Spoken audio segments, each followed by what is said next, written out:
kaldığımız yerden startup projelerini sizlere aktarmaya devam edeceğiz. Hakikaten heyecanlı bir bölüm bu. Biz de onları merakla dinleyeceğiz. Girişimcilerimiz tabii ki sadece projelerini anlatmayacaklar. Aynı zamanda gelecekle ilgili hayallerini de bizimle paylaşacaklar. Welcome back to Takeoff Startup Summit. Day 2 is full of events. We have a fruitful agenda. There will be sessions, discussions, and also there will be a very special session at the end of today. I know you all are looking forward to it, and also there will be an award ceremony at the end of today. But so that award ceremony to happen, we need to have startup pitchings here on the stage very soon, and it's great to have your company on the second day of Takeoff. Tabii ki burada katılımcıların anlatılanları dikkatle dinlemesinde yarar var. Çünkü burada atılan her adım, anlatılan her proje yarının teknolojisini inşa ediyor bildiğiniz gibi. Günün ilerleyen bölümünde de sektör liderleri ve yatırımcılarla eğlenceli ve dikkat edilmesi gereken panellerimiz olacak. Kaçırmamanızı tavsiye ediyoruz. Exactly. We have a very dynamic lineup for you during the day, and there will be more pitchings, and of course you can also have time to engage with investors and corporations outside this venue, but here on the stage, please make sure to follow our program here. Şimdi yeni projelere anlatmaya başlamadan önce dün neler oldu hep birlikte izleyeceğiz. Let's take a look at what happened today. Here's our video introducing that.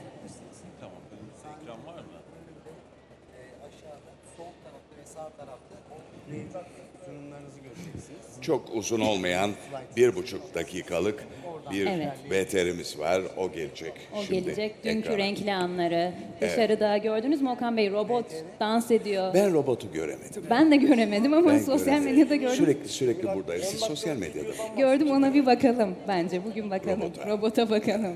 O çok Ne yapıyor robot? dans ediyor, böyle hareketler. Canım Güzel. robot. Bayağı ilgi çekmiş genç arkadaşlarımızın, Biz şu anda bu katılımcılarımızın. VTR'yi beklediğimiz için aslında oyalamaya çalışıyoruz izleyenlerimize ama Ekip VTR arkadaşlarımız- hazır olduğunda çat diye girebilir. Girecek. Drone görüntüleri çok etkileyiciydi dünden. Onları Öyle da mi? gördüm. Evet. Kalabalığı, alanı görüntüleyen. Burası kalabalıktı ama dışarısı daha da kalabalıktı. Ben bazı standların önünde böyle kuyruklar gördüm. Bilgi almak isteyenler, başvuru yapmak isteyenler. Katılımcılar bayağı dinamik bir şekilde zirvenin ne olduğunun farkında ve bunu en efektif bir biçimde değerlendirmeye çalışıyor diye görüyorum. Evet, bir de söyleşiler sadece burada değil. Evet. Diğer standlarda da söyleşiler Tabii. var. Ana söyleşiler burada. Evet. Bir de ana sunumlar burada tabii ki. Kaç tane konuşmacı var? Biz sadece bir sahnede 100'ün üzerinde konuşmacı vardı dün. Tabii ki böyle 2-3 dakikalık konuşmalar bunlar ama farklı yüzlerle tanışma imkanı, network şansı önemli bir zirve bu anlamda. Evet. Bu arada henüz VTR hazır değilse burada katılımcıların ne varmış? Problem varmış VTR'de. Daha sonra göreceğiz. O zaman şimdi sunumlara geçebiliyoruz demek ki. Şimdi girişimlerimizi burada anons edeceğiz ve onlar sırasıyla sahne almaya başlayacaklar. Efendim ilk girişimimiz Pocket eSIM. Pocket eSIM provides connectivity services for more than 750,000 travelers around the Biraz daha world. hızlı olmamız gerekiyor da yani sunumlarımız, İkinci girişimimiz Scootable. sunumlarımız kısa ya. Scootable is a technology provider offering mobility as a service solutions, IoT systems and battery technologies for mobility vehicles, micro-mobility rental operators around the world. Yani Porima hızlı olduğu için 3D. biraz. Porima is an innovative brand that offers quality, trust and customer satisfaction-oriented solutions in the world of 3D printing, from high-quality filament production to printer, scanner, resin and spare parts sales. Commodif. Commodif is a connected mobility platform that turns real-time data from vehicles and mobile assets into actionable business value with end-to-end technology. Coprint. Coprint develops advanced multicolor and multi-material 3D printing technologies, enabling seamless, creative and efficient production for all users. Nara XR. Nara XR builds scalable VR, AR, metaverse solutions for education, telecom, healthcare, and multiple industries powered by 5G plus technologies. BTOBO. BTOBO Robotics develops autonomous mobile robots and AI navigation for warehouse automation. We build forklift AMRs and fleet software to boost safety and efficiency. Connect Ion. Develop industrial mobile technologies with our hardware and software solutions. We are building the future with innovative artificial intelligence applications in the industry verticals we work. Codam. AI-powered wearable health technologies. Straight Plus is the world's first device that uses AI to actively maintain your posture. Mamosis. Mamosis is a CA-certified AI-powered cancer detection software. It analyzes mammography images to identify potential cancerous lesions and provides physicians with fast and reliable assessments. Teamsek Finn. Teamsek is a next-gen fintech and regtech offering working capital and liquidity solutions to banks, FIs, and NBFIs through the AI-powered securitization as a service platform. Maki. Maki is a next-gen ad platform that lets brands run automated high-performance campaigns across Telegram, Discord, offering advanced targeting, real-time optimization, and access to millions of users. VWork. VWork provides advanced machine vision and AI inspection systems that detect defects in real time and boost efficiency across defense, automotive, aerospace, and other industries. Evet, şimdi bu heyecan verici startup projelerini hep birlikte sırasıyla dinlemeye başlıyoruz. Buyursunlar. It's time for startup pitching.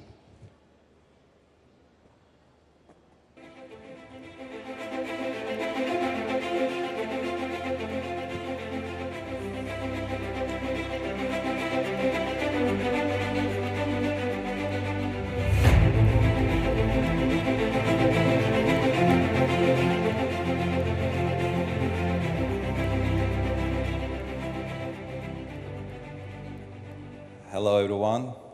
I think we can all agree on that we need internet anywhere, anytime. But when we go abroad, the game is changing because you need to find a way to get connected in outside of your country also. First, you can buy a roaming package from your operator and it's too expensive. You can find a local solution and it's too hard to achieve. So I couldn't pass my presentation right now.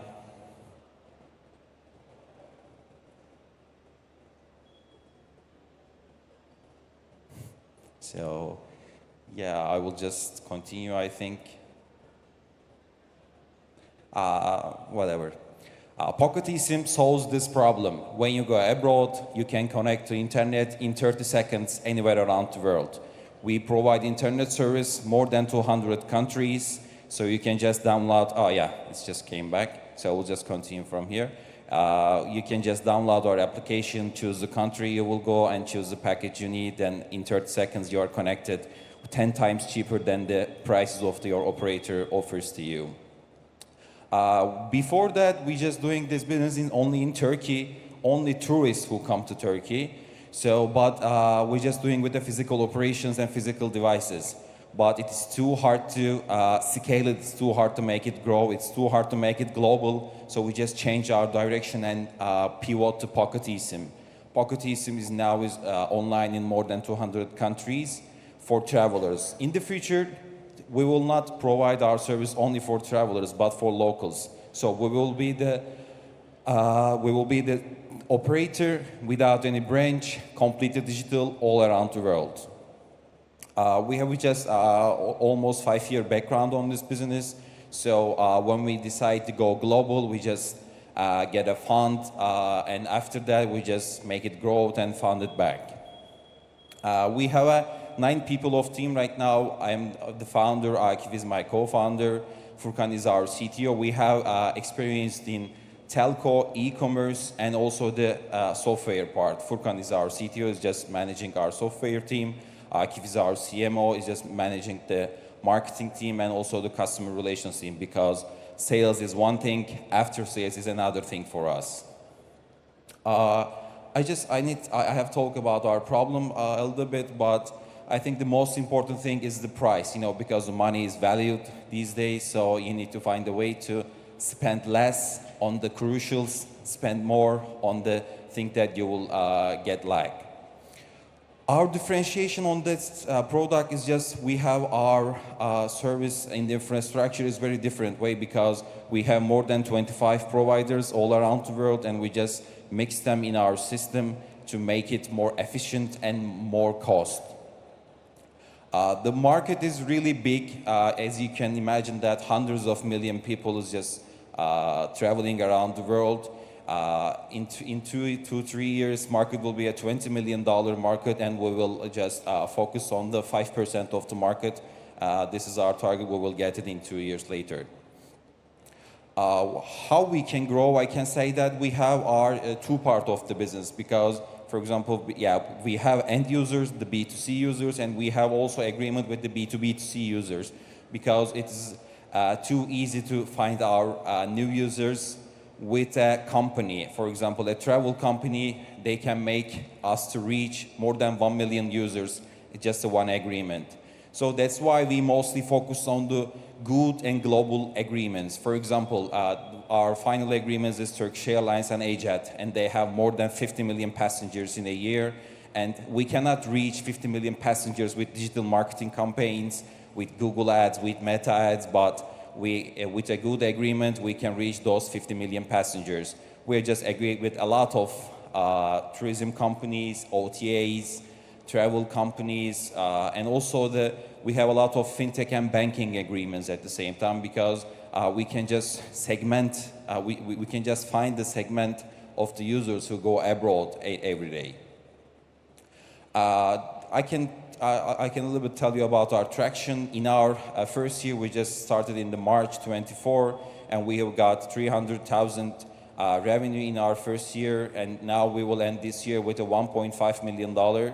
And next year, we will just make it 5 times bigger to make it $7.5 million revenue with good agreements. We have been funded until now for 3 times. Now we have just ended our seed period, and we will be start in the third quarter of 26 with a $5 million Series A tour. Thank you for listening. I hope you will use it when you go abroad. Thank you.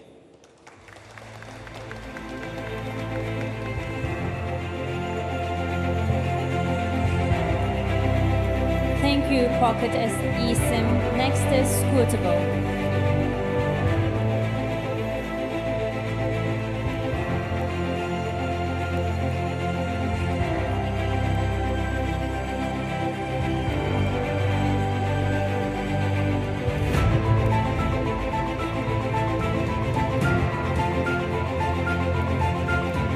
What an exciting place.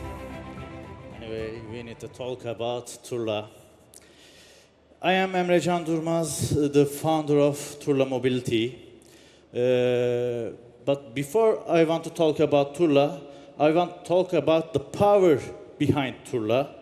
Because yes, Turla is a new scooter sharing operator, but we are not new in mobility sector. We are an old player with a new toy. Scootable is our previous work. We found Scootable in 2021 as a mass platform, and we provided software infrastructure for micromobility operators in all around the world. And after Scootable mass platform, we developed a IoT module with grant of TÜBİTAK, and also we commercialized it. And finally, we developed a battery package with partnership with Aselsan. all these technologies, after all these technologies, we founded Turla. Turla is our new journey.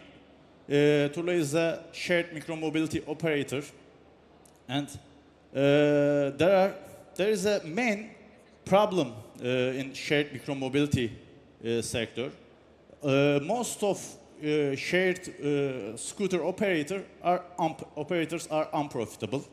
Why? Because there is a huge entrance cost, and also maintenance and operation costs are not so cheap.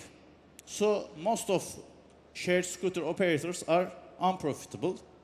What we did in Turla, Turla has in-house technology and a city-friendly parking model.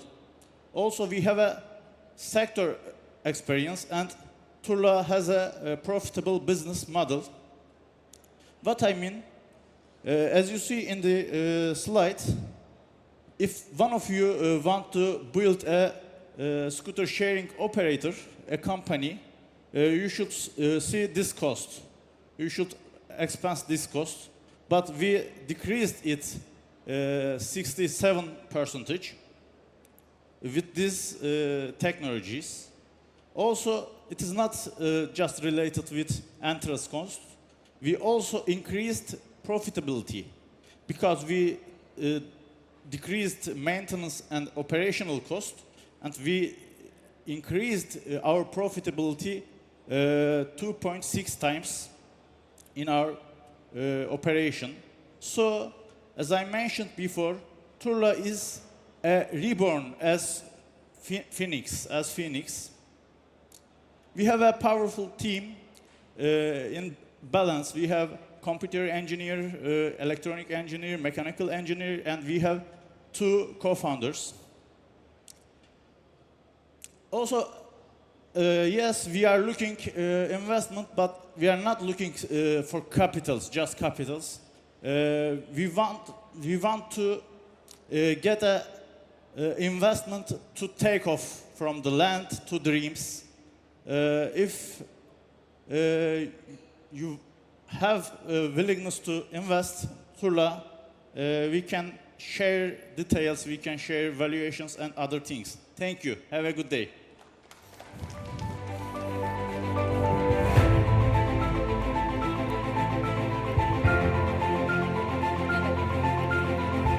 Thank you, Scootable. The next is Porima 3D.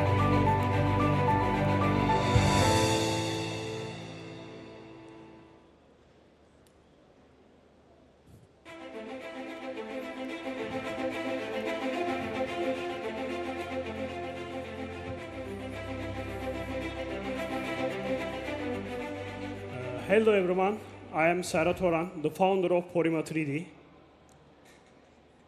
Porima produced high-quality 3D printing filaments.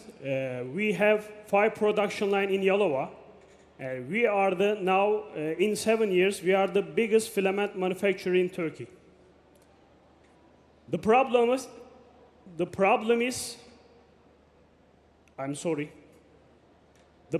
lack of high performance and cost-sensitive filaments and limited material variety. We developed optimized polymer formulation for 3D printers with our modern extrusion lines. We developed new products. One of them is Smart PLA, cheaper, faster, and more flexible.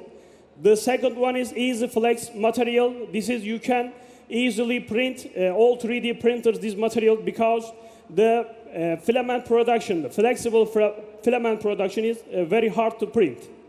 The third one is HDPTG filaments. This is the carbon fiber reinforced filaments. You have to need high temperature resistance. You can use this material also. This is the other our development filament. You need no spool for this material. This is economic and sustainable material.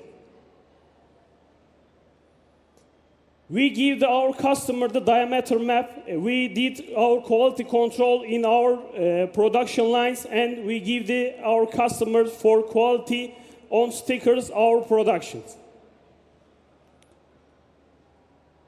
The filament market growing fastly, now the $3 billion in this year. After the 8th year, it will reach $23 million. In the business model, we have in England distributor partnership, also Belgium and Netherlands. We want to establish a new company in Europe, and we will directly European sell from there. We use SAP, Shopify, and Codam systems. They are integrated to each other. This one is SAP is the ERP program. Shopify is the most powerful e-commerce program. Also, Codam is the stock management program. This is our website. Approximately per month, 300,000 visitors comes monthly, and we sell printers and also the filaments in our website. We create the high quality promotion videos for Instagram, the other promotion social medias. We have high loyalty rates and high customer satisfaction. By now, in this year, we have 50,000 customers and over the 200,000 piece filaments we sold by now, and we have approximately 50 people employed. In social media side also, we are very powerful. We have more than 40,000 organic followers and monthly views, approximately 6.4 million monthly. Why now? Because fast-growing market, affordable raw materials, high quality, and low production cost. Our team, I am the polymer engineer. I have a PhD about polymer science. My teammates, Kadri Karadeniz, also material engineer, and Eren also the same. He has experience more than 10 years about polymer manufacturing. Also in our team, content creator Turatcan. He is the YouTuber and he has more than 200,000 followers.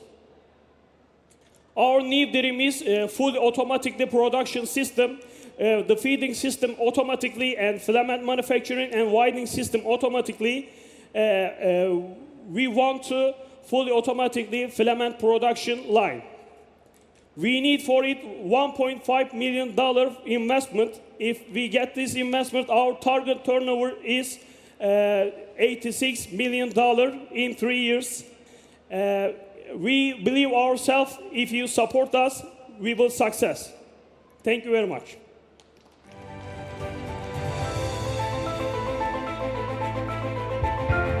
Thank you, Porima 3D. The next is Commodif.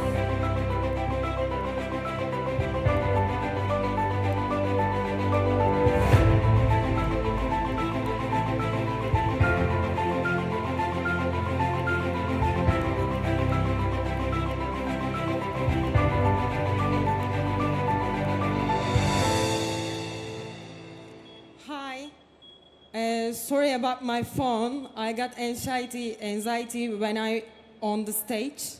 Sorry about that. This is Tuğçe, Chief Sales Officer at Commodif. At Commodif, we help organizations turn mobility into efficiency and profit. Let me briefly introduce who we are. Commodif was born within Farplus Group, which is the strongest automotive ecosystem company in Turkey in 2021. And we have a Commodif mobility engine. For 4 years, we give Tofaş and Stellantis consultancy and mobility as a service. Our technology is validated globally. We are invited ITF4 and Horizon programs by Fraunhofer and Unica. We are full stack mobility as a service system, device, backend, and user interfaces all integrated. We run real-time services with uptime 99.8%, and we are willing to expand EU and MENA.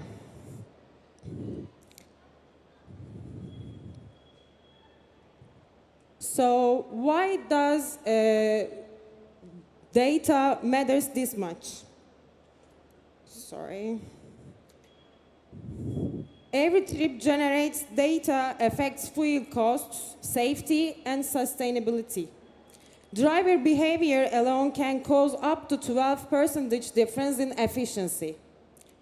And one improvement in a high mileage fleet for 100 trucks save up to $500,000 per year. That's why we believe data driving pays off. Here is how we deliver it. We provide,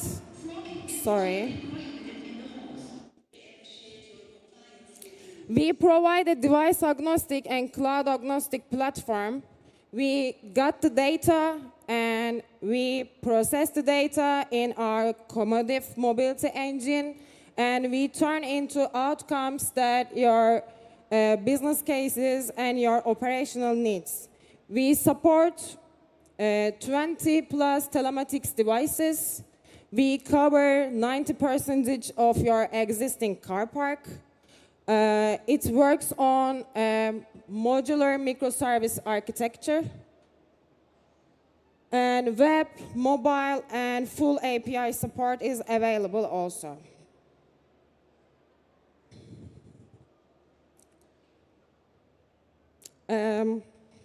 We operate in fleet management, consumer telematics, heavy machinery construction, cold chain tracking, airport ground operations, fuel station customer loyalty, car sharing, leasing and rent-a-car, and also air freight.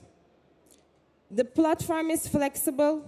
If it moves, we connect it. Why do partners... Oh, sorry about that. Why do partners choose us? We deliver fast and proven results. We have strong cybersecurity.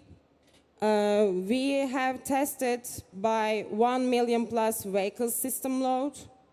And this is full stack that I already mentioned. Device, backend, and frontend, and it's modular. You can use any of it.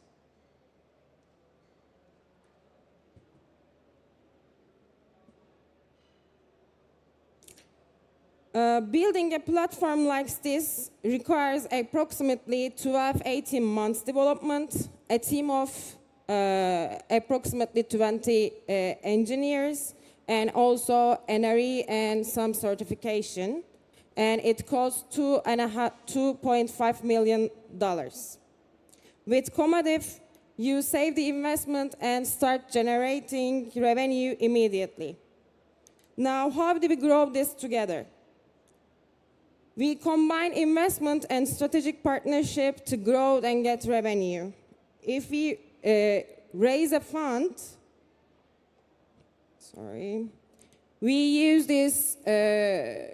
use this for sales team expansion and also new services expansion, and we eager to expand our services Europe and MENA. This is our roadmap. We have established firmware team, front-end team, and fleet management system, urban transport system, cargo tracking last year. And also, we build up a B2C platform named AJEP. You can find Hepsiburada and Trendyol also.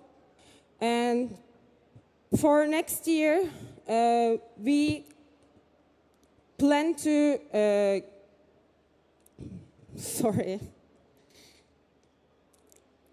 We plan to bring new capabilities in our services like carbon emission, battery passport, AI, ML adaptation, and no-code platform. And industry leaders trust it to us. These are our references.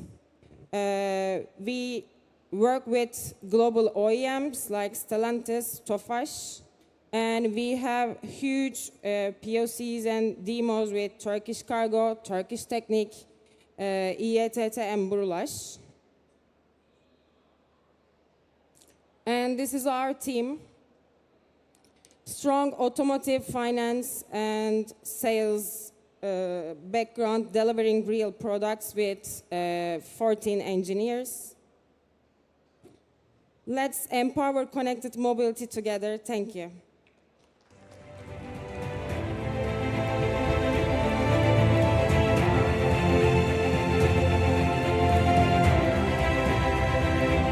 Thank you, Commodif. The next is Coprint.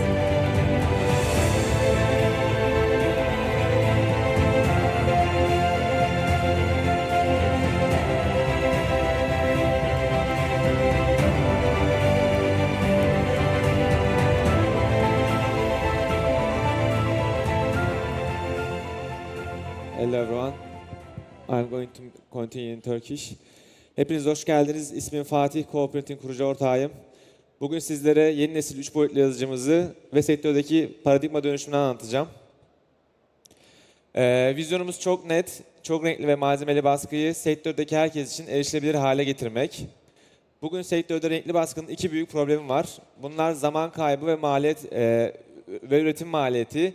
Şöyle ki 1 saatlik modeli renklendirdiğinizde 300 gramdan fazla atık üretebiliyor ve 1 saatlik bir model 8 saate kadar uzayabiliyor.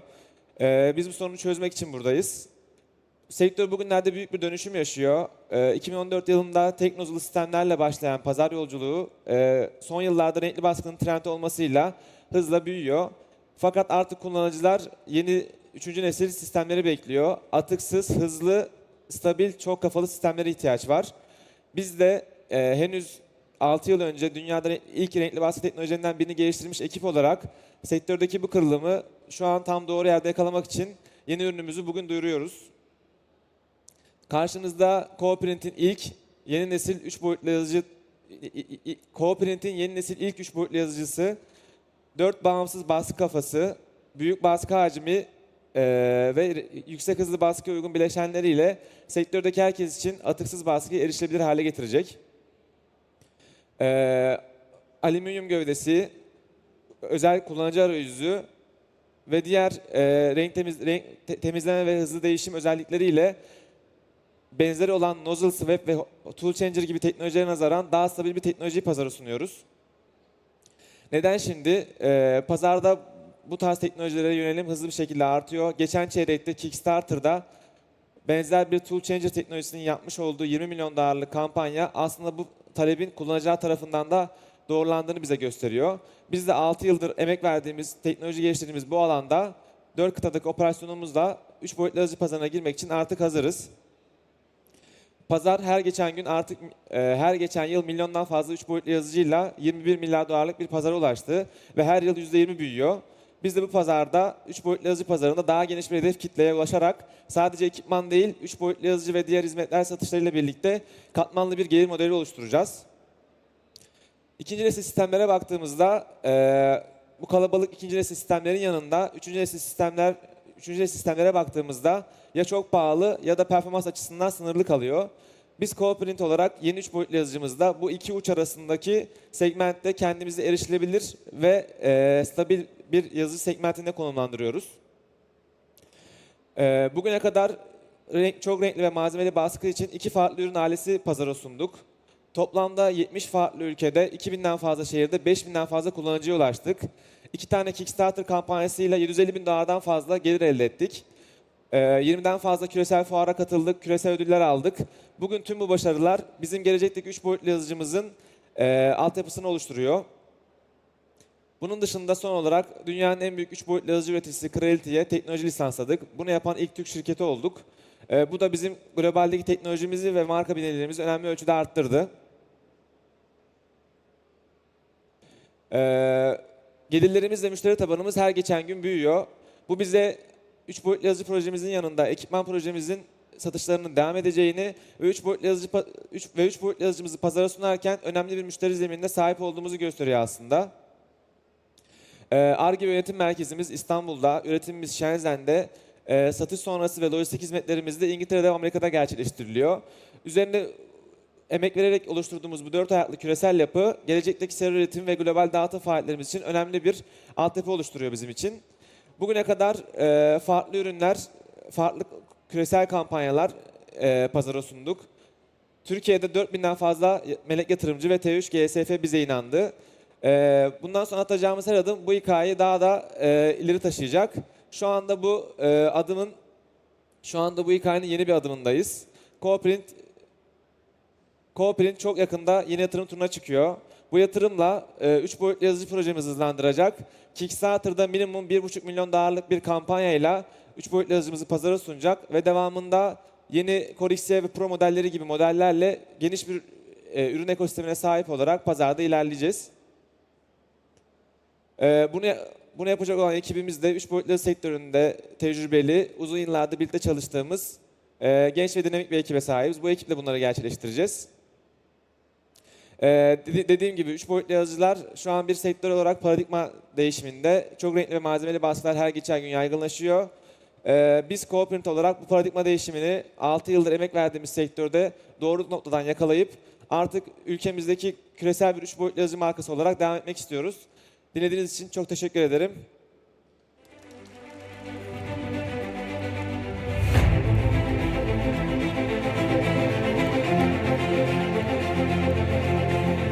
Thank you, Coprint. The next is Nara XR.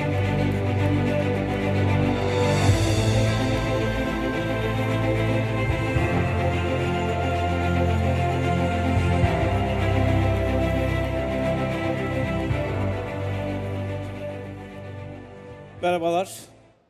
Nara XR 6. nesil internet dönemi için immersive eğitim teknolojileri geliştiren yenilikçi bir EdTech girişimidir.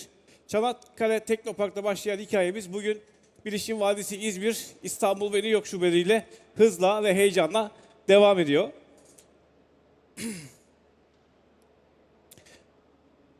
Günümüz EdTech girişimlerinin ciddi bir kısmı ya sınavlara hazırlık yaptırıyor ya da içerik odaklı hizmet sunuyor. Bundan dolayı bunların büyük bir kısmında ciddi bir kullanıcı kayıp oranı var. Çünkü günümüzde yapay zeka, giyilebilir teknolojiler, 5G, 6G, yeni nesil internet ve kuantum gibi teknolojiler tüm sektörlerde dönüşüm yaptığı gibi eğitimde de ciddi bir dönüşümü tetikliyor. Nara bu dönüşümde geliştirdiği ürünlerle immersive öğrenmeyi dönüştüren bir EdTech girişimidir.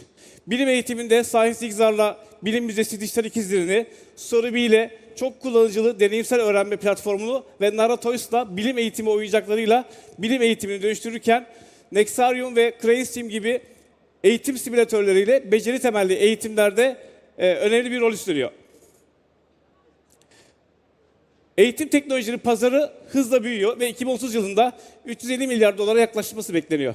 Bunun yaklaşık 87 milyar doları immersive öğrenme teknolojilerine ayrılacak. Biz bu pazarın içerisinde 45 milyon dolarlık bir pazarı 2030 yılına kadar elde etmek istiyoruz. Yanında Gartner'ın bir grafiğini görüyorsunuz.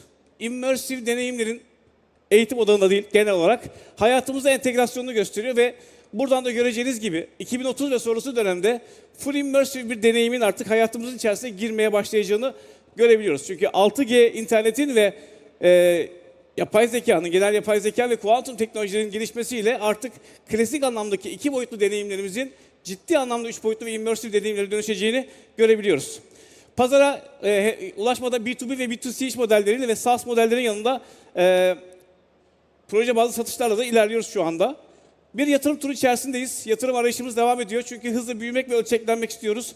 Özellikle uluslararası pazarda hızlı bir, agresif bir şekilde çalışıyoruz. Bu nedenle bir yatırım arayışı içerisindeyiz. 18 aylık bir round için arkasından bir köprü yatırımla global pazar büyümemizi hızlandırıp 2028 sonu itibariyle de B2C pazarına teknolojinin yeterince yaygınlaşmasıyla girmeyi ve 2032 yılı gibi de bir exitle yatırımcılarımızı mutlu bir şekilde şirketten ayrılmasını sağlamayı hedefliyoruz. Bu amaçla aradığımız rakam 1 milyon dolarlık bir rakam arıyoruz bu yatırım turunun içerisinde. Bugüne kadar Nara öz kaynaklarıyla ve kendini bootstrap ederek büyüdü ve yaklaşık 55x'lik bir büyümeyi sağladık. Bunu daha da hızlandırmak ve ölçeklemek için bu yatırım arayışımız devam ediyor. Ben Doktor Zafer Karadayı, Çanakkale 18 Mart Üniversitesi'nde bir akademisyenim. 25 yıldan fazladır bir eğitim teknoloğuyum. Ortaklarım Ömer ve Öner Yavuz'la beraber yılların uzmanlığıyla bu işi yapıyoruz. 20 kişilik bir takımın içerisinde 3 doktoralı arkadaşımız var ve gerçek bir eğitim argesi yapan bir girişimiz. Bugüne kadar pek çok ödül aldık. Tek tek hepsine girmek zor ama daha 2 hafta öncesinde de Bilişim Yıldızları'nda geliştirdiğimiz mesleki eğitim simülatörümüzle birincilik ödülümüzü de yeni ekledik. Hem ulusal camiada hem uluslararası camiada oldukça agresif şekilde çalışıyoruz. Biraz kıdemli bir girişimciyiz. Startup demeye utanıyoruz, scale up demeye korkuyoruz ama arada bir yerde hızlı büyümenin arifesinde bir yerdeyiz. Özellikle uluslararası hızlandırma ve uluslararası programlar tarafında son 2 yıldır enerjimizi harcıyoruz. Biz Nara olarak pek çok alanda güzel şeyler yaptığımızı düşünüyoruz. Yeni başarılara beraber gitmek istiyoruz. Bu nedenle bizim hikayemizde bize yoldaş olacak yatırımcılar arıyoruz. Teşekkür ederim.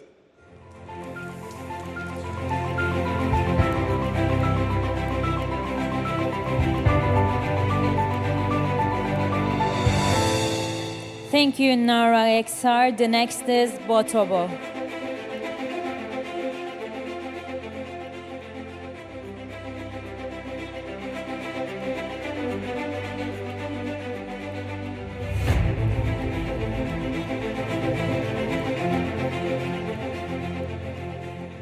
Hi, I'm Turgut from BTOBO.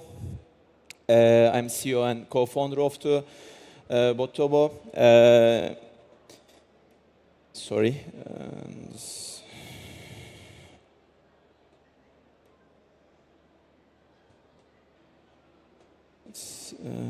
I think there's doesn't work, but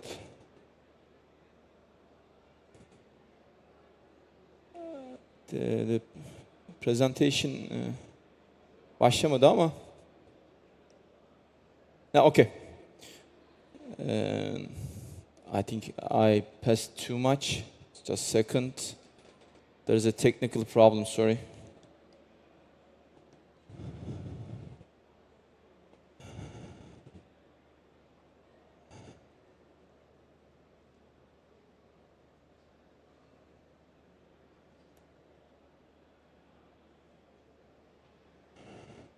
So sorry.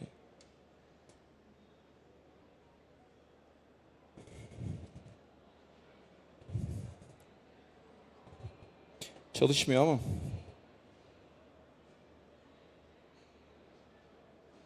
Pardon, sanırım sunumda bir problem var.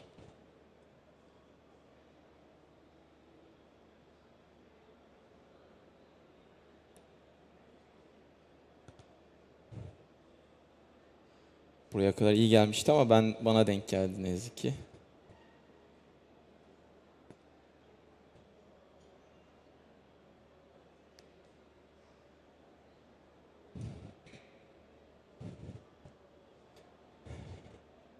Ben genel bir girişle başlayayım. In BTOBO, we are developing mobile robots, especially for logistics operation and manufacturing. We are a robotics company, but not only the hardware, also we are developing our own softwares. It means the navigation systems. It's kind.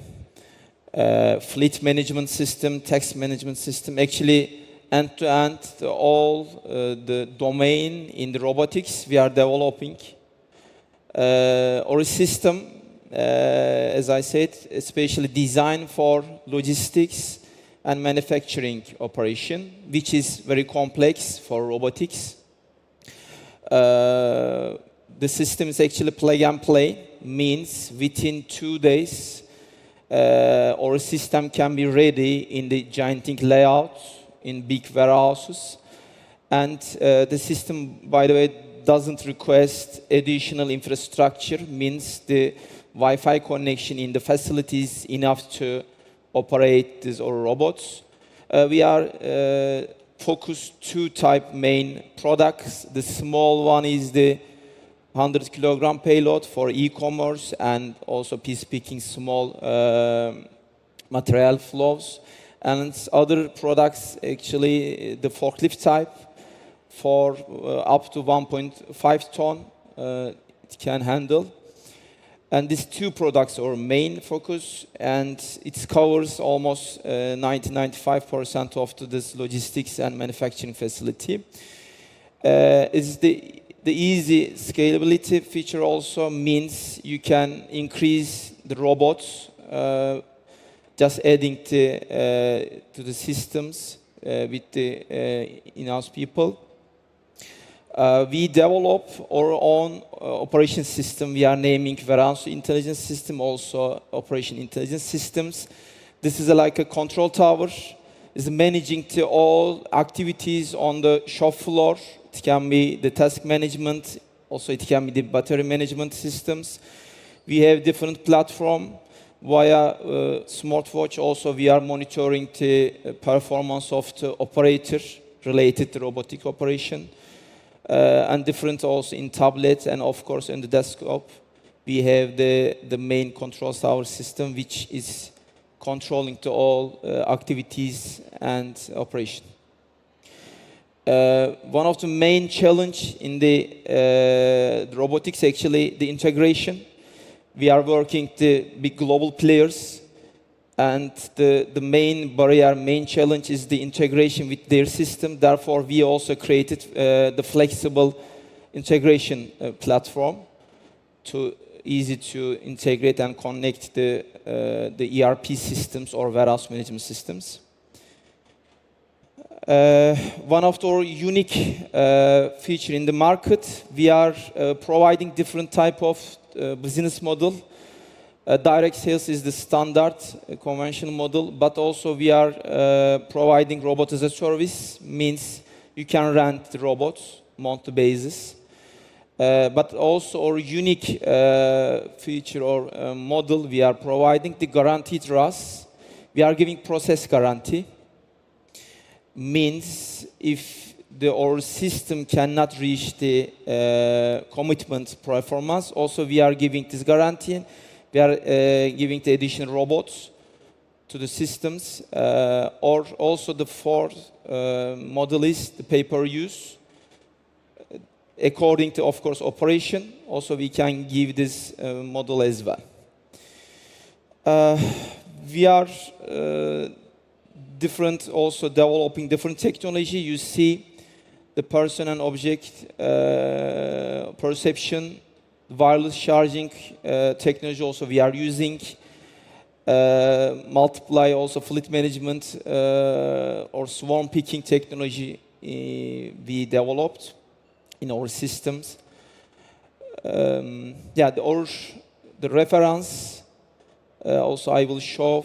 For example, in Turkish Airlines now we are managing their spare part operation in Istanbul airport. This is 7 days, 24 hours non-stop operation. Our robot is working in this very challenging operation without any problem, and it's also non-stop. And also e-commerce side, we are especially using our small robots, or actually the start point was this small robots. And also this operation, especially e-commerce side, again, very challenging. And these robots also can improve their operation. Thank you very much for listening.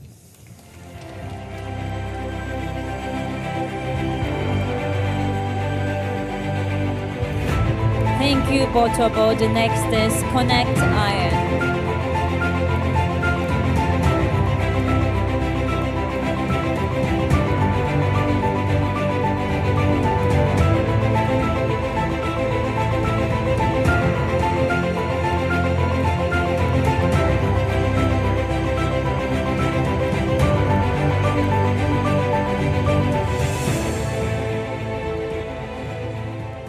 Merhaba, ben Talha Çoğdaroğlu, Connect Iron Teknoloji Anonim Şirketi kurucu ortağı ve CEO'suyum.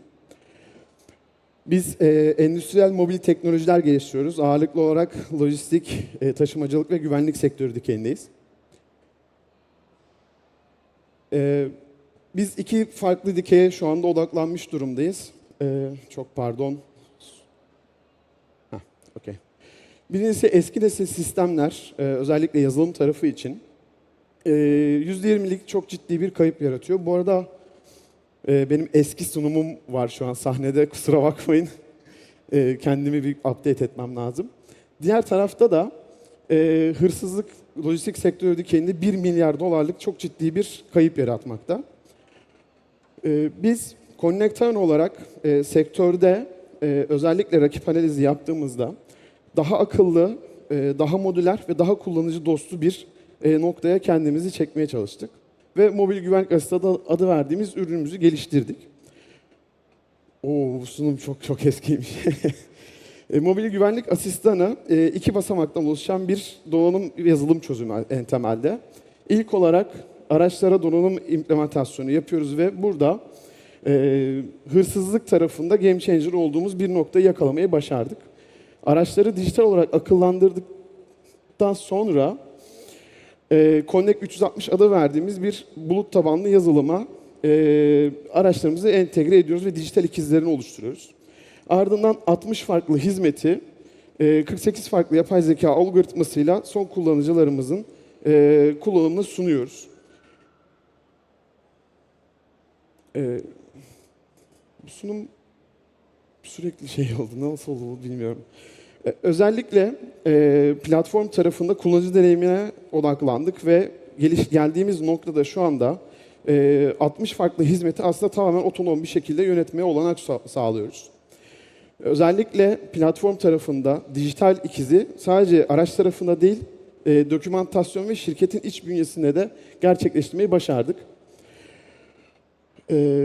Ve oldukça yenilikçi, sektörde ihtiyaç olan, sektör problemlerine doğrudan hitap eden yenilikçi sürüş paylaşım ve sürücü paylaşım altyapımızı da ayağa kaldırdık.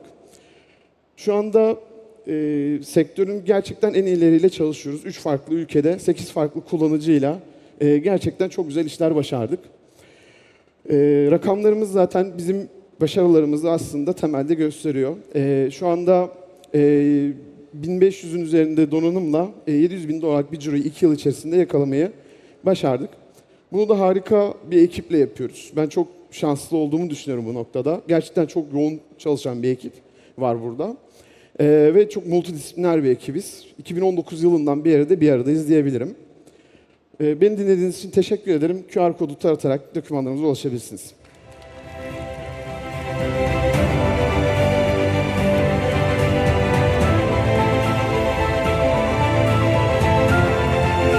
Thank you, Connect Ian. The next is Codam.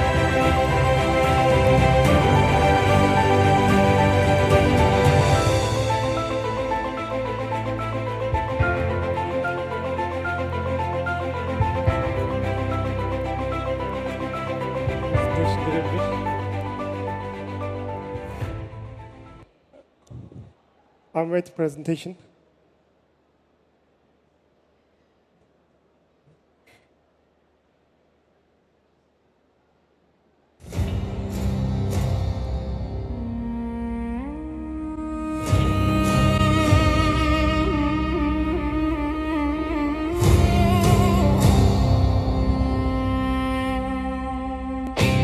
Hello everyone, this is Fatih, the co-founder and CEO of Muk Technology.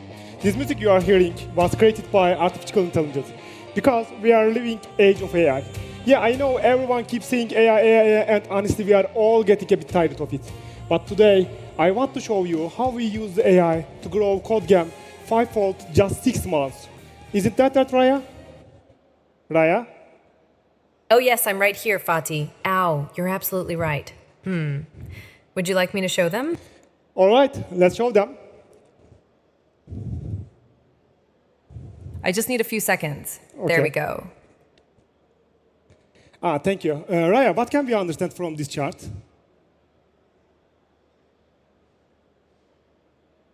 Raya? Looking at this chart, we can see that this year alone we've sold more than the total of the past 5 years combined. Codam is doing amazing, boss. Okay, thank you. My apologies. We are a bit excited today. We jumped straight out of the presentation in the financial, the financial. Sorry, there may be some of you here who don't know what Codam does. At Codam, we develop AI-powered wearable health technology. Raya, could you talk about what Codam does? Of course. But instead of explaining, I'd rather show you. Okay, stage yours. Straight Plus, the most advanced posture trainer. It will be a part of your look with its very elegant design. It's so thin that no one will notice it. Experience instant posture improvement with gentle vibrations. Boost your confidence. Straight is very easy to wear and effortless to use.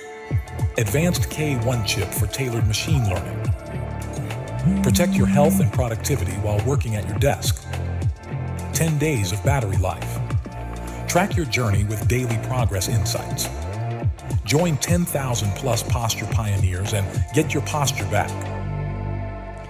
Okay, we achieve all of this with a team, just 22 people, until we fully integrated artificial intelligence in our operation. Last year, we decided to replace our human staff with AI agents step by step. Then we train a manager for AI agents, and today we export to 68 countries. The receive Turkey Innovation Week 2025 awards for the startup exporting most countries.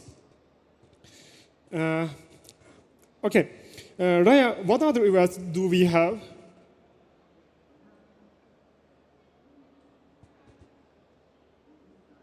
Okay. Let me check right away, sir. Okay. We received the BIGG Sports Awards. We became a sponsor of the 16th Turkish Spine Congress and built incredible collaborations. And most importantly, we formed a collaboration with Mike Gardner and his team at Stanford University in the USA. They've now added Straight Plus to their product suite. Finally, due to increasing global demand, we received an investment from Infinia Engineering for production and made a long-term strategic manufacturing agreement.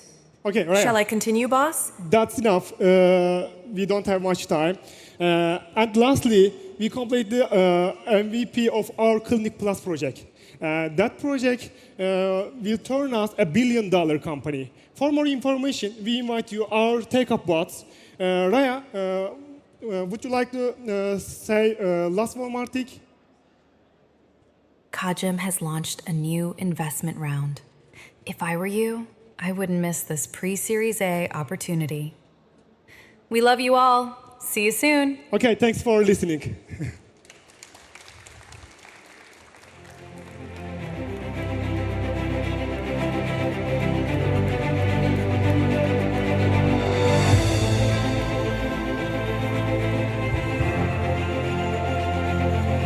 Thank you, Codam. The next is Teamsek Finn.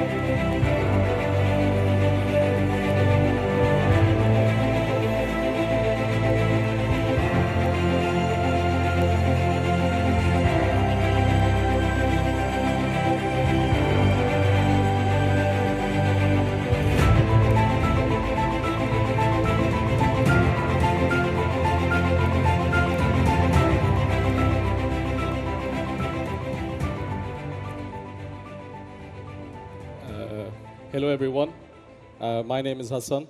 I am the Strategy Associate at Teamsek Finn. Teamsek is the leading securitization and liquidity provider of the MENA and the Turkish region. As for people who are not aware of what securitization is, it's a very financially complex process whereby banks, corporates, and financial institutions, they can realize their future cash flows, such as trade receivables, interest rate receivables, credit card receivables, at T0, meaning if you have a receivable plan for after 36 months, you can then securitize this, package that into loans and commodities, sell them to the capital markets, and then realize the cash flows without waiting for 36 months. It's all very financially complex, so I won't get into the mathematics of it all. However, what I will go into is how we as Teamsek have democratized this process, which has been dominated by large banks such as JP Morgan, Wells Fargo, Citibank, Bank of America, Global Merrill Lynch, and all these big giants which have had securitization on their product offerings, and which is why fintechs such as ourselves have paled in comparison with regards to competing with them. So I'll move on with this. So how did securitization come into play? The premise that we're focusing on is we're building the future of MENA and Turkey's capital markets. And how has it been done so? So we've made a multi-million perfect cube platform, which I will be going into more detail. We've had 3 times growth with Team Finance, our licensed lending company.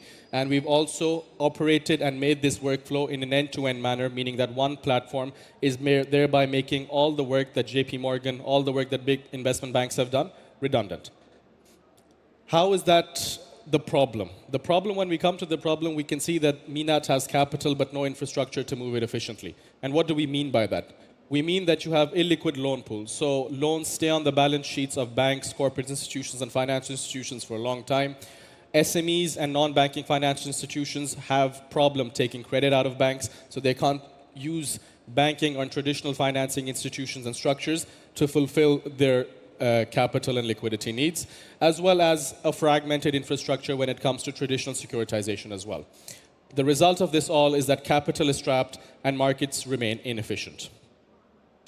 How have we made the market opportunity? So you can see in large markets such as the USA and EU, the securitized products are at an outstanding value of $14 trillion, whereby the GDP is 30%. So the securitization product market to the GDP ratio is 47%. But in economies like in Turkey and the MENA region, it's only a mere 1 to 2% of the total GDP. And you can see that the total addressable market over here has been categorized as follows, with main players like Saudi, Turkey, UAE, and Egypt amassing up to a total of 35 billion. The solution to that is Teamsek, where we come in. So rather than just being a platform provider, what we are is we are your global partner in capital optimization and liquidity solutions. We provide credit analytics, asset risk management analytics. We provide a securitization platform. We have a licensed financing company allowing you to take out financing immediately. And we're also launching our digital assetization and tokenization platform in early 2026. As far as our footprint is concerned, we are based out of Turkey, Saudi Arabia, and Dubai. And we're planning to move into the UK market and the US market in 2026 and 2027. Let's move on from this part. Now, at the core of why Teamsek is successful and what we've kind of established our whole platform and our own investment in is this platform, the perfect cube. So it starts from data ingestion, it goes to structuring of the product, it goes to liquidity, and it goes to distribution and monitoring. All of these are very financially complex terms and very financially complex procedures, which, like I said, large investment banks, such as the likes of JP, tend to employ 15 to 20 capital market analysts and obviously give you a price offering of between $2 to $3 million to carry out one single transaction. Making that redundant, Teamsek has made this particular platform, which allows you to construct the whole securitization workflow in one single platform. So you don't have to log out, you don't have to switch between teams, you don't have to communicate between other teams and other organizations. All you need is one user login from this platform, and then your whole securitization process is being streamlined. Let's move on. As far as the traction of Teamsek is concerned, the slide may look a bit messy, but it's because it contains a lot of content over here. You can see the strategic partnerships that we have made so far in order to make Teamsek, to bring Teamsek to the place it is today.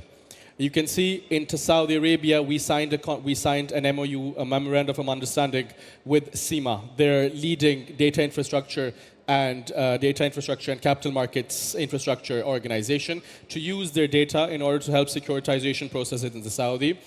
In January 2025, with the participation of one of the largest banks in the MENA region, Emirates National Bank of Dubai, and Qatar Investment Authority-backed Rasmal Ventures, we raised a total of $7.6 million in January 2005 as part of our Series A funding.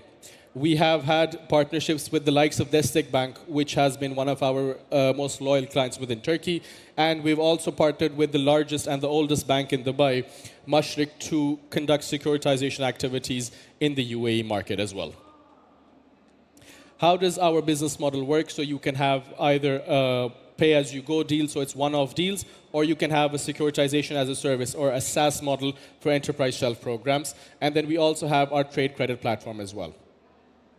The timeline that Teamsek has been following is as such. We were established in 2023, and we offered securitization as a service. In 2026, we're going to be transformed into a fully operational securitization as well as financing platform with the likes of Team Finance being already in operation. A BRSA, a BDDK licensed company, which has already amassed $12 million in assets under management after operations of 2 months.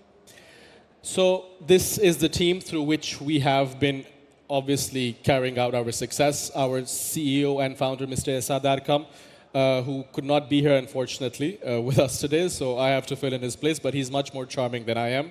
We have Mr. Ayman Sejni, we have Mr. Alexander, Mr. Niraj, and Serkan Çelik, all people with access to high tables, obviously opening up the way for us in the UAE and the Saudi market. That's it from my end. Thank you for listening to me. Yeah. So if you guys have any questions, you can always come back and circle back with us. Thank you.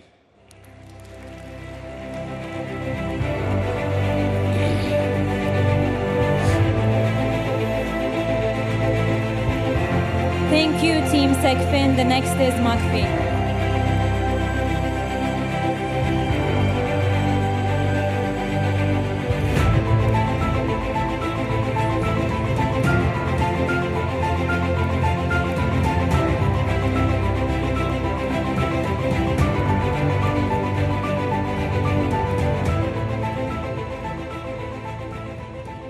Hello everyone, I'm Fikret. I'm sorry, I'm a little bit sick today. Turkey is a WhatsApp country. We all mostly using WhatsApp, but there is 1 billion Telegram users in the world. 1 billion. It's one of the most used social media in the world, and just in Turkey, it's 10 million monthly active users in Telegram. But the problem is, nobody can reach this audience. Like there is 10 million in Turkey and 1 billion in the world, but nobody. Until Maki. What can we do? We analyze the communities. What are they talking about? What is the topic about? And we tag them with machine learnings. And we help the brands advertise in the relevant communities. And it's very professional advertising. You can put image, video, text, CTA, and everything looks like a Google Ads and Meta Ads actually. And this is, you can use our panel, like it's like, as I said again, it's like a Google Ads. You don't need to talk with us. You can go just our website and start your advertising and launch your advertising and measure everything, clicks, buys, views, everything. This is the most profitable business model in the world because Google is doing for 10 years in YouTube. What Google's do, sending some advertising inside the videos of YouTubers and paying some money to the YouTubers. The exact same thing that we do. We send advertising inside of the Telegram channels and we pay some portion to the channel owners. And there is approximately over 3,000 people are earning from us. One of them last week earned $10,000 per week from us. It's huge money. We are the monopoly in Turkey. We are the biggest company in Turkey. Only competitor, funny, but Yandex. Yandex is our competitor, but we are far and way better than them. And we are also monopoly in Brazil. Because maybe, I don't know, I didn't watch the all videos, presentations here, but there is a lot of AI rappers, AIs everywhere, but it is super crowded market. It's red ocean. This company is blue ocean. There is no competition, no competition. We just launched Brazil 2 months ago, and just even 2 months, we crashed the market. And we are a hockey startup, actually. We just started on the 14th February of 2023 on the Valentine's Day, almost 3 years. And this is how it goes. Every half, we double and sometimes triple our revenue. And this month, I guess, we will earn $200,000 per month. And next month, we are aiming to hit 300,000. So we already crossed 2.5 million annual revenue. And this is also show how much we earn compared to the last year of that month. Every month, just February, double it. Because this company is going really well. Most of the brands that you saw outside is our actually customers. Turkcell, Hepsiburada, Trendyol, Fuzulev, they are all our customers. Because like, if you are advertising on Google, why don't you advertise on Maki? It's the same thing. And this is our plan. In the first year, we just launched Maki Ads, which is advertising. This year, we launch separate products. We want to create a creator ecosystem because we help the creators on Telegram. And for example, the most problem thing in the world right now for YouTubers, you can't sell your YouTube channel. Why? Because the content is your face. I cannot sell Orkun Işıtmak channel in Turkey because Orkun Işıtmak is the face of the channel. So you cannot sell it, you cannot exit it. But in Telegram, the creators is not visible. You can just sell these communities. You can just buy new communities. That's why we create new products, and they all goes very well on the global. And the next year, we want to create a fintechs and other stuffs, but I don't want to make your mind dirty right now. We already raised $2 million. Our actually lead investor is from Europe, 11 Ventures, and we have investors from Boğaziçi Ventures Turkey, Lima Ventures Turkey. Lima Ventures invest us when our valuation is $600,000, guys. And now our valuation is probably, I'm not sure, but probably it's like 30x more than that in just 3 years. So this will be going huge. And I'm not looking like 25, but I'm 25 years old. Turkish ecosystem is a little bit hard, that make me old. And all the other teammates is also like 22, 23. We are young, we live in the same house for 3 years. Still, some people are married and go, but still we are the same house. We work 24 hours, 8 days a week, if there is an additional day. So that's us. If you want to advertise with us, or if you want to invest us, I will be here. We have a booth area. Thanks so much.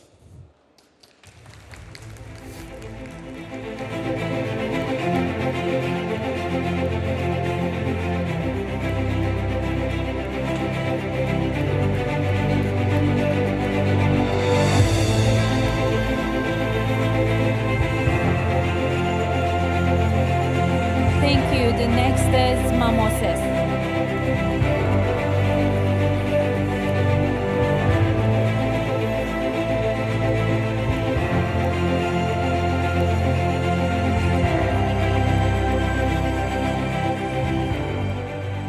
Merhabalar, ismim Oğuzhan Çevik.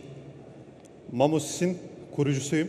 Mamosis nedir? Yapay zeka destekli radyolojik görüntülerini analiz eden, kanser veya kitle bulgusunu bulduğu, bu bilgiyi doktora verdiği bir karar destek sistemidir. Ben kendimi tanıtmak istiyorum. 10 yıldır bir şekilde yazılım sektörünün içerisindeyim. 5 yıldır da kurmuş olduğumuz startuplar, spin-off'ların yönetimini yapmaktayım. Mamosis aslında bir akademik projeden doğdu. Antalya Eğitim Araştırma, Karadeniz Teknik Üniversitesi'ndeki hocaların bir arada birlikte yapmış oldukları bir projeyi biz aslında bir teknolojiye dönüştürmüş olduk. 2 tane temel problemi çözüyoruz. Özellikle kırsal kesimlerde, işte doğuda, güneydoğuda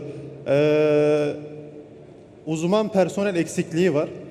Bir diğer problem de, şimdi biz Türkiye'de diyoruz ki hekimlerimize güveniyoruz, hekimlerimize övünüyoruz. Ama hekimler insan, insanlar hata yapabilir. Dolayısıyla hekimlerimizin gözünden kaçan bir vakayı Mamosis'in teşhis ettiği bir senaryoyu düşünebilirsiniz. Dünyada bir istatistik vermek istiyorum. Geçtiğimiz yıl 3 milyon hanımefendi bu hastalıkla mücadele etti. 750 bin hanımefendi de maalesef vefat etti. Dünyada da her 8 kadından biri bu hastalıkla mücadele etmektedir. Özellikle Birleşik Krallık, Rusya gibi ülkelerde alkol daha fazla kullanıldığı ve nüksettirildiği için orada daha fazla bu vakalarla karşılaşılıyor. Bir de dünyada nüfustan kaynaklı vaka sayısı artıyor. Yani hocanın ilgilenmesi gereken hasta sayısı artıyor ama ona oranla uzman personel artışı olmamakta. Bu sebeplerden dolayı biz bu problemleri çözmeye odaklandık. Şimdi yapay zeka girişimlerinde en önemli konu şu: ne kadar doğruluğunuz var ve ne kadar sürede bu analizi yapıyorsunuz? Biz 5 saniye içerisinde bir radyoloji görüntüsünde, bir mamografide kanser veya kitle varsa bu bilgiyi doktora veriyoruz. Bu sunumu biraz doktorlar için işte detaylı kanser tespitiyle alakalı teknik analizler yapıyoruz. 2 tane use case'imiz var. Bir teşhis motoru olarak kullanıyoruz. Bir de bunu sahada özellikle Berlin'deki kliniklerde Mamosis kullanırken hocalar buldu. Triyaj yani önceliklendirme algoritmasıdır zaten. Normalde hastaneye triyaj nasıl olur? Siz hastaneye gittiğinizde giriş saatinize göre sizi sıraya alırlar. Ama bu doğru değil. Biz hocanın kapısında 20 tane hasta varsa belki ilgilenmesi gereken 5'inde vaka vardır, kitle vardır. Biz arka plandan analiz ediyoruz. Eğer kanser veya kitle bulduğumuz, mamografi görüntüsünde kanser veya kitle bulduğumuz hanımefendiler önden alıyoruz ki hoca daha detaylı, daha uzun bakabilsin. Burada ekibimiz var. Özellikle paylaşmak istedim. Tabii sağlık alanında yazılım geliştiriyorsanız sadece iyi işte yazılımcılarınızın, satış ekibinizin olması yetmiyor. Bir bilim kurulumuz var. Bizim bu zamana kadar yaklaşık 30 tane farklı hoca ile çalıştık. İşte radyoloji uzmanı, onkoloji uzmanı. Şu anda 17 farklı hocamız bilim kurulunda. Şu an tamamen mamografilere odaklandık ama ilerleyen zamanlarda kanserin diğer türlerini analiz eden bir Mamosis göreceksiniz. Bu zamana kadarki milestone'larımız özellikle CE sertifikasyonun süreci, işte FDA süreci, bunlar sağlık alanında alması çok çok zor süreçlerdir. Sağlık alanına CE sürecinden geçtik. Bir de biliyorsunuz yatırım süreçleri haftalar ve aylar alır. Crowdfunding tarafında 15 dakika içerisinde çok kısa bir sürede %180 talep fazlasıyla fonlandık. Bir de Health Founders ve Health Register'dan bahsetmek istiyorum. Şimdi biz ilk günden globali hedefleyen bir girişim olarak sahneye çıktık. Özellikle dünyada kabul görmüş biri Romanya merkezi, biri Estonya merkezi sağlık hızlandırıcıları. Dünyada sadece 9 girişimi hızlandırıyorlar. Sağlık girişiminde biri de biz olduk.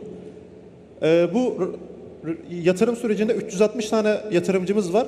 Önemli nokta şu, 360 tanenin 18'i radyoloji profesörü. Yani hocaların bu ürüne değer verip bir de yatırımcı olması bizim açısından memnuniyet verici oldu. İşte hastaneler, klinikler, radyoloji merkezleri bizim müşteri profilimiz. Market size ile alakalı yapay zekanın kullanımının en riskli olduğu alan sağlık alanı ve dünyada da en çok hacimsel olarak paranın olduğu alanlardan işte enerji, savunma sanayi, biri de sağlıktır. Bu alanda pazarın genişliğiyle alakalı rakamları paylaşmış bulundum. Dünyada 2 tane çok önemli rakip var. Biz bunları rakip olarak alıyoruz. Biri Lunit, Güney Koreli, biri de iCat, Amerikalı. Mesela Lunit 5-6 sene önce başlamışlar. Biz 2 yıl önce başladık. Kendi borsalarında IPO oldular. Yaklaşık 700-800 çalışanı var. Büyük cihaz üreticileriyle şu an anlaşmalar yapıyorlar. Biz de şu an dünyadaki ve Türkiye'deki cihaz üreticileriyle anlaşma noktasında görüşmeler yapıyoruz. Pazar büyük, rekabet çok yok çünkü girmek zor, cam tavanı kırmak zor. Biz bu alanda, bu konuda inatlaştık. Bu alanda, sağlık alanında çok övünüyoruz. Hocalarımız böyle, işte sağlık turizmi şöyle. Ama sağlık alanından çıkmış, sağlık teknolojileri alanından çıkmış bir tane unicorn yok. Hedefimiz bu alanda başarılı işler yapmak. Şirket değerlememiz $1.750.000. İşte roundumuzda $175.000. Yurt dışında da operasyonlarımız var. Orada birer iş geliştirmeden sorumlu arkadaşlarımız var. Teşekkür ediyorum. Çok sağ olun.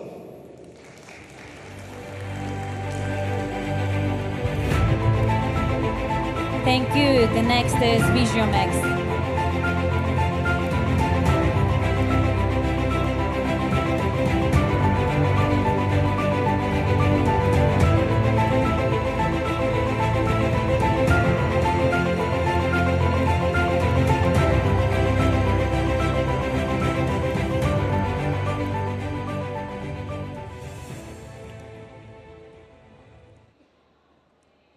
Hello everyone, my name is Hussein. I am one of the co-founder of VWork.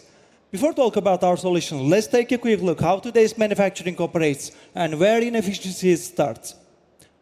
In industrial manufacturing, everything starts with raw materials. These go through many intermediate stages and assembly steps, eventually becoming a final product. In other words, thousands of such individual components are combined to make the end product, like a car, white appliances, or the products you see in the market. But during that process, there is a big challenge that we must address. Every intermediate part must be inspected before it moves to the next stage, because the quality of the previous stage directly affects the next one. Today, these inspections are still mostly performed manually by operators. On average, 10% of a factory's workforce is dedicated to quality control. This human dependency significantly increases the risk of human error. Missed defects create extra costs, about 15% more raw materials and labor workforce for rework. Even in the best case scenario, companies lose 25% of their production capacity. But the situation is even worse. When defective products reach final customers, then overall costs are billed back to the manufacturer, and there can be serious damages to reputation, lost orders, even full product recalls. So, how can we prevent these cost problems? Anyone? RoboMax is an AI-powered optical platform designed to eliminate all quality control challenges in manufacturing. It is a fully autonomous, industry-independent system that can replace manual inspection entirely. It delivers 24/7 consistent inspection with zero human dependency, eliminating fatigue and training costs. Through automation, it reduces quality control expenses by up to 60% and increases inspection speed 10 times, detecting defects instantly without stopping the production lines. It also supports sustainable production by reducing waste and energy use. I know it is confusing, so let me put it in a nutshell. RoboMax turns visual inspection from a manual task into a fully automatic, smart and data-based process that helping factories work smarter, faster, and more efficiently. Our products serve multiple industries, including defense, automotive, white goods, medical, textile, and so on. Together, these represent a market value over $20 billion, which is growing 10% annually. This large and expanding market creates significant opportunities for scalable adoption. Unlike competitors' smart camera-based solutions that require months of engineering setup, RoboMax is operational in just 10 minutes. It is the first platform that not only performs 2D and 3D inspection in a single unit, but also integrates electronic communication and robotic motion control without programming skills. And this makes it up to 80% more cost-effective than any of the competitors and enables the industry's first rental option. With this model, our revenue streams are both predictable and scalable. We expect 70% of our revenue to come from monthly rentals, while other 30% is direct sales to end users, machinery companies, and third-party integrators. This model right now ensures predictable, scalable, and recurring revenue again. We launched RoboMax last month, already received 50 products in orders. By 2026, we aim to expand into Europe and US markets by reaching 100 million revenue with a 50% EBITDA margin within 3 years. Our growth plans also guide our long-term exit strategy. We take inspiration from global leaders, machine vision companies. Most of them have reached multi-billion dollars valuation. That we see the similar potential for VWork as automation and machine vision becomes the backbone of modern manufacturing. Of course, none of this is possible without the perfect team. We are a team of 15 experts in AI, optics, software, and mechatronics, many of whom started as interns and grew with the company. We believe in building not just technology, but also the next generation of engineering talent. As a result, we operate like an R&D lab focused on shaping the future of modern manufacturing. So we invite investors and partners to join us, bringing full autonomous quality control to factories worldwide. Thank you for your time.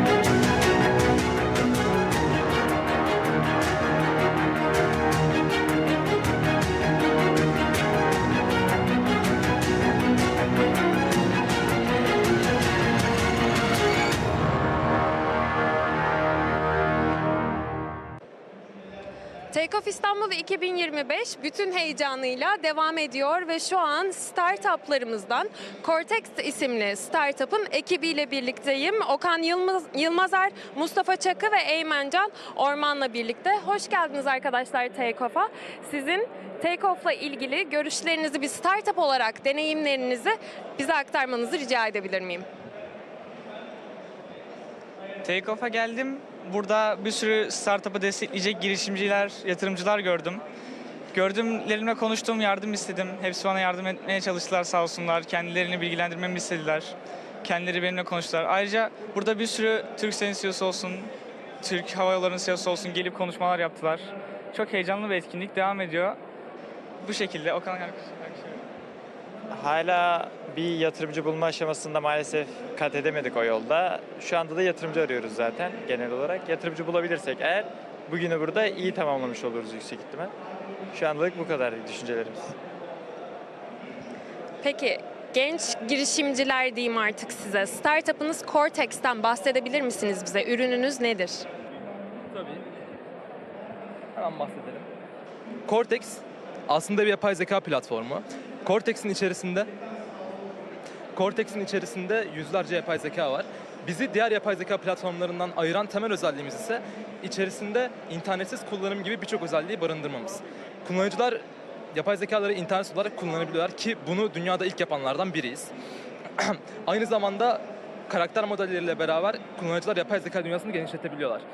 Uygulamadaki karakterlerle beraber kullanıcılar sanki gerçek bir insanla konuşuyormuş gibi bir karakterle konuşabilirler. Tüm bunlara ek olarak eğer kullanıcılara tüm modeller yetmezse kullanıcılar uygulama üzerinden kendi modellerini de oluşturabiliyorlar. Bu şekilde platformumuz. Teşekkür ederiz.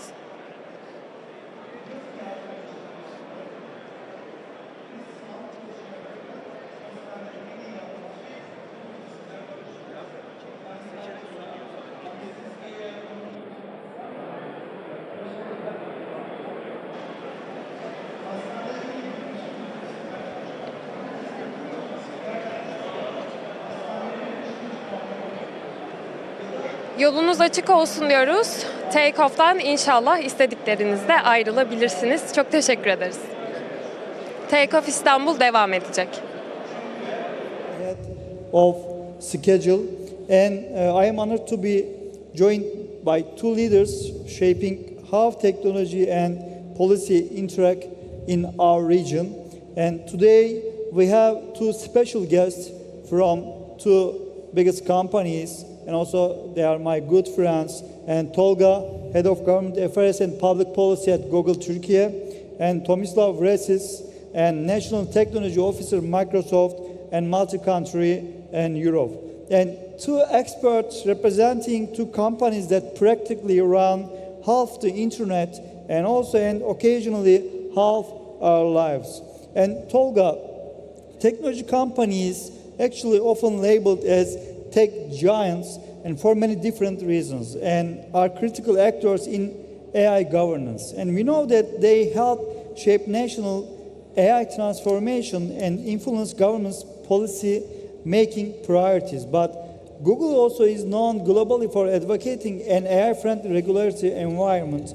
And we are wondering, what are the thoughts on how regulatory frameworks should be designed, and also in how can well-designed governance accelerate AI development and innovation at national and global levels? Thank you, Erdem, first of all, for inviting us here, and welcome to Turkey again, Tom. You said third time this year, right? Yes. Yeah, welcome. To answer your question generally, for Google, we think AI is too important not to regulate. So it's a very critical area that we are putting our attentions to. And we've been working with the governments, the NGOs, and the academia across the world to find the best practices, how to approach AI regulation. Our mission is to fuel innovation, to develop with the ecosystem a safe and a responsible AI products, services, and an environment that promotes as such. In this regard, we have worked with PricewaterhouseCoopers, and they provided us with a report. And this report is laying out what we call is the AI policy gold standards for Google. This is providing a roadmap for the countries, especially to the developing emerging economies. It mainly has 3 pillars that I would like to go through basically today. The first one is the emphasis on building an AI-ready ecosystem in each country. And the other pillar is to achieve nationwide, sector-wide, across the board AI adoption in a country. And the third pillar is to create an enabling regulatory environment that where AI products and its ecosystem can prosper. And we think the government is best positioned to be the leader in promoting all of these 3 areas. Without government leadership, we don't think that it can be only left to the NGOs, academia, and the companies like us, because we must have them lead the way for us. One of the first areas that the governments can focus on is to leverage the existing regulations and laws they have to regulate AI. Why are we recommending this? If there is new AI regulation being introduced without taking an inventory of the existing regulations, they might further complicate the regulatory environment, and it might create over-regulation for the industry and chaos. That's why a thorough scanning and analysis of the current regulatory system is critical for the government before they can jump into a bandwagon like a law like the EU AI Act, for example. And why EU AI Act? Now Europe is looking back, and probably it's learning lessons from what they did, moving on too fast with such a dynamic industry and technology, so that they're not choking the innovation. Yeah. Now, EU is doing a soul searching in this, and so that countries like Turkey or other emerging markets does have the opportunity to learn from the mistakes that's been done around the world. Let's call it not mistakes, but hasty moves that are hindering the progress. So Turkey, at that point, is an advantage to wait and see what is working for AI regulation and what's not. The second leadership that the governments can do, and also the Turkish government here, adopting the cloud first as the first priority. What do we mean by cloud first? Cloud first is the default option when you are embarking on a new transformation project. For example, I can give an example from Singapore. They have moved 80% of government services to the cloud by the state. And as you may know, Singapore is one of the best examples in digital transformation and AI governance. So this can show an example to the rest of the emerging economies that moving your government services to the cloud sets you as a leader so that the private sector and the rest of the economy can follow through. And the third element that I would like to stress is following the international standards. Again, why do we recommend that? This will, if a country follows the international standards when AI deployment or its policies, it will automatically avoid regulatory fragmentation and also regulatory crowd, I would say. And this would also promote global interoperability. Like the management systems like the proven ISO is a good example for that. So if every country tries to reinvent its own AI standards, they may be an outlier and they may find at the end of the day their systems not being able to be compatible with the rest of the world. So this is also very critical. Yeah, in a nutshell, Erdem, this is my answer to your first question. Thank you. Yeah, thank you, Tolga. And sometimes AI adoption feels like public transportation, Tom. Like, for example, some countries boarded earlier, some countries running to catch the train, like some countries are still checking the timetable. And your question actually, given your multi-country role, and you have a unique vantage point to the how different nations are adopting actually AI, how do the countries you cover compare in terms of AI readiness and adoption? And what are we doing well, and where you do see the biggest opportunities actually for acceleration? Thanks for the question. Thanks for the invite and for having me here. I really like coming here, and these discussions are really fruitful. And I hope that we will be able to send some strong messages and to help people to understand what are the perspectives. Maybe you will be surprised, but I agree with everything what Tolga mentioned, because this is the way how it should be done. You mentioned the gold standard. You mentioned all these things. So when it comes to regional perspective, or when it comes to what other countries are doing, I would say, if looking for what AI can bring to the country, it depends on what country wants to do. So you have different perspectives of the countries.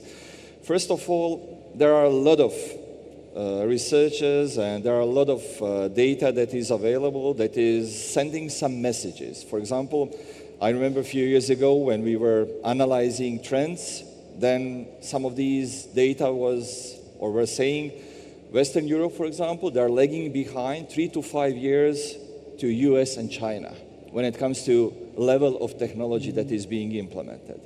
Then we ask, yeah, okay, Western Europe, what about, East and Southern Europe? Well, to be honest, it's 3 to 5 years behind Western Europe.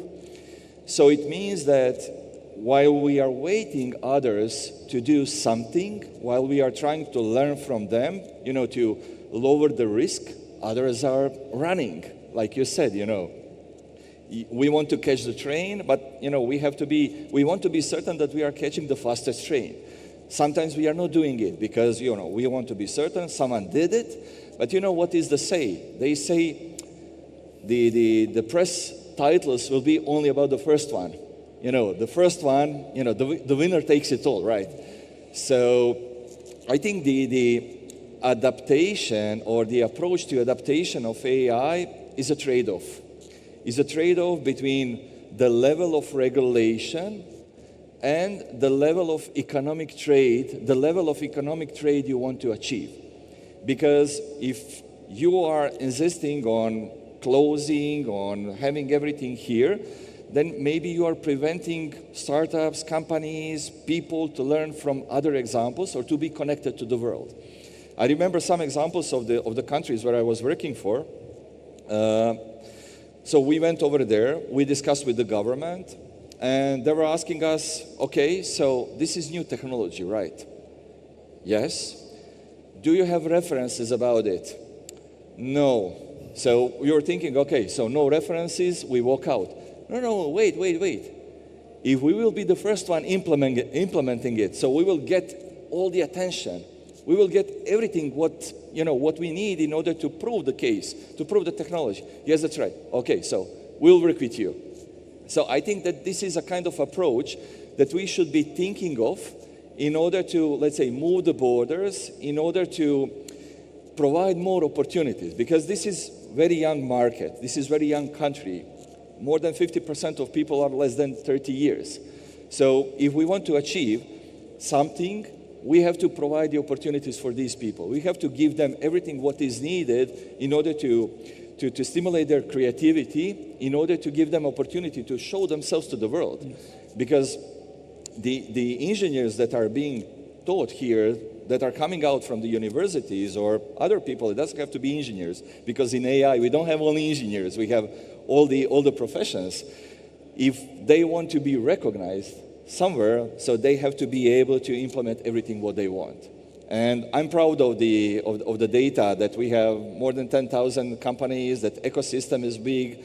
We have companies like TOG with whom we are working, with whom we are helping to reach that broader community. So I would say, when looking at the regulations and when this gold standard and the references from other countries, I would say take a risk.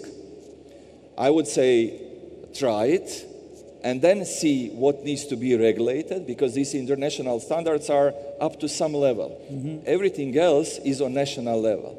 So if there is an opportunity to take a risk, to try, maybe country will not be perceived as 6 to 10 years behind US. Maybe there is an opportunity to do this kind of tiger leap. Because we have to remember, some time ago, this was a cradle of civilization. So why should we be perceived as a countries of Europe South that we are lagging behind? We should be advanced. We are proud nations, all of us, we are proud nations. So we should be going forward, and we have to find a way how we can make this tiger leap and how we can jump. Because then we will not be talking about what other countries are doing. Then we will be talking about, this is the way how Turkey did it. So, let's try to take it from that perspective. Great point. Thank you, Tom. We have 10 minutes. May I add a comment to what you said? Please. Sorry.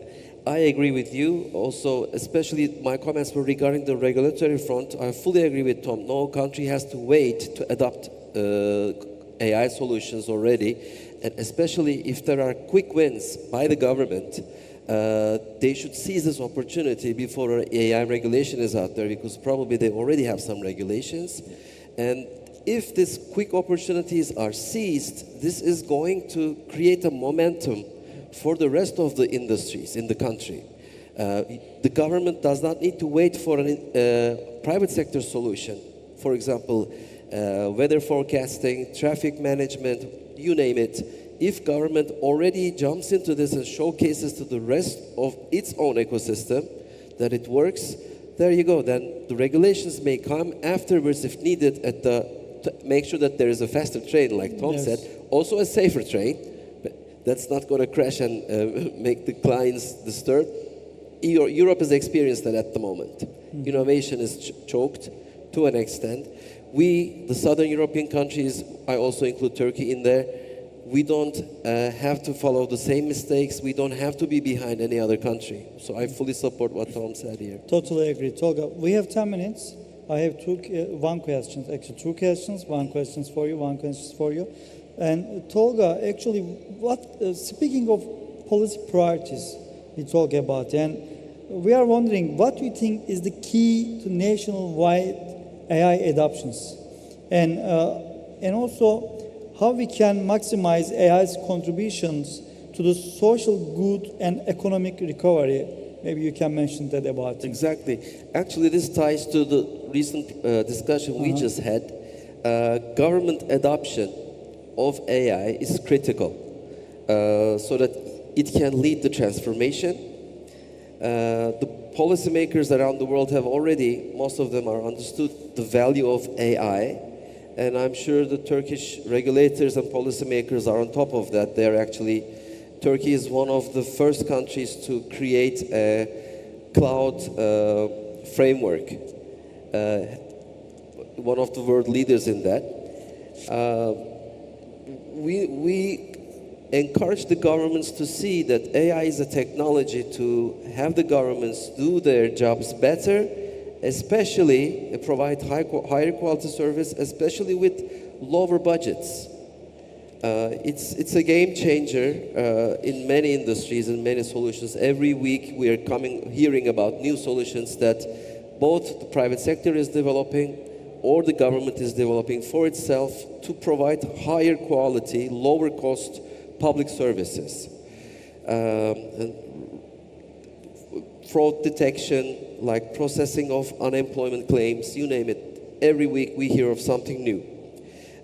Also in this regard, Google has developed with PricewaterhouseCoopers and AI Works for Government framework. I would like to share some highlight figures from that. The government adoption of AI can reduce potentially the federal deficits up to 22%. It's a huge number. And public administration productivity can go up to 3%, while the GDP can be boosted by 4%, while the household income can be boosted by 2%. So wider adoption is only government can lead in its services. Access to high quality data sets is another element. For example, the health data of each of the individual. It's private information, it's critical information, but it's also the information that AI needs to find cure and solutions for the people who's providing this data. So we encourage the governments to create high quality, safe data sets nationwide and make this available in an anonymous fashion to AI solution providers so that, for example, healthcare problems can be solved through AI. And also the other element is upskilling. Not only to students, not only to teachers, not only to the public servants, but also to average citizens, and most importantly to the small and medium enterprises who are the backbone of the economies. Yet they do not have the resources to upskill themselves like giant organizations or like larger organizations than SMB. So it's another critical area, especially for Turkey, which dominates more than 90% of the output in Turkey, to upskill its small and medium enterprises. So to summarize it all, and to answer your question first, there has to be a regulatory environment that supports the fostering of AI and in general innovation. The entire nation should be upskilled, not only defense. For example, Turkey made a lot of strides in defense, but it's not enough to provide this eligibility only to one industry. It should be across the board. And again, as I said to Tom's comments, we should create the momentum by showing examples. If there is a quick win, an AI solution could potentially solve a problem, let's do it and demonstrate to the rest of the ecosystem. Thank you, Tolga. Tom, as AI becomes more transformative, actual discussions on digital sovereignty, you know, and actually you are working on it, I know that. How do you see this conversation evolving across your region? And actually, how can countries balance innovation, openness, and national strategic priorities in this new era? Well, digital sovereignty is a buzzword that everyone is using today. Geopolitical situation is evolving, and countries are trying to adopt. But in the end, it's about the trade-off. So as you move on the ladder, if you want more sovereignty, then you are closing more doors when it comes to world trade. So it has to be balanced. It depends on the national priorities, it depends on the policy, but it also depends on the environment. For example, I was working with the countries that were asking us to help them to build data embassy projects.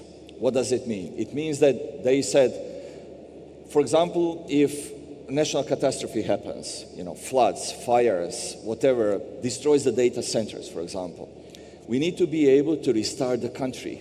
We need to be able to work from tomorrow because we still have citizens.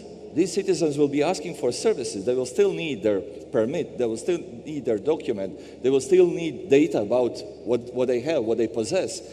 So these projects were very interesting, and the learnings were great because we were doing this with countries that on the ladder of sovereignty were most sovereign countries. But in the end, they decided that they have to leverage all the technology available, like cloud, because it gives them an opportunity to restart fast. Because when you compare this trade-off, or when you are putting this trade-off into a context, then it is about where we will invest, where we will be putting our money, what we are betting on. Because if we want to transform traditional industries, it takes time. There is a lot of resistance over there. So you are telling people, now, you know, we will put some AI inside, it will help you, you will be more effective. And then people are saying, oh, no, I don't want a robot to, switch me. I still want to work. Yeah, but it's not about that. But if you are infusing bottom-up to traditional industries, it takes time, there's a huge risk, and these traditional companies, they are observed or they are perceived in the market from their product or from their service. If you do something wrong here, the effect on how people are looking at you from your product or from your service might be affected. So there might be a risk. So we see countries are shifting to something else. They are trying to build new type of economy that is digital native, that is cloud-born. What does it mean? It means that you are adding some additional perspective, and it is the usability, it is the perception. So when you build something here, you have an opportunity to fastly respond. So there is a cloud technology. You change something swiftly. So there is a problem with the service, use AI, it will help you. There is a problem with, customer care. You have all the languages available. So speak any language you want. So this is changing, and based on the perspective, on the feedback that you are collecting from users, you can adopt fast. And that is what we see as a trend from many other countries who are trying to push the needle of investment. Instead of putting more investment on traditional industries and trying to change traditional industries, it takes time, there is risk, there is an uncertainty. You are doing something else. You stimulate companies like this, startups. You are stimulating companies that are creating spin-offs, that are making a risk on some other scale, that are trying to do something new, something innovative. And then they are being able to be more flexible, going to the market, trying to envision something and trying to develop more. This is a really good comment and feedback. Thank you, Tom. And actually today's dialogue shows us that the future of AI governance actually not a choice between innovation and regulation part. And it's a redesign of the partnership between them. We need to focus on innovation and regulation together. I want to thank you to our speakers and Tolga and Tom. Thank you so much. Also, I want to thank you to entire Takeoff team, and they made amazing an organization and the panel, etc. And they made a great job. Thank you all of them. And also, I want to thank you too, because for being the part of this important conversation, and hopefully see you next year again in the part of this. Thank you so much. Thank you, Erdem. Thank you.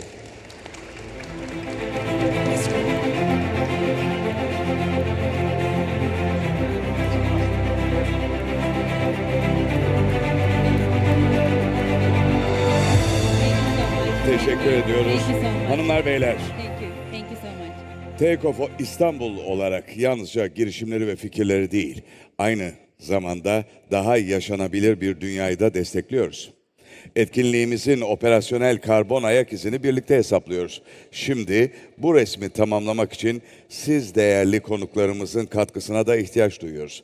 Katılım şekliniz, ulaşım tercihleriniz ve varsa konaklama bilgileriniz etkinliğin toplam çevresel etkisini doğru bir şekilde ortaya koymamız için kritik bir önem taşıyor. You can scan the QR code on the screen to access the event CO2 platform. There, simply enter the transportation method and distance you travel to attend the event. We kindly ask our guests coming from outside the city to also provide their accommodation information.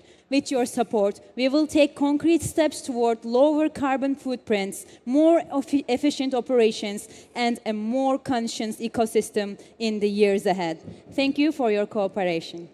Ekranda yer alan QR kodu okutarak Event.co platformuna ulaşabilirsiniz. Burada yalnızca bu etkinliğe gelirken kullandığınız ulaşım yöntemini ve mesafeyi girmeniz yeterli.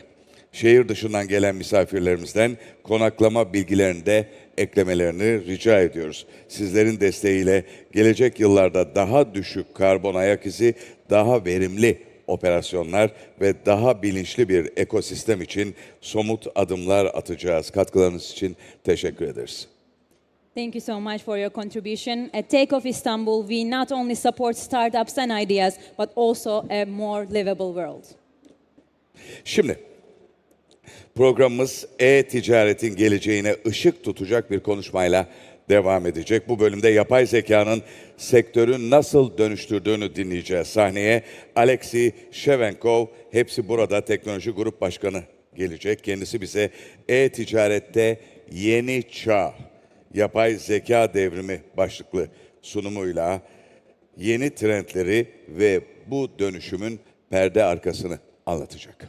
Our next session is called AI-Powered Transformation of E-Commerce. Our guest is Alexey Shevenkov, CTO at Hepsiburada. Please welcome him to the stage.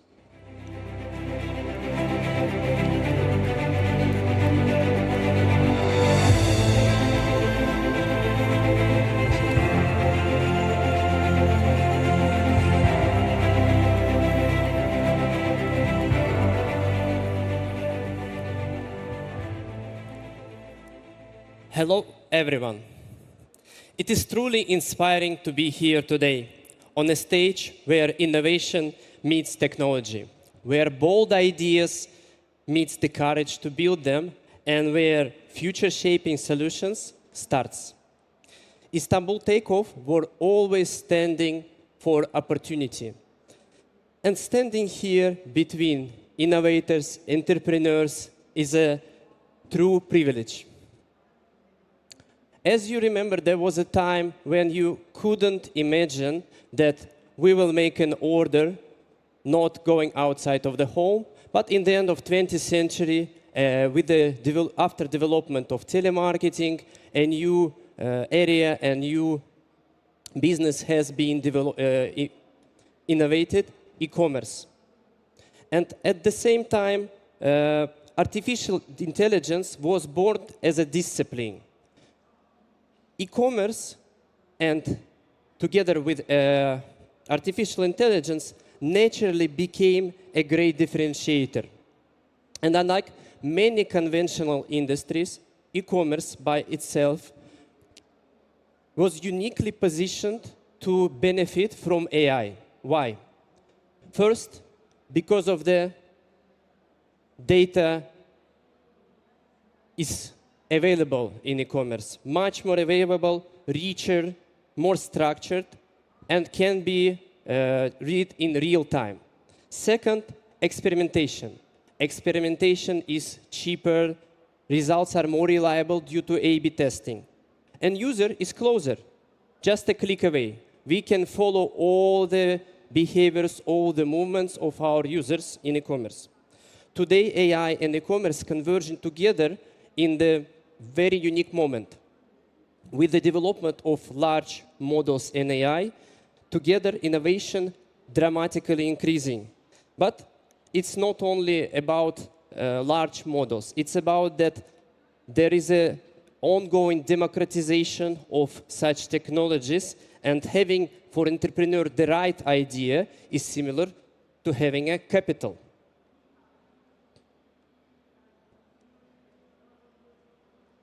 We often imagine that AI is something from the future, but already in e-commerce, AI is solving many tasks. It is showing right products, relevant products to the customers. It is moderating content. Logistics systems optimize routes every day. Pricing and promo solutions, pricing and promo algorithms, optimizing and making decisions to show the most efficient prices and promotions. But the most important part nowadays, with the transformation of AI, these technologies are much more closer to entrepreneurs. In Hepsiburada this year, we're celebrating 25th anniversary. But it is not only an anniversary, it is a milestone in Turkey's digital transformation path. As a platform, we are standing today with 11.6 million active customers, 101,000 business partners, from each 1 from 4 is a women entrepreneur or local producer, and 80% of our merchants are SME. In our catalog, we have 280 million products which are reachable from 81 provinces of Turkey. But every number represents not only a number, it is also an entrepreneur's dream, producer resilience, and also customer trust. And AI obviously is as an engine in the middle of all this ecosystem.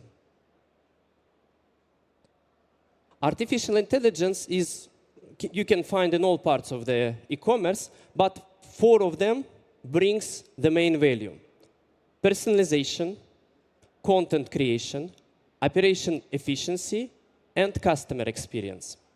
Now, let's look into them with the more details, examples, and also numbers. In the past, e-commerce was mainly competed with assortment, prices, and promotions. Nowadays, competition increased. Nowadays, customers also building new habits and expect from us much more. They expect unique experience. They expect relevant products. And recommendation algorithms nowadays are not just showing you exact products which you wanted, but they also giving you ability to discover something which you wouldn't aware of. Classic example is Target company who was sending promotions about Pampers to a lady whose family yet didn't know about pregnancy. It is extreme example, obviously, but we can see from this example that AI sometimes can predict something which human never can understand. At Hepsiburada, personalization is in our core in all steps of the journey. Our homepages curated personally. Offers from promotions is suggested to the customers also personally. We understand user content and connect people to the right products, again, personally.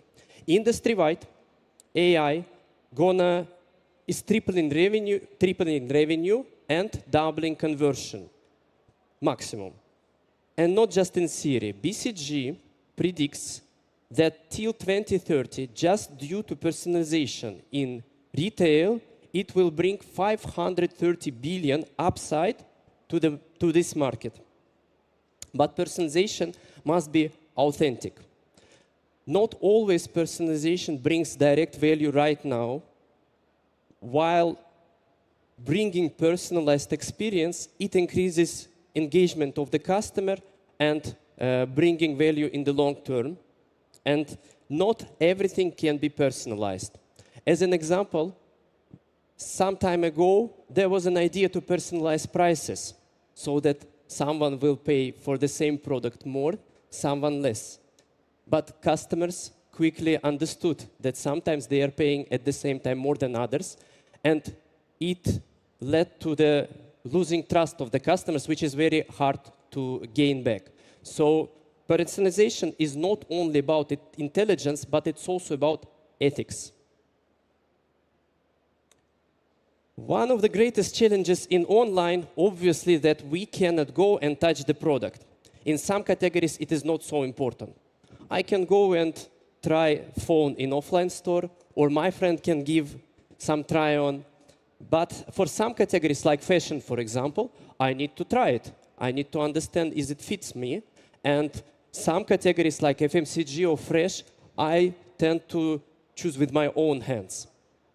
In e-commerce, in online, at some point there was expectation that metaverse, virtual reality will solve this, but the technology didn't went even close to the real experience. And nowadays, a new AI is solving step by step this problem.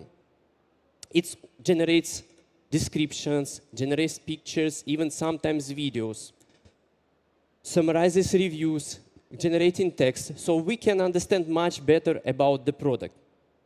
For example, in with Hepsi Content Factory, we are generating, our model is generating titles, descriptions, filling up parameters, and sometimes even pictures, so that our merchants, all of them independent of the size, can benefit from professional content, similar level, which big merchants have.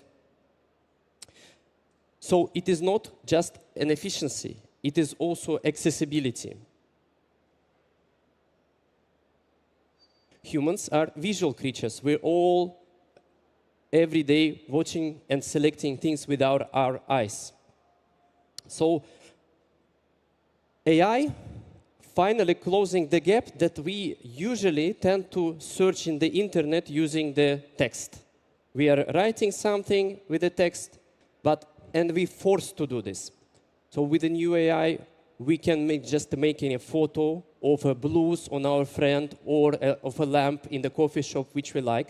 And visual search can find us a product which is not only similar, but sometimes, if we have it obviously, the same product. In some markets, visual search increasing engagement of customer by 35%. This is just the beginning. Generative AI now can render clothing on your photo which you upload to the application, which solves the previous issue, inability to try on online. And some of the AI models already building and generating 3D models, which is coming to scale of virtual shopping. World becomes a showroom. For decades, online search followed the simple rule and simple process. You are typing something and getting the answer. What if I don't know what to type? What if I want to buy a product for 5-year-old son, which loves science? What if I want to buy a sofa for my living room, which is small, but will be good looking with my wooden floor? This is where conversational shopping comes into the game. And modern AI assistants, as an example, brought last year holiday season to retail 1,300,000 persons more traffic year over year. So this is very promising area. It is growing so much.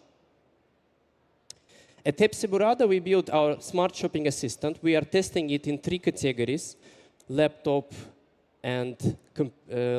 cosmetics, and F-decoration. It can recommend product. It can answer your questions about category. And also, it can help to catch some deals even sometimes. It is obviously beginning because the habits of the customer will be changing. But as well as now it will be the one tool, one journey. Instead of having several recommendations search, in one journey you can solve all your tasks. Some of the most powerful AI systems and solutions are not visible to the customer. Pricing, inventory optimization, marketing, these all invisible engines that determine competitiveness in e-commerce and retail. Globally, dynamic pricing led by AI can increase margins by from 5 to 22%. At Hepsiburada, our product AutoHunt offering and suggesting prices and commissions to our merchants, to our partners, based on elasticity and product capabilities. And with a tiny price adjustment, the volume can be increased significantly. And instead of, in marketing engine, instead of sending 20 communications, 20 push notifications, just selecting 3 specific personalized messages will decrease noise for the customer. You know, we have every day so many notifications and pushes coming to our phones. But the sale is not completed until the product will arrive to the customer hands. How the items can be placed in the warehouse on the floor so that the person who is speaking will walk smaller distance. How can courier routes be optimized to decrease the time and mileage and environmental impact? How can pickup points and lockers can be located in the city so that majority of customers can reach them in the minimal time? All these tasks AI is solving quickly and revolutionizing the way of solving. Inventory planning accuracy is increasing by 35%. Logistic costs dropped by up to 15%. Road optimization cuts fuel usage and also environmental impact.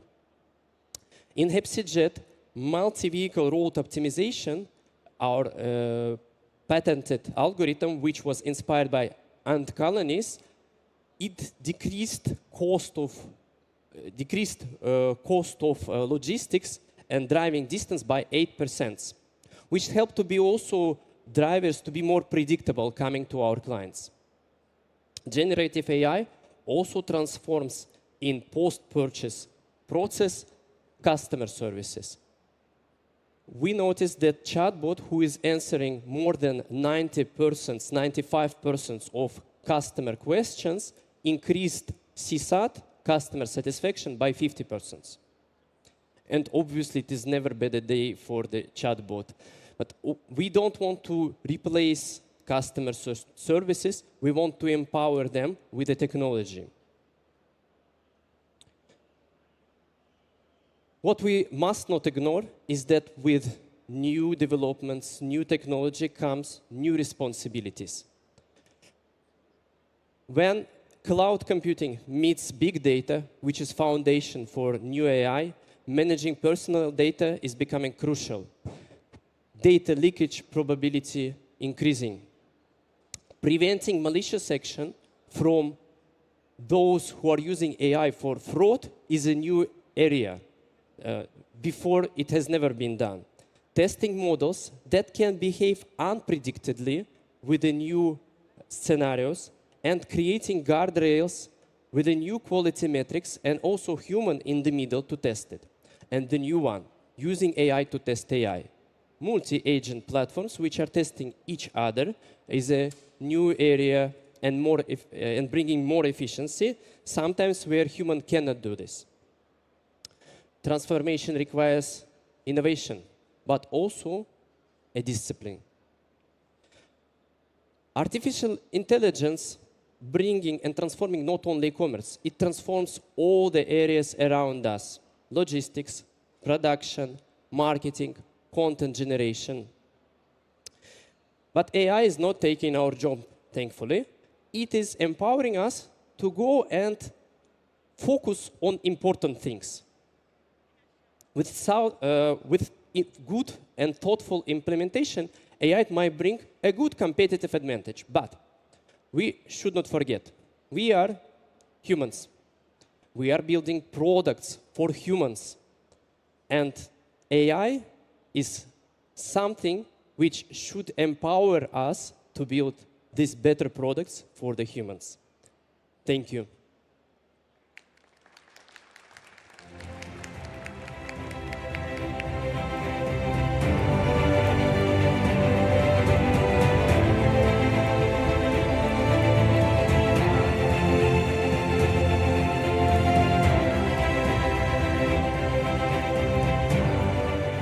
Hanımlar, beyler, şimdi programımız MENA bölgesindeki yatırım stratejilerine odaklanan önemli bir panelle devam ediyor. Bu panelde MENA bölgesi için VC stratejileri yatırım tezinden anlaşmaya başlığı anlatılacak. Panelistlerimiz Omniya Hamed, Uluslararası Yatırımlar Şeyh Saadet bin Ahmet Al Maktum Özel Ofisi Kıdemli Direktörü, Zeynep Al Şerif, Plus CV partneri ve panelimizin moderatörü Michael Lynch, Golden Gate Ventures partneri. Panelistlerimizi sahneye davet ediyoruz. Our next session is called VC Operator Playbook for MENA, From Thesis to Term Sheet. And it's our pleasure to invite to the stage to moderate the session Michael Lentz, partner at Golden Gate Ventures. And it's also our pleasure to introduce our speakers. Omniya Hamed, Senior Director at International Ventures at the private office of Sheikh Said bin Ahmed Al Maktoum. And also Zainab Al Sharif, partner at Plus VC. Ladies and gentlemen, please welcome them to the stage.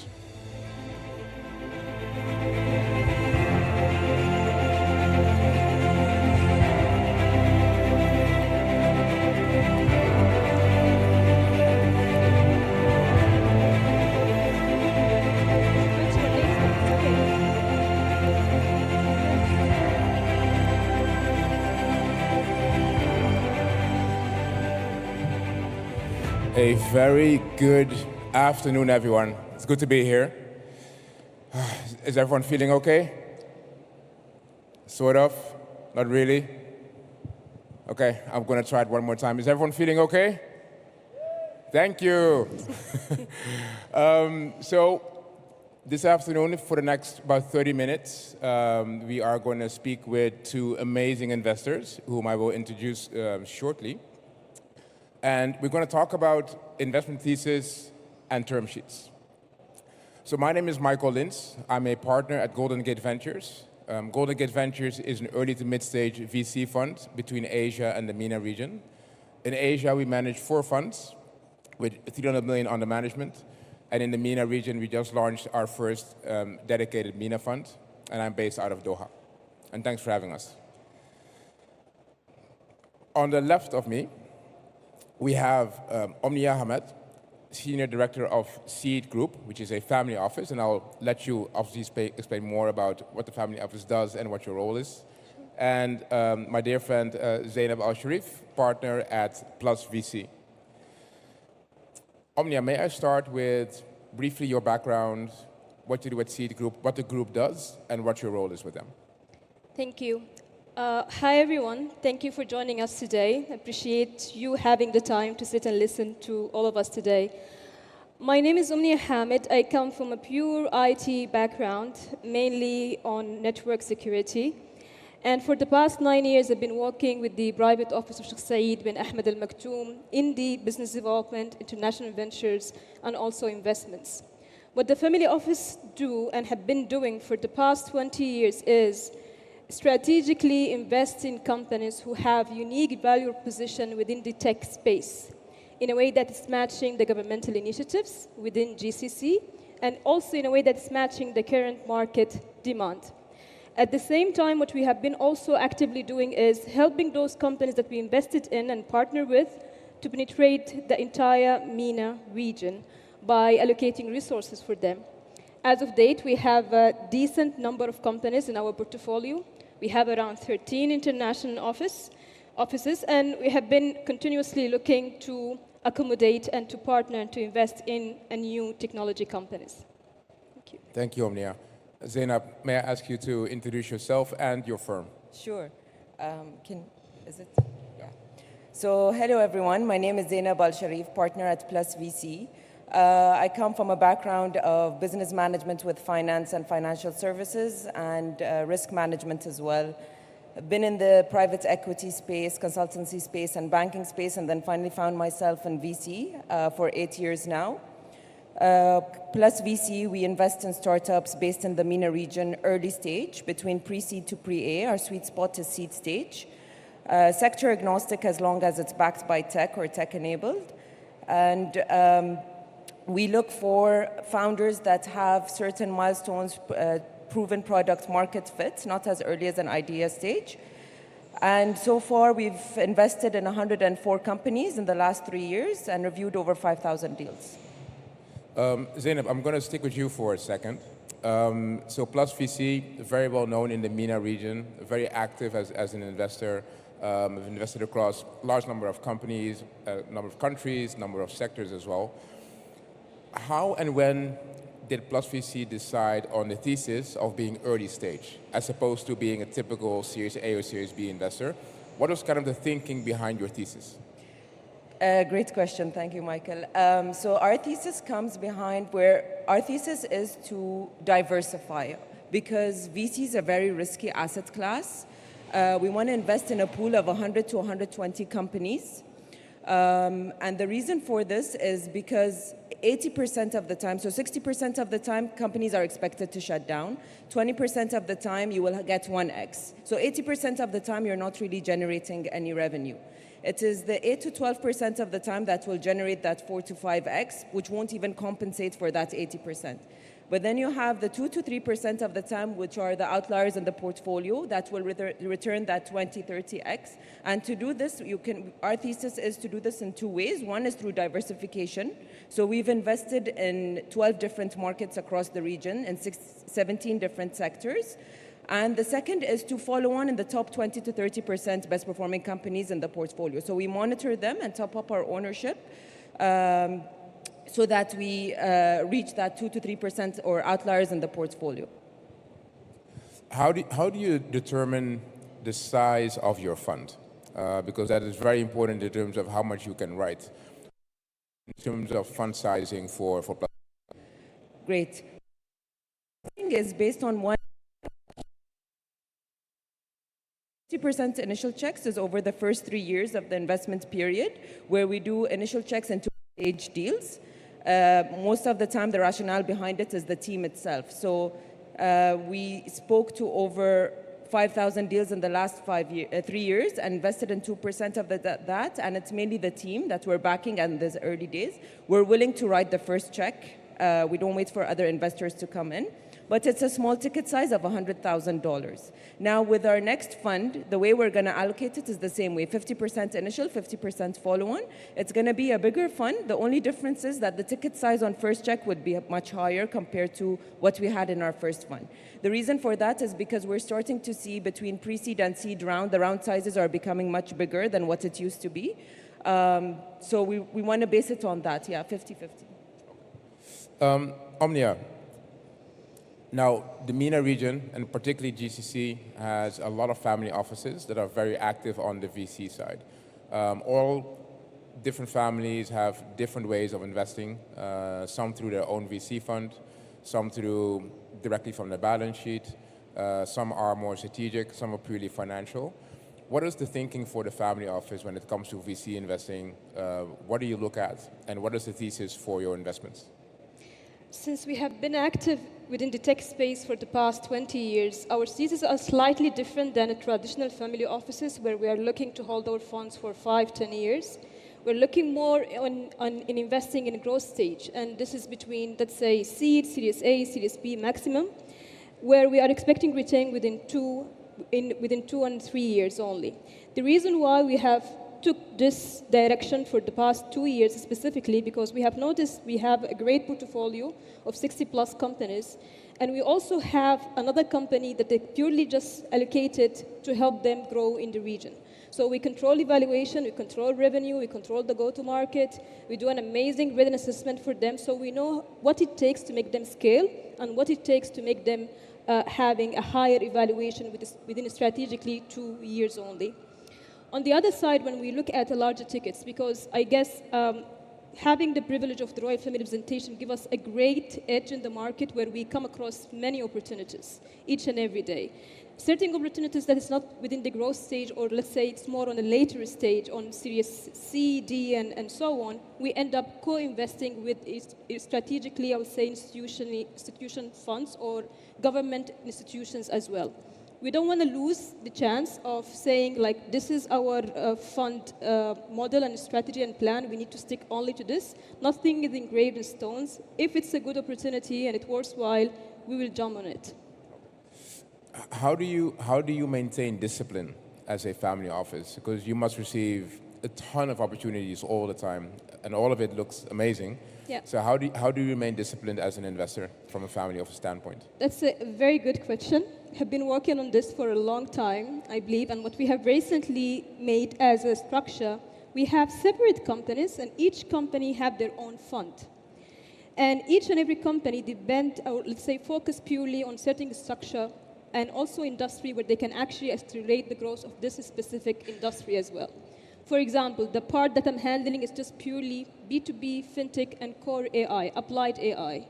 So within those, I have a certain fund, I have a certain limit of companies that I can entertain per year, because within my ecosystem, this is also how I'm going to help them scale. If they are raising their Series B, I know who will be the next investor after the private office. So it's a matter of creating the right structure, timeline, and to cut the story short, it's also about the fund size. Zainab, I'm going to go a little bit off script on this next question.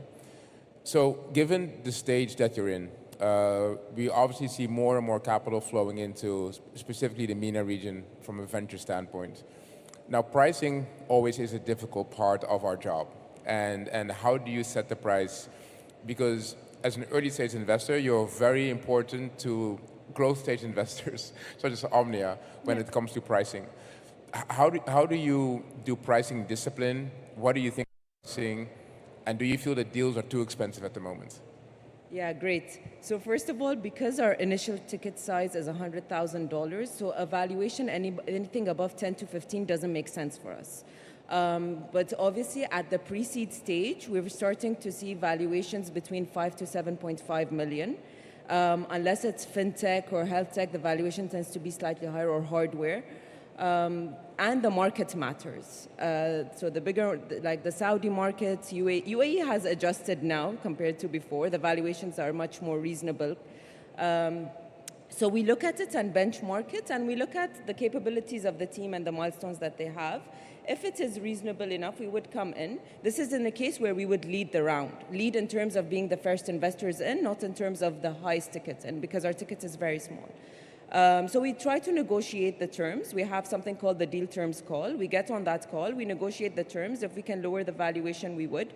And it has happened where we could, to something more reasonable, because we don't want to screw them over in their next rounds. Especially if they suddenly go to the next round and they say they're raising within 6 months something that's 3 or 4 times higher than the previous round, which will lead to them not being able to raise. So we want to have a win-win situation for all, but at the same time have a reasonable valuation on the table, other than the side terms that we would have with them to protect ourselves, given that we're signing on a safe note. So the MFN, which is the most favored nation, in case they end up raising at a lower valuation, we want to make sure we get into that lower valuation. Liquidity.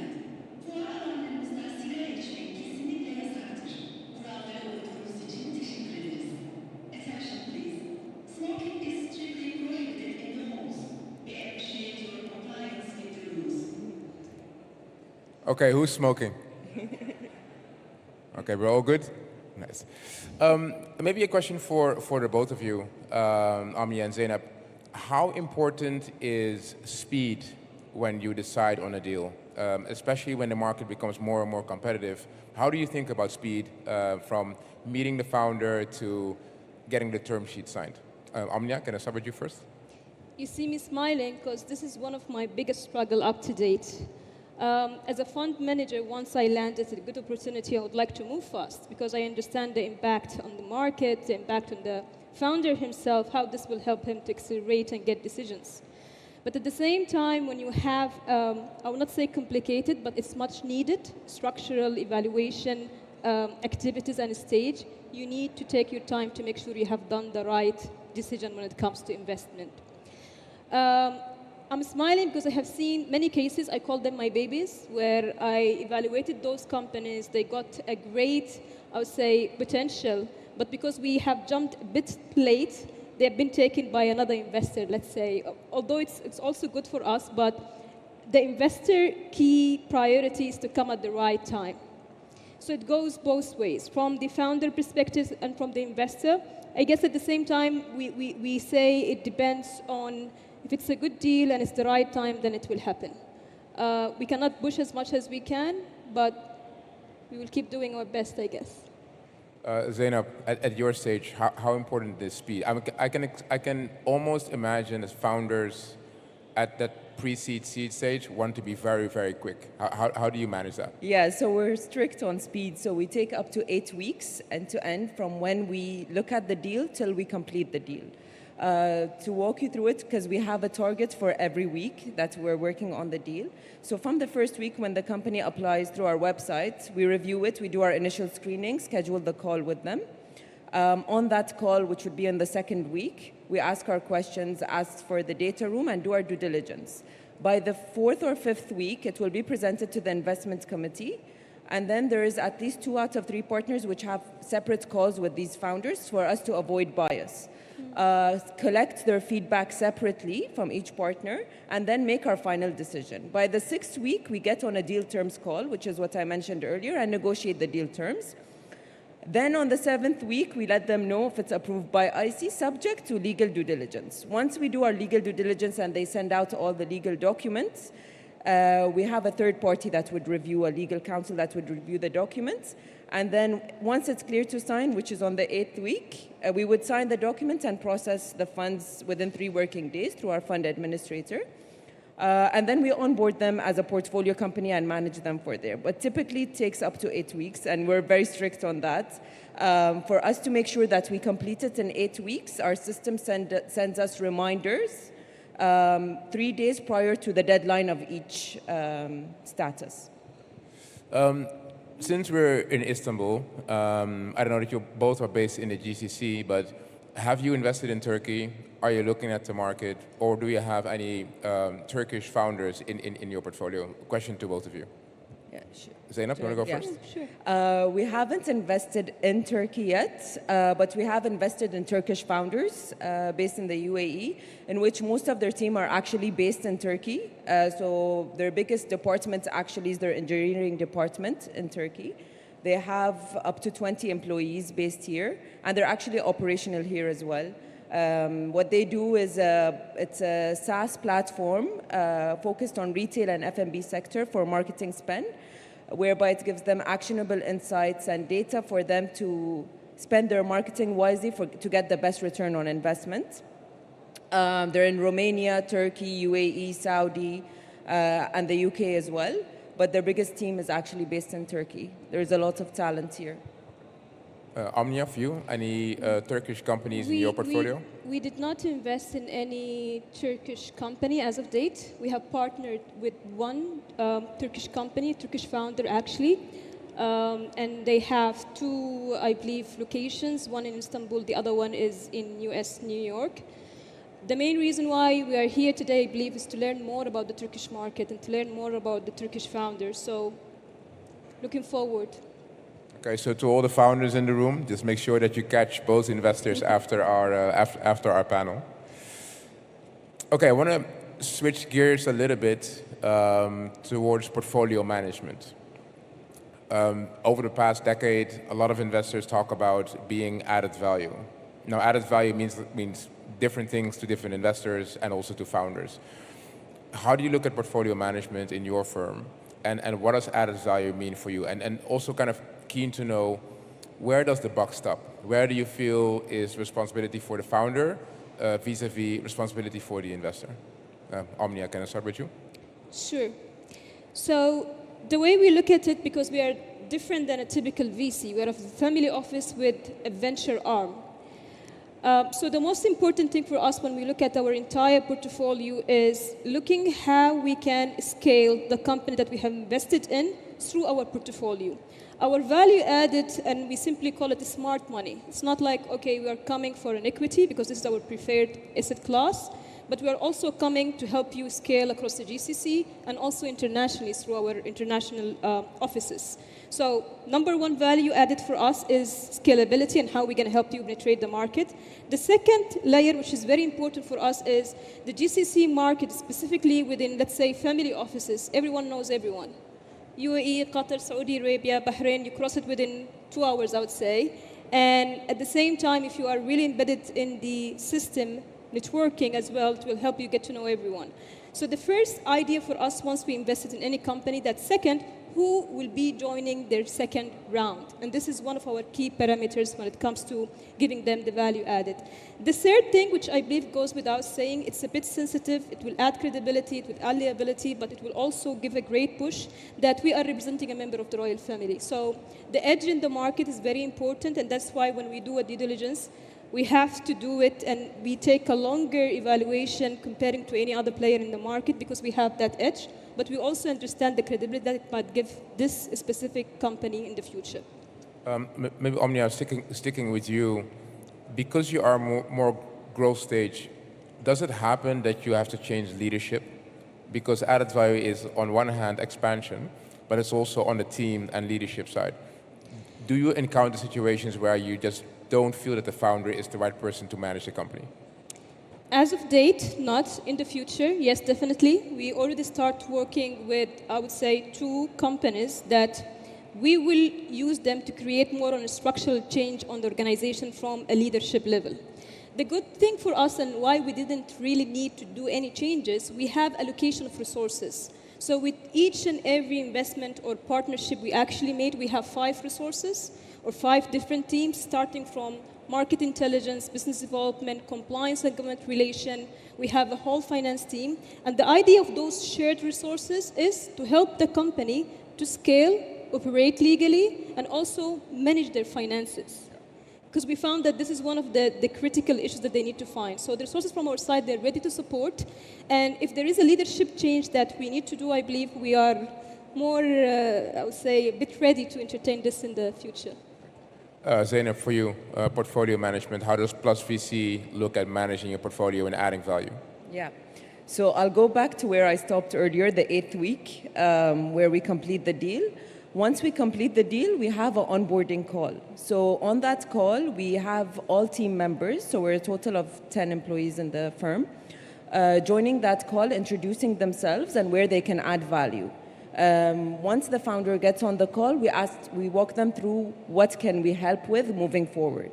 It's important to note that we don't take board seats, but we still act as strategic investors for those companies to help them grow and reach the next stage of the business. So one of the things of value that we add is that we have a Plus Perks document. Because these companies are in their early days, we want to help them keep costs low on different tech tools. So we partner with different tech tools and offer discounts. And at the same time, we offer to cross-sell existing portfolio companies to each other through the Plus Perks documents. The second thing is we have open office hours with the team. So whenever they need to talk to us, they have access to our Calendly link, they can book a time. We give them advice. We don't force them to do anything. We just give them the general advice, and they would do different experiments to see whether it works or not. The third thing is we build a community for those founders where we believe that there's potential synergies between them. So by bringing all the founders together, they interact with each other, engage with each other, ask for each other for help, and also get introductions. Now, where the portfolio management part comes is first we give free subscription for them to report on a monthly basis on a platform to us. The second is our system automatically sends on a quarterly basis an email to all the portfolio companies to schedule a call with us after every quarter. On that call, we get their updates, and towards the last 10 minutes of the call, we ask them where can we help. Usually it's with fundraising. We collaborate with other VCs, so we help them with fundraising, hiring, or just partnerships, introduction to people, or expansion into new markets. So most of the companies are now expanding into Saudi. We have almost 42% of our portfolio are now operating in Saudi. A lot of the companies between UAE and Egypt are expanding into Saudi. And we have 2 team members based in Saudi that help them and support them to expand into that market. So we're very active in terms of helping them grow the business and adding that strategic value within their expansion plan and internal operational plans. Sort of at your stage, where do you see the biggest gap in skills of the founders? Where do we see at your stage, where do you see the biggest gap in skills of the founders? The best skills of the founders? Where do they need the most help? Where's the gap? Oh, the biggest gap? Okay, the biggest gap is, I think, so when you have a company that has 3 or 4 founders and it's not very diverse, and they don't get along, I think that's the biggest gap. Because when you have more than 2 or 3 partners that you're going to multiple times have arguments with, and you don't have the same mentality or not have the same aligned vision, we've seen within our portfolio as well that either the partner ends up leaving, the business goes down, the team gets demotivated, all because of the management team. And there's no diverse skill sets that's adding value to the company itself. So we try to avoid companies, for example, that has 3 CTOs or 3 tech backgrounds on their team, because you want someone that complements each other with different skill sets, like a CFO, a CTO, and a CEO with different background, different experience. Usually they start off as friends who have the same background. They might be good on paper, but they don't really see the long-term value of the business. So I think by identifying the gap in terms of the skill sets of the founders, you can tell whether these founders are actually capable of executing or not, if they complement each other.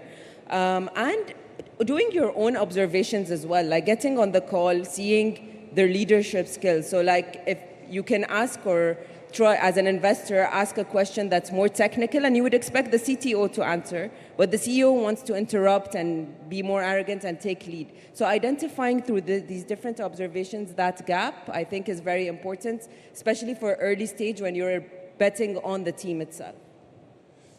Since you're both agnostic investors in terms of sectors, would love to hear where do you see the trends that get you excited as an investor? And I'll preface, you're allowed to say AI. We are allowed. You're allowed to say AI. Yeah. So it's AI, definitely.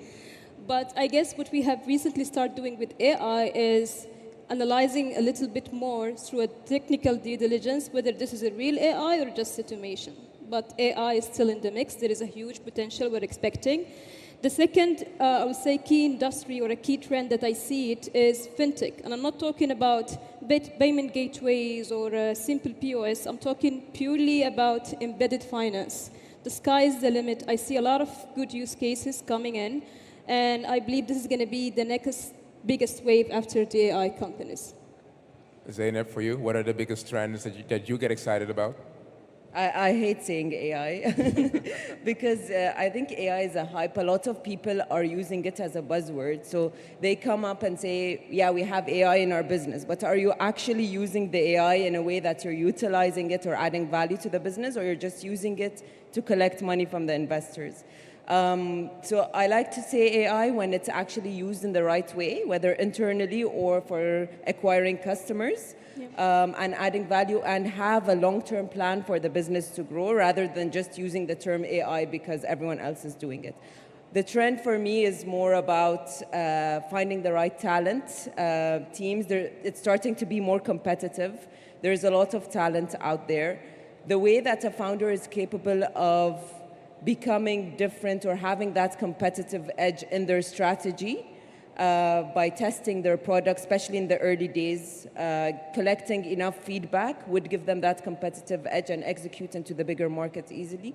And I think that's the trend that we should look for, especially in the smaller markets as well, like Bahrain, Qatar, where there is a smaller size of people there that these startups are dealing with a smaller sample size of customers. They're capable of testing it in the right way so that they can gain that competitive edge, build on the product, develop it, and then go compete with the bigger players in the bigger markets. We have a few minutes left, and I want to make sure that we have a takeaway for the founders in the room. Building a business is extremely hard. Fundraising is difficult. Managing a company is difficult. Getting the right talent on board is very, very difficult. If you could give the audience, the founders in the audience, 2 very important tips that you've learned being as an investor, what would you tell them? Omnia, first one for you. It's a very good question. So I have 2 key tips that I've always been thinking about, looking at who made it very successfully, reached to a unicorn or maybe publicly listed already for his company, and also for the recent startup that they have raised funds this year. 2 things. Number 1, as a founder, regardless of your strong technical capabilities, you need to be a salesman. You need to have the actual key skills of being a hunter and a farmer. And why I'm saying purely sales skills, because it will help you to negotiate a term sheet. Simply, it will help you to negotiate with clients. You might not even need an investment. You might end up bootstrapping your company if you have these key skills. I've seen many founders who have great products, but when it comes to negotiating, acting as a closer for their own term sheet, I see them a little bit failing. So this is number 1 skills that you need to focus on. Second, when you are building your pitch deck and you are moving to investors, make sure you have a good evaluation. I will not say realistic. You can put what you think is right for your own company, but make sure you will back this evaluation with accurate and timely data. This is very important, and this is one of the biggest issues we are facing in the investment world, because how are we going to justify an evaluation without a real backup? Regardless of the method that you have adopting or you're using, make sure you have enough evidence to back your evaluation and for us to see your vision as well from our side. Zeynep, the 2 most important advice you want to give founders in the room? Yeah, so the first one would be transparency. Be transparent with your new investors and your existing investors from day one. If there is something that's going wrong in the business, be transparent about it. That shows you as a founder, you're willing to be coachable, you're willing to take advice. And with your existing investors, be transparent in terms of telling them when things are going good and when things are going bad. They are here to help you. So they want to see you grow, especially in the early days. So transparency is key. And the second one is consistency. For more of the early stage founders, I think be consistent. If you believe in an idea, don't give up on it. There will be a lot of rejections from investors, but that shouldn't stop you. You should keep fighting. If you believe in the vision and the idea and you think that there's something there, continue growing. And that's what we also try to do as Plus VC. We try not to ignore those founders and give them the right advice, especially in their early days, even if it's a rejection, to guide them and help them towards the right destination. I think that is extremely valuable advice. But more so, I would like to ask the audience to give a round of applause for Zeynep and Omnia. Thank you so much for this conversation. Thank you.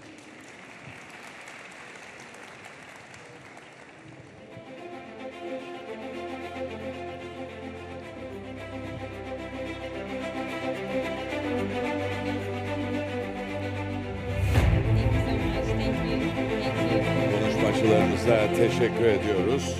Şimdi çok değerli bir konuşmacımız geliyor. Sayın Ahmet Akyol, Aselsan CEO'su. Kendisi bize birlikte büyüyoruz ve işbirliğiyle ilerlemek başlıklı konuşmasıyla kurumların, teknolojinin ve işbirliklerinin geleceğiyle ilgili önemli bir perspektif sunacak. Buyursunlar. All right, ladies and gentlemen, our next session is called Growing Together, Advancing Through Collaboration. And it's now my privilege to invite to the stage Ahmet Akyol, CEO of Aselsan. Please welcome him.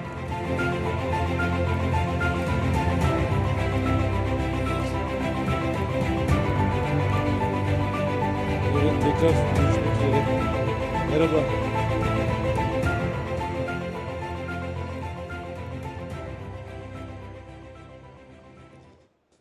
Evet, herkese öncelikle buradan saygıyla, sevgiyle selamlıyorum. Bu yıl Türkçe sunum yapacağız, geçtiğimiz yıldan farklı olarak.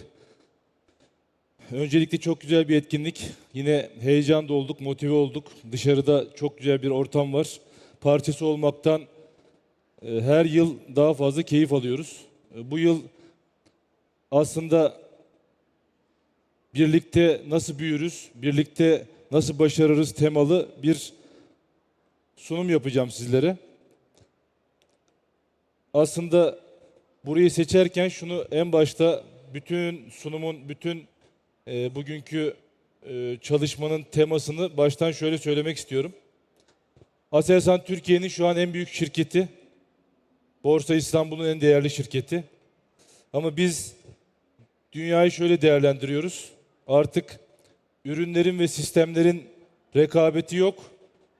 Ekosistemlerin arasında rekabet var. Ekosistemimizde işte bu girişim dünyasından akademiye, Ar-Ge inovasyon sistemine kadar dayanan geniş bir yelpaze. Bunu iyi yönetenler, bunu doğru kurgulayanların rakiplerinin önüne geçtiği bir dönem yaşıyoruz. Dolayısıyla ben şu an Türkiye'nin en değerli şirketi adına şirketlerin başarısının da artık bu ekosistemlerini en iyi yönetenler arasında olduğunu söyleyerek başlamak istiyorum. İşte bu anlamda Aselsan 3 tane temel stratejiyi kendisine şiar edinmiş bir şirket. Bütün çalışanları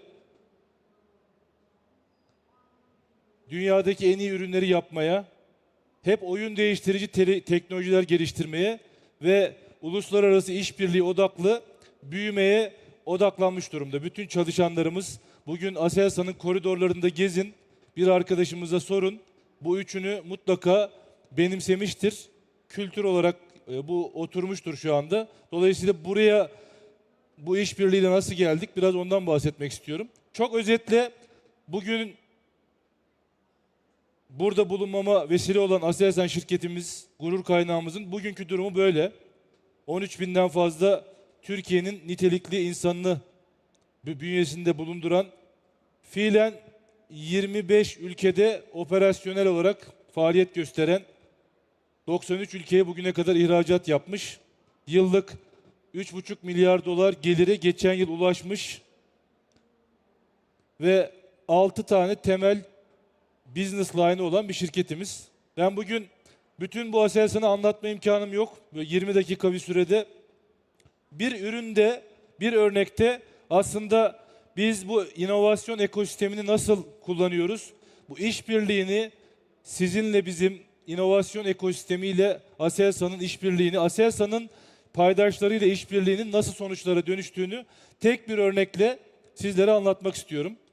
Gördüğünüz gibi mikroelektronik ve elektrooptik alanını özellikle işaretledik. Oradan bir ürün seçiyoruz. Herkesin Türkiye'de takip ettiği SİHA'larımızın kamerası Aselfır 500. Bugün itibariyle 2025 yılında üretime girmiş, 100.sünü üretip teslim etmişiz bir yılda. 20 ülkede kullanımda ve kabaca şu anda alanında dünyada en iyi kamera olarak kullanıcılar tarafından tarif edilen bir ürün. Şöyle bakacak olursak temelde böyle bir ürün.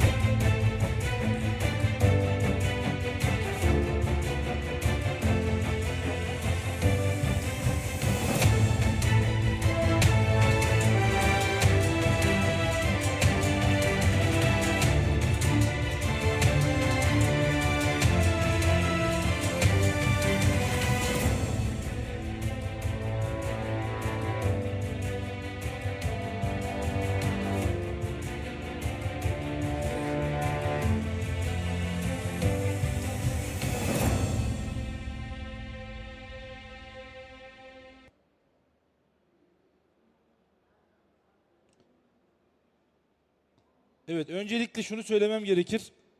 Bir önceki kamerayı 7 senede yaptık. Bunu 3 senede yaptık. Büyük şirketlerde artık çevik yaklaşıma geçiyorlar. Bunu bütün dünyayla rekabetin temelinde bu var. Zamanında hızlı reaksiyon verme kabiliyeti. 3 senede dünyanın en iyi kamerasını yapmayı başardık.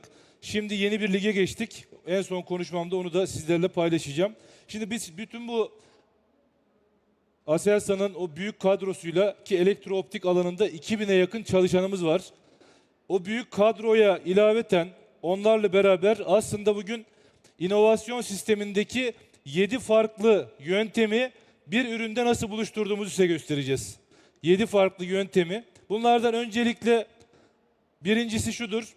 Aselsan'ın bünyesinde bir akademi var. Aselsan Akademi. Türkiye'de ilk örneği, Türkiye'nin tek örneği şu anda. Bizim çalışanlarımız master doktoralarını Aselsan içinde yapıyorlar. Hocalarımız Aselsan'a geliyorlar sağ olsunlar. 5 üniversiteyle protokolümüz var. Ama yeni bir şey daha yaptık. Oralarda yazılan tezler Aselsan'ın gerçek problemlerini adresliyor. İşte ekranda gördüğünüz kameranın görüntü iyileştirme algoritmasının bu tez sayesinde nasıl bir iyileşme sağladığının bir görüntüsü. Önceki dizaynı görüyorsunuz. Yeni halini görüyorsunuz. İşte Cassegrain Structured Electro-Optical Design algoritmasını biz kendi içimizde bir tezle geliştirerek ürünümüze uyguladık. Sahada bu şekilde şu anda başarıyla çalışıyor. Bu birinci örneğimiz buydu arkadaşlarım. Aslında akademinin know-how'ını bu yöntemle ürünle buluşturmuş olduk. Bir başka çarkımızda konu doğrudan üniversitelerde çalıştığımız konular. Özellikle bu kameraların görüntüyü elde etmesi için gereken yarı iletken dedektörler Orta Doğu Teknik Üniversitesi ile yürüttüğümüz 10 yılı aşan projeler sayesinde elde edildi ve bugün hocalarımızın laboratuvarlarda geliştirdiği bu teknolojiler seri olarak Aselsan içinde aktif olarak bu ürünlerde kullanılıyor. Bugünlerde de bunların kapasitesini arttırmak için 100 milyon doların üzerinde yeni seri üretim altyapılarını kuruyoruz. Bu ürün de biraz önce gördüğünüz kamerada aktif olarak kullanılıyor. Bu da ikinci bir yöntem. Akademiyle, inovasyon ekosistemiyle işbirliğini gösteren ikinci bir yöntemi burada paylaşmış olduk. Üçüncü başlıkta çarkımızda üniversitelerle kurduğumuz joint venture'lar var. Bu da başka bir model. Bu sefer Bilkent Üniversitesi kameraların içerisindeki stabilizasyon ve navigasyon yeteneklerini tamamıyla elde ettiğimiz gyroskopların fiber sargısından başlayarak üretebildiğimiz ve tasarladığımız yetkinliği Bilkent Üniversitesi ile ortak bir şirketle başarmış durumdayız. Dolayısıyla yine üniversite know-how'ını Aselsan mühendisliğiyle bu sefer başka bir yöntemle, bu sefer bir joint venture ile buluşturmuş ve bunu sadece Aselsan'a değil artık dünyaya da satabilir hale getirmiş durumdayız. Bu üçüncü örneği de bu anlamda aynı kameranın içerisinde aktif olarak kullanıyoruz. Bir dördüncüsü, küçük startup düzeyinde firmalarımıza aslında görevler veriyoruz, siparişler veriyoruz. Bugün Aselsan'ın tedarik ekosisteminde Türkiye'den 3400 firma var. Bütün dünyadan 5200 firma var. Bunlardan biriyle kameranın optik stabilizasyonunu yapan ISU dediğimiz bölümünü yerleştirmeyi başardık. 3-4 çalışanı olan bir firma. Belki aranızda yeni başlamış arkadaşlarımız var girişim dünyasına. Türkiye'nin en büyük şirketi olarak 3-4 çalışan olan bir firmaya güveniyoruz, güvendik.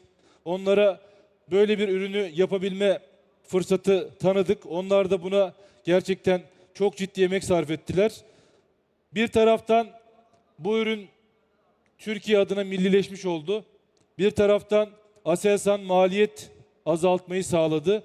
Bir taraftan end user gibi birçok engellemenin kaldırılması sağlandı. Bir taraftan da bir KOBİ'nin ekosisteme kazandırılması sağlanarak bu gördüğümüz stabilizasyon ünitesi de o dünyanın şu anda gıptayla baktığı kamerada aktif olarak kullanılıyor. Bu da bir başka model.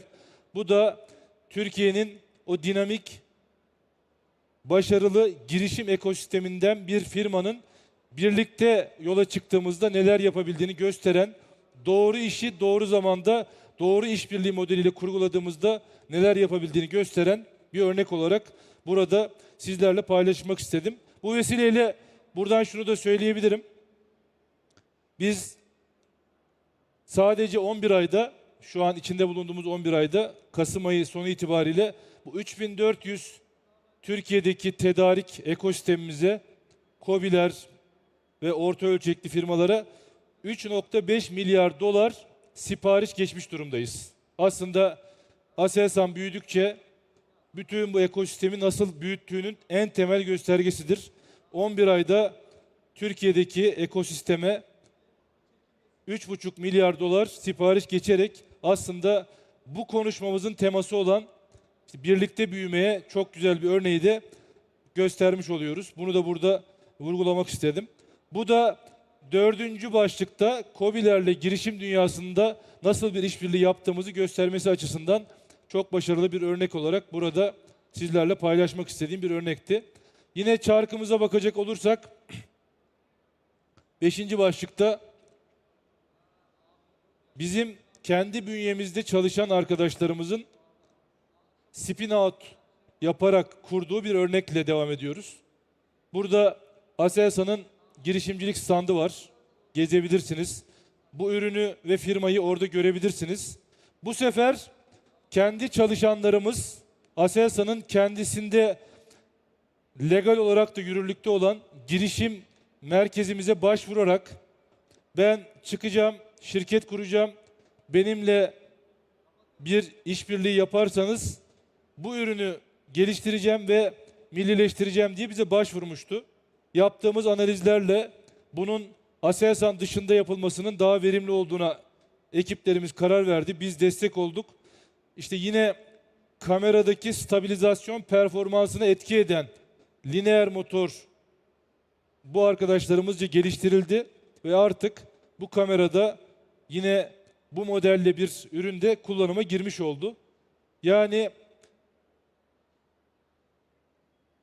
biz daha hızlı, daha çevik, daha maliyet etkin bir anlayışla bu yerleştirmeyi bu modelle yapmış olduk. Arkadaşlarımız Aselsan'dan ayrılma cesareti gösterdiler. Onların kıymetli tarafı oydu. Biz bunu kendi ekosistemimizin bir gücü olarak değerlendirdik. Yani birçok zaman büyük firmaların küçük KOBİ'lerle olan ilişkilerinde bir takım problemler hep anlatılır. Yani bunu bir tehdit değil, bir fırsat olarak değerlendirdik. Bizim açımızdan başarılı olan firmaların aslında temel özelliklerinden biri de bu. Biz çok daha zor işlerle uğraşırken, dünya çapında rekabete girerken ekosistemi ve girişim dünyasını bir fırsat olarak gören bir şirketiz. Kendi çalışanlarımızın da böyle şirketler kullanmasını yasal olarak destekliyoruz. Bu örneği de başarıyla hayata geçirerek aslında dünya çapında yaptığımız o kameraya bu ürünü de eklemiş olduk. Çarkımızın 6. halkası spin-off faaliyetleri. Burada da Aselsan içerisinde belli bir olgunluğa ulaşmış, katma değeri oluşmuş, belli bir üretim hacmine ulaşması gereken bir alanı, objektif ve mercek lens üretim alanını Anadolu'nun bir değerli şehri, güzide şehri Sivas'a spin-off yaptık. Orada bir yerel sanayicimizle ortaklık yaptık. Bir taraftan Aselsan ekiplerinin daha zor işlere odaklanmasını sağladık, bu fırsatı verdik. Bir taraftan Sivas gibi Anadolu'nun değerli bir vilayetine yüksek teknoloji ürünü taşıdık. Bir taraftan kendi üretim ekosistemimizi güçlendirmiş olduk. Ve spin-off modeli olarak bunu da başarıyla bu kameranın içerisinde kullanıyoruz. Ve bu vesileyle bugüne kadar da başarıyla 4 spin-off Aselsan'ın çıkardığını, biraz önceki örnekteki gibi spin-out'lardan da 67 tane firmayı çıkarttığımızı söylemek isterim. Bu aslında gerçekten Türkiye markası olarak bizim ortaya koyduğumuz Türkiye'ye önemli açılım ve kazanımlarından biridir. Bugün Ankara'da birçoğu, bir kısmı Türkiye'nin değişik vilayetlerinde 67 tane Aselsanlılar tarafından kurulmuş spin-out var ve 4 vilayetimizde Aselsan'ın içinde bulunmaya devam ettiği spin-off var. Aslında nasıl bir okul mahiyetinde şirket olduğumuzu, nasıl bir bakış sergilediğimizi göstermesi açısından da burayı paylaşmak istedim. Çok yakında yine bu kamerada da kullanılan slip ring dediğimiz elektronik bileşeni Gaziantep vilayetimize spin-off yaptık. Yakında töreni olacak. Yakında bunun kurulumuyla ilgili faaliyetlere başlayacağız. Şirket kuruldu. Dolayısıyla bütün bakışımız, bütün anlayışımız, bütün girişim ekosistemindeki modelleri uygulamaya yönelik. Bunu da bu kameranın içerisinde burada üretilen, Sivas'ta üretilen bazı bileşenler biraz önce gördüğünüz kameranın içerisinde aktif olarak kullanılıyor. Şimdi bir adım daha atıyoruz. Şu ana kadar anlattığım 6 çarkın 6 dişlisi fiilen biraz önce gösterdiğimiz üründe kullanılıyor. 7. halkada üniversitelerimizle yeni bir çalışmaya girdik. Bu sefer Asel Labs olarak markaladık. Şu anda 4 üniversitemizde 7 laboratuvarımız kurulmuş durumda. 20 milyon doların üzerinde buraya da yatırım yaptık. Aselsan çalışanlarının bir kısmı üniversitelerde kurulan Aselsan laboratuvarlarına gidiyorlar. Hocalarımız geliyorlar. Öğrencilerimiz de katılıyorlar.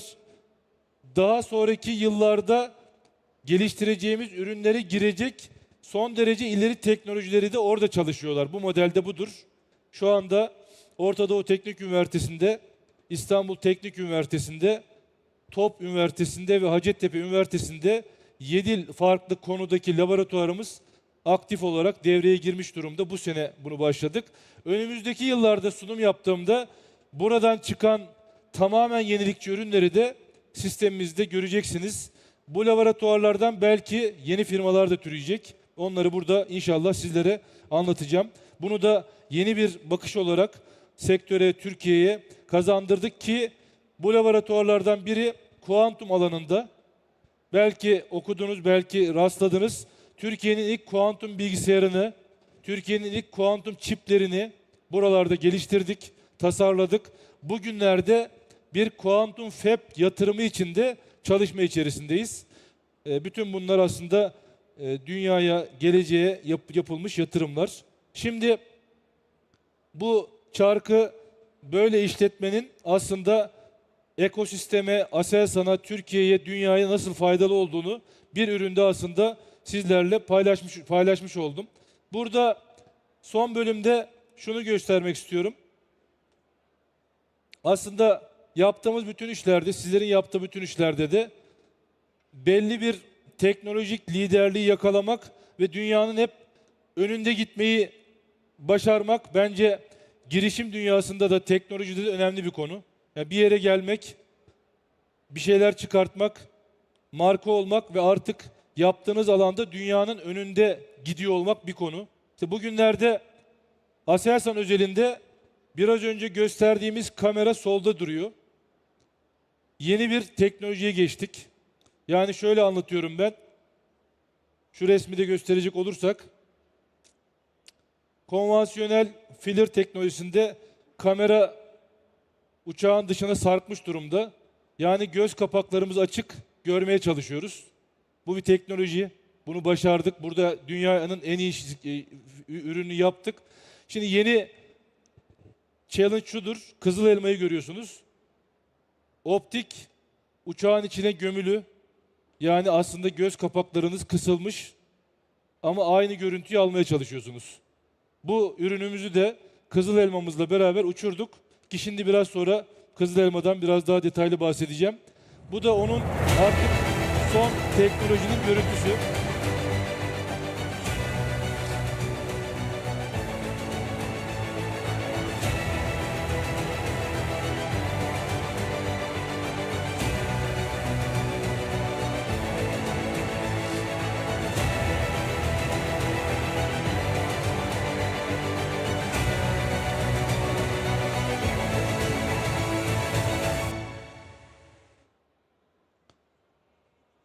Evet, aslında son olarak şunu söylemek istiyorum. Bu çalışmalarla, bu işbirliğiyle dünyada yapılamayanı yapmayı başardık.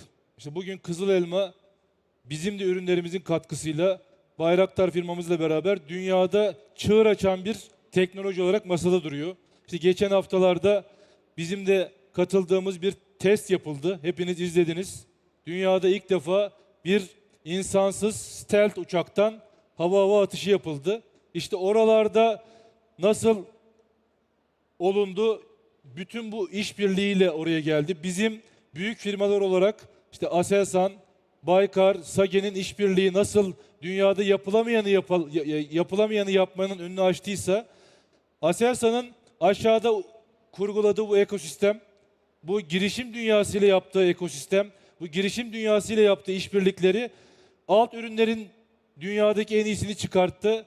Üzerine bizim yukarıdaki işbirliğimiz dünyada yapılamayanı ortaya çıkardı. Ve bugünlerde artık bu alanda Kızıl Elma'nın ortaya koyduğu başarıda hepiniz uluslararası basını takip ediyorsunuz. Taklit edilen ve takip edilen bir ülke durumuna bizi getirdi bu alanda. Hepiniz izliyorsunuz uluslararası gelişmeleri. Ben buradan şunu özellikle söylemek istiyorum.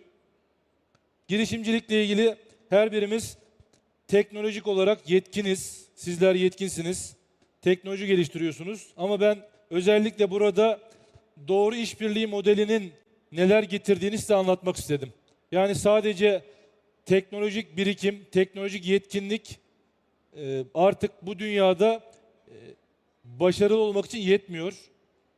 Küçük şirketlerin kendi içindeki işbirliği, büyüklerle işbirliği, ekosistemle işbirliği, bizim büyük şirketlerin paydaşlarla işbirliği, doğru iş modeli kurgulamak gibi konular aslında başarılı firma olmanın, başarıya ulaşmanın temel dinamiklerinden biri ki bugünlerde dünyada insan kaynakları tedariğinde bile insanların davranışlarının en az teknik yetkinlikleri kadar değerlendirildiği bir dönemden geçiyoruz. İşe alım süreçlerinde bu tip konuların daha fazla gündeme geldiği bir dönemden geçiyoruz. Ben Aselsan gibi büyük firmaların startup ekosistemiyle girişim dünyasıyla, akademiyle yapılan işbirliklerinin nasıl sonuç doğurduğunu buraya göstermek istedim. Tabii ki bir startup'ın tamamen kendi imkanlarıyla bunu yapması da mümkün. Öyle başarı firmalarımız da var, öyle şirketlerimiz de var. Ama Türkiye'nin en güzide şirketlerinden birinin CEO'su olarak şunu söylemek istiyorum. Bundan sonra ekosistemler arası bir rekabet olacak. Türkiye güçlü bir ekosisteme sahip, güçlü bir insan yapısına sahip. Biz daha fazla girişimciyi, daha fazla üniversiteyi, daha fazla akademisyeni, daha fazla fikri olanı desteklemeye devam edeceğiz. Türkiye'nin en büyük markası olan Aselsan'ı da adım adım dünya markasına dönüştüreceğiz diyorum. Hepinizi saygıyla, sevgiyle, hürmetle selamlıyorum.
As a roadmap to secure our technological sovereignty and elevate our global competitiveness.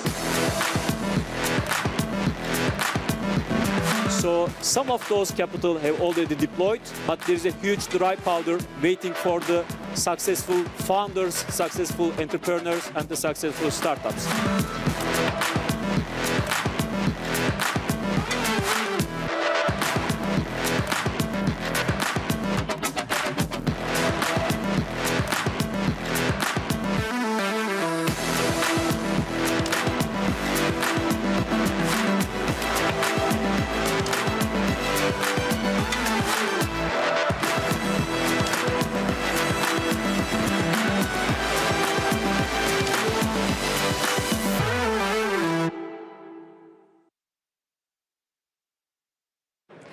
Türkiye'nin en büyük teknoloji zirvesi Takeoff İstanbul hız kesmeden devam etmekte ve biz de burada birbirinden değerli konuklarımızı ağırlamaya devam ediyoruz. Şimdi de hemen yanımda Türkiye Sağlık Enstitüleri Başkanı Ümit Kervan.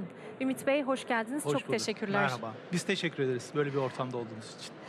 Hemen ilk sorumla başlamak istiyorum. Takeoff gibi bir zirvenin sağlık teknolojileri alanındaki yenilikler ve girişimler için ne gibi bir önem atfediyor sizin için? Bizim için çok kıymetli çünkü TÜSEB'in yani Türkiye Sağlık Enstitüsü Başkanlığı'nın kuruluş amacı dünyada ve Türkiye'de sağlık alanında Ar-Ge ve inovasyonun tüm sistemlerin içinde olması ve yeni ürünlerin geliştirilmesi, insanlık namına ülkemizin dışarı bağımlılığı azaltılması aşamasında ve bu kısımda da bizim en önem verdiğimiz kısım mottomuz şu: üreten sağlık fikirden ürüne. İşte fikirden ürüne giden aşamada Takeoff gibi bize sistemler, toplantılar doğru fikirleri bulabilmemiz için bize ortamlar sağlıyor. Bizim için çok kıymetli. Bizler TÜSEP olarak kendimizi anlatabiliyoruz. Yeni yatırımcılara, startuplara bunların bizlerle ilişkileri nasıl başlayabileceğini, nasıl ortamlar kurabileceğimizi anlatıyoruz. Birbirimizi anlatabildiğimiz yer. Çünkü hedefimizdeki kitle gerçekten de özellikle bugün konuşmamda bahsettiğim gibi genç, enerjik, hayalleri sınırsız olan gençlere ulaşmaya çalışıyoruz ki geleceğin teknolojisinin, sağlık teknolojilerin çünkü biliyoruz o beyinlerden çıkacak. O beyinler ise bu tür Takeoff gibi toplantılarda biz o yüzden buradayız. Peki bu gibi zirveler sayesinde sağlık teknolojisi üzerine en önemli gelişmeler neler olabilir? Çok kıymetli. Biliyorsunuz ki sağlık teknolojileri bugün savunma sanayisine daha da büyük bir ekonomiye sahip olan bir sistem. Bizler Türkiye'de özellikle ülkemizdeki sağlık sanayisinin dışarı bağımlılığının azaltılabilmesi ve yeni teknolojinin geliştirilmesi konusunda büyük bir efor harcıyoruz. Hangi konular bizim için en kıymetli? Biliyoruz ki bugün dijital teknolojiyi göz ardı edemeyiz.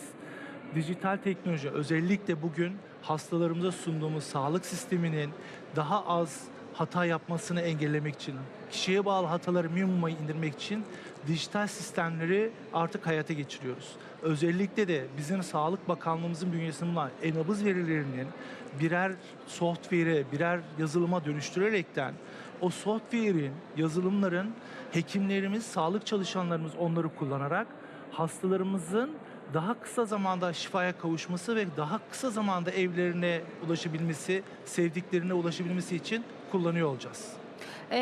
Geçtiğimiz aylarda TÜSEP ile Aselsan arasında birlikte yerli kalp akciğer makinesi geliştirildi ve ilk klinik testlerini başarıyla tamamladı. Bu projeyi bize biraz anlatabilir Tabii misiniz? Kalp akciğer makinesi bizim için çok kıymetli. Biz TÜSEP olarak 3 tane hedefimiz var. Stratejik ürünler, geleceğin ürünleri ve dışarı bağımlılığı azaltacak ürünler. Kalp akciğer makinesi bizim için stratejik bir ürün.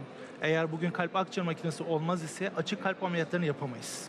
Yılda 85 bin civarında açık kalp ameliyatı yapılıyor. Çocuk ameliyatları ya da yetişkin her bir ameliyat bu kalp akciğer makinesiyle yapılabiliyor. Eğer kalp akciğer makinesi olmasa açık kalp ameliyatları gerçekleştiremeyeceğimiz için bizim için stratejik bir üründü. Aselsan'la birlikte bu proje geliştirildi. Preklinik çalışmalar birlikte yapıldı. Daha sonra hayvan çalışmaları, bugün konuşmamda da bahsettiğim gibi artık yurt dışına bağımlı kalmadan TÜSEP'in geliştirmiş olduğu İstanbul'daki büyük hayvan laboratuvarı deneyleri merkezinde testleri yapıldı. İnşallah önümüzdeki ayda klinik çalışmalarına başlıyoruz. Bu bizim için çok kıymetli çünkü dünyada da nadir yaklaşık 3 tane firmanın yapmış olduğu cihazdan birisi oluyor olacak. Sadece Türkiye'deki insanların sağlığına kavuşmasında katkı sağlamayacak. Dünyada da artık bizim üretim sağladığımız, ülkeye ekonomik kazanç da sağlayacak bir ürüne dönüşmüş olacak. Peki bugün burada bulunan genç girişimcilere motive etmek amaçlı ne söyleyebilirsiniz? Şunu söylüyoruz. TÜSEP olarak fikirden ürüne giden tüm basamaklarda bizler tüm engelleri ortadan kaldırıyoruz. Hızlandırıcı faktörüz. Ürünün oluşmasında, doğru ürünün oluşmasında, hedef ürünün oluşmasında eğer bir fikirleri varsa lütfen bize bir başvursunlar. Hangi ürünlerle çalışmaların, nelere zaman ayırmalarının gerektiğini biz onlara söyleyeceğiz. Hedef belirleyeceğiz. Çünkü doğru hedefte ürünler oluşturursak ihtiyacımıza binaen gelişen ürünler kliniklerimizde kullanılabilir. O yüzden de diyoruz ki biz fikirden ürüne giden aşamada tüm engelleri ortadan kaldırıyoruz, hızlandırıcıyız, katalizörüz ve dünyada rekabet gücü olan ürünlerin oluşmasında varız. O yüzden de lütfen bizimle temasa geçsinler. Ümit Bey ağzınıza sağlık. Çok teşekkür ederiz. ederim. Çok sağ olun. İyi günler. Türkiye Sağlık Enstitüleri Başkanı Ümit Kervan bizimleydi. Gün boyu röportajlarımız devam edecek. Bizimle kalın.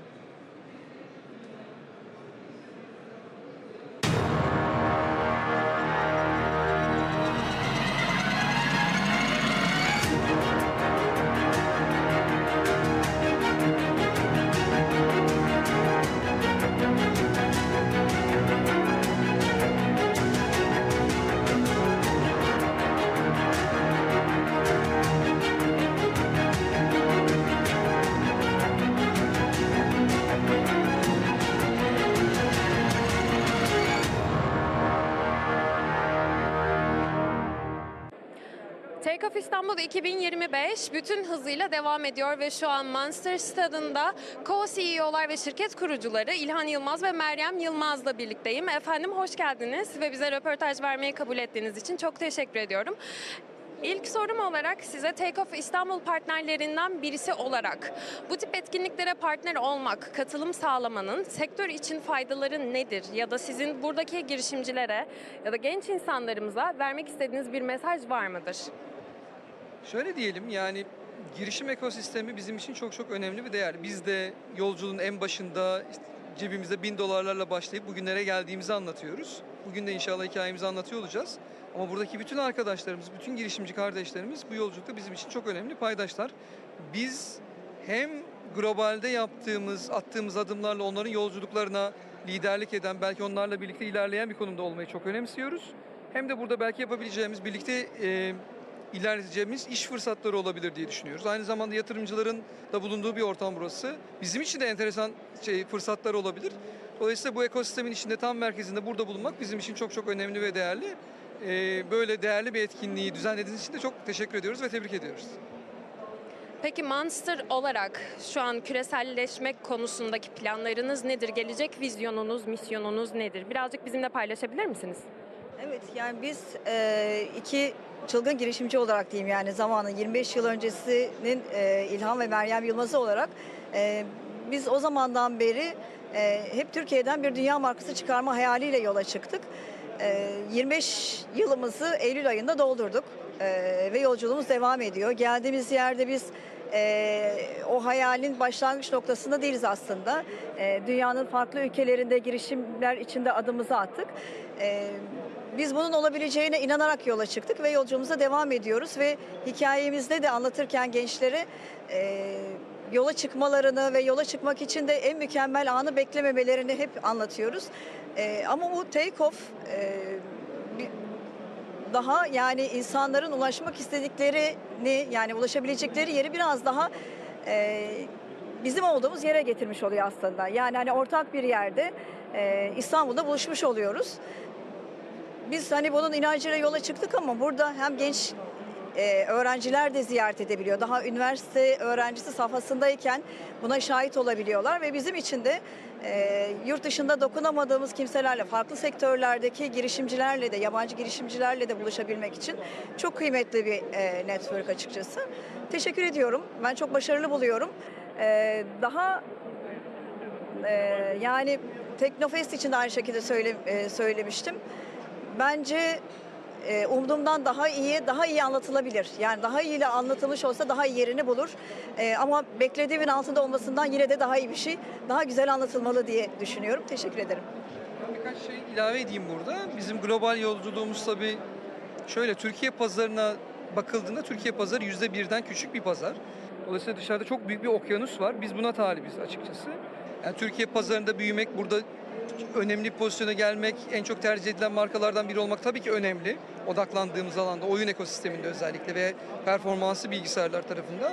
Ama dünya pazarına baktığınızda yaklaşık 63 milyar dolarlık bir pazardan bahsediyoruz. Türkiye pazarı yaklaşık 900 bin adetler mertebesindeyken Avrupa'ya çıktığınızda hemen 10 milyon adetlik bir pazara çıkmış oluyorsunuz. Dolayısıyla biz Türkiye sınırlarında kalmayı kesinlikle doğru bulmuyoruz ve tüm girişimler için de global düşünmelerin çok çok önemli ve değerli olduğunu düşünüyoruz. Biz de tüm gücümüzle Türkiye dışındaki pazarlarda büyümeye çalışıyoruz. Almanya, İngiltere, Dubai, Kıbrıs bizim için çok önemli pazarlar. Amerika'da bir ofis açtık. Tayvan'da Ar-Ge ve tasarım çalışmalarıyla ilgili çalışan arkadaşlarımız var. Bunlarla bu sene mesela If Design tasarım ödülleri kazandık. Masaüstü ve dizüstü bilgisayar tasarımlarımızla. Global yolculuk devam ediyor. Ve dediğim gibi en önemlisi ve en kritiği aslında biz bu yolculukta ilerlemeyi başardığımız zaman arkamızdan gelecek, ülkemizden çıkacak yeni girişimlere yol açmış, onların yolculuklarını hızlandırmış olmayı hedefliyoruz. Tüm gücümüzle mücadeleye devam ediyor olacağız. Peki küresel açılımlarınızı da göz ardı etmeyerek yine de bu açılımlarınıza rağmen Türkiye'de sosyal sorumluluk projeleri yürüttüğünüzü biliyoruz. Bize bunlardan birazcık bahsetmek ister misiniz? Evet, yani 3 yıl gibi bir süredir devlet okullarındaki engelli sınıflarını yeniliyoruz.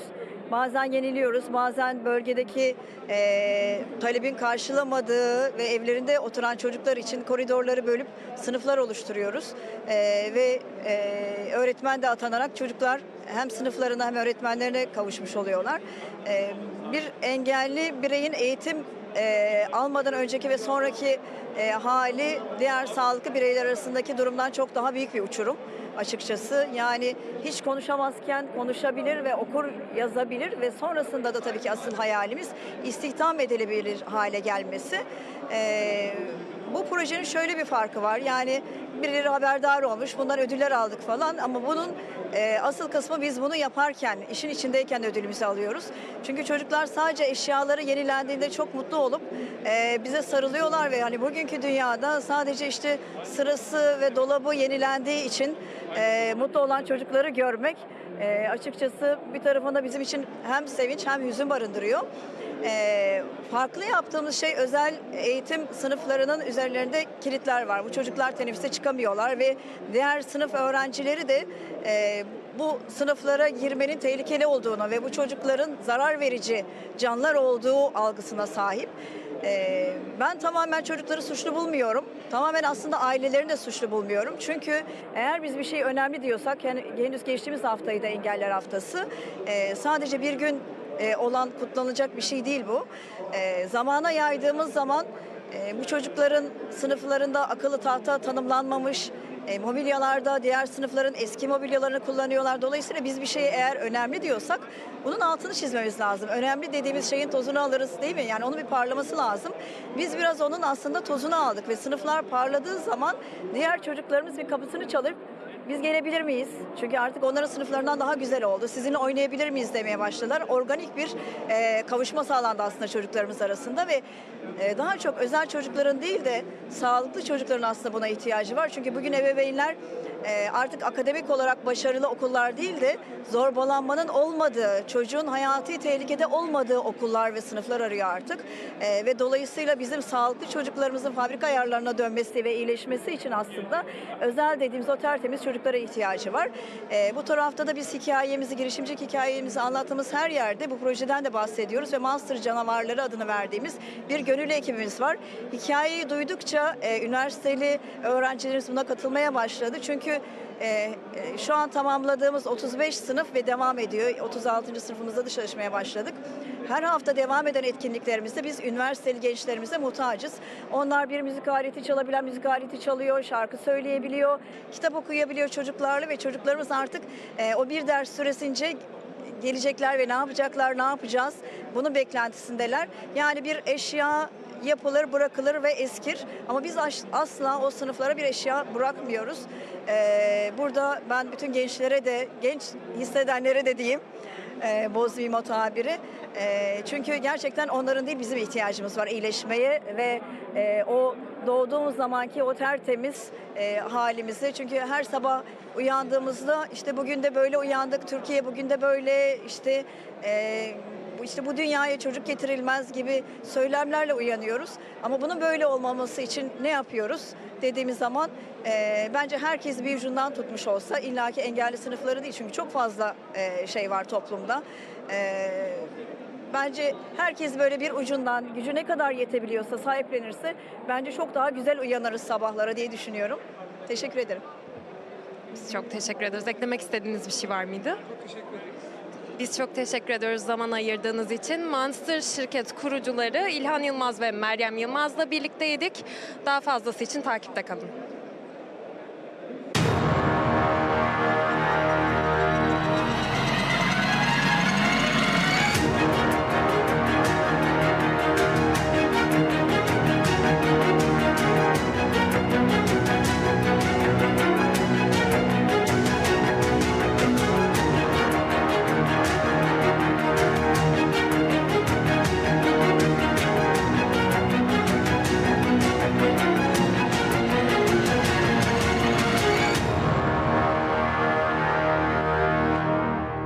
And more international attention here at Takeoff 2025.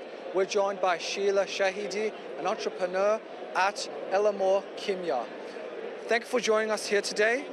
And can you tell us a bit more about your company and the links between it has between Turkey and you're talking about you're from Iran? Yes, I'm from Iran, originally from Iran. We produce some chemicals, high-tech chemicals, and they are very useful for wastewater treatment and also for swimming pool as a preservative. In Iran, we had some opportunity. We worked over there also for producing these chemicals. But in Turkey, because of the huge of hotels, also tourism possibilities, and many industrial factories, we try to make one company here. The name is Elman Kimya. And we want to make our products here and also selling products here. Our chemicals are, for example, pure water preservative. It is chlorine free, without any color, without any aluminum sulfate, without any copper sulfate, with completely non-toxic products. We can clarify pool waters without any allergy. our product is completely environmentally friendly. After using these swimming pools, it's possible to watering plants easily by this pool water. So it's completely non-allergic. Also, we produce some the other type of products, for example, flame-proof agents for wooden materials and also for textile materials. We produce biocides, very non-toxic material for wastewater treatment. They are completely environmentally friendly. All type of factories and some complexes can use these for recycling waters. Also, we have opportunity to working with textile companies because I have one US patent. It's about multifunctional textile using plasma treatment. And here is very good for textile material production. So this patent can be very useful in this matter. Also, we produce conductive textile for making smart textiles. 6 years ago, I was here as a visiting professor in E2 in Istanbul Technical University. We produce supercapacitors as textile batteries for producing smart textiles. So all type of our materials, chemicals and materials can be useful for Turkey, and also it's possible to export them to the other part of the world. Thank you so much. And that's just one example of another company here at Takeoff 2025. The importance of international collaborations, partnerships between Turkey and other countries. That's what Takeoff 2025 is trying to do. It's trying to facilitate this. It's trying to be a medium, a venue that will be able to bring those paths together.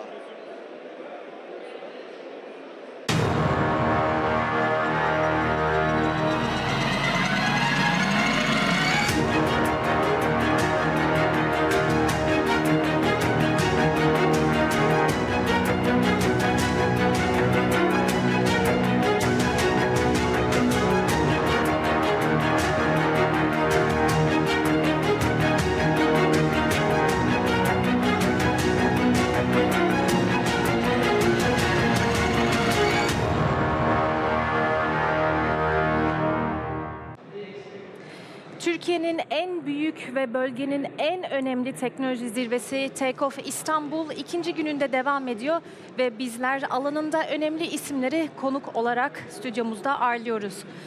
Şu an yanımda Dış Ekonomik İlişkiler Kurulu Dijital Teknolojiler İş Konseyi Başkanı Dr. Erdem Erkul.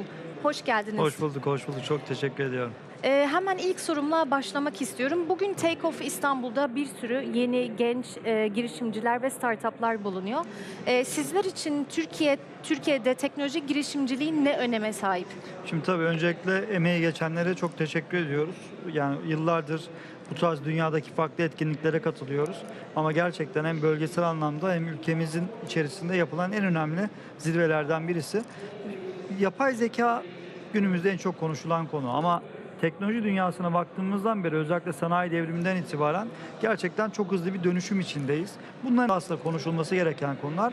Bu dönüşümün de parçaları var. Nedir? Daha doğrusu tarafları var diyelim. İşte bilim dünyası bir tarafta, girişimciler bir tarafta, sivil toplum bir tarafta, devlet bir tarafta. Bu etkinlikte biz bugün bunu gördük, dün de bunu gördük. Yani hem kamu sektörü var, hem innovator dediğimiz yani fikri olan, fikir üreten girişimciler burada, iş dünyası burada ve sivil toplum burada, öğrenciler burada, akademiya burada. Ondan dolayı bu birliktelik olduğu sürece zaten yeni fikirler hem filizlenecek hem belli bir noktaya gelecek. Biz de bugün güzel bir panel yaptık. Hem Microsoft'tan hem Google'dan önemli temsilciler vardı. Daha çok bu adoption dediğimiz yani uygulanabilirlik, adapte olabilmek konusunu burada masaya yatırdık. Çok da güzel bir katılım vardı. Çok mutluyuz. Peki bugün burada bulunan genç yeteneklere adapte olma açısından ne gibi önerilerde bulunabilirsiniz? Bundan 3 yıl önce önemli bir dergide, uluslararası bir dergide karşıma bir dijital ekonomi ısı haritası çıkmıştı ve dijital adaptasyon ısı haritası. İnanır mısınız biz dünyada ilk 3 ülkeden biriyiz. Çünkü kendimizden pay biçelim. Yani herhangi bir yeni teknoloji çıktığında hemen ilk adapte olabilen öyle bir toplumuz aslında. Aslında burada da bunu görüyoruz. Yani bugün alanı gezdiğimizde, panellere katıldığımızda hem startuplar olsun hem startuptan üst seviyeye çıkmış veya artık çok büyümüş şirketlere baktığımızda bu sürdürülebilir şekilde adapte olabilme becerilerinin burada vücut bulmuş halini görüyoruz. Ondan dolayı da çok mutluyuz. Özellikle genç arkadaşlara bakıyoruz. Yeni fikirler var. Onlar için ayrı bir alan var. Yatırımcılar için ayrı bir alan var. Birlikte görüştükleri farklı bir alan var ve buradan bu inovatif fikirlerin önümüzdeki dönemde özellikle T3 burada çok önemli bir faktör.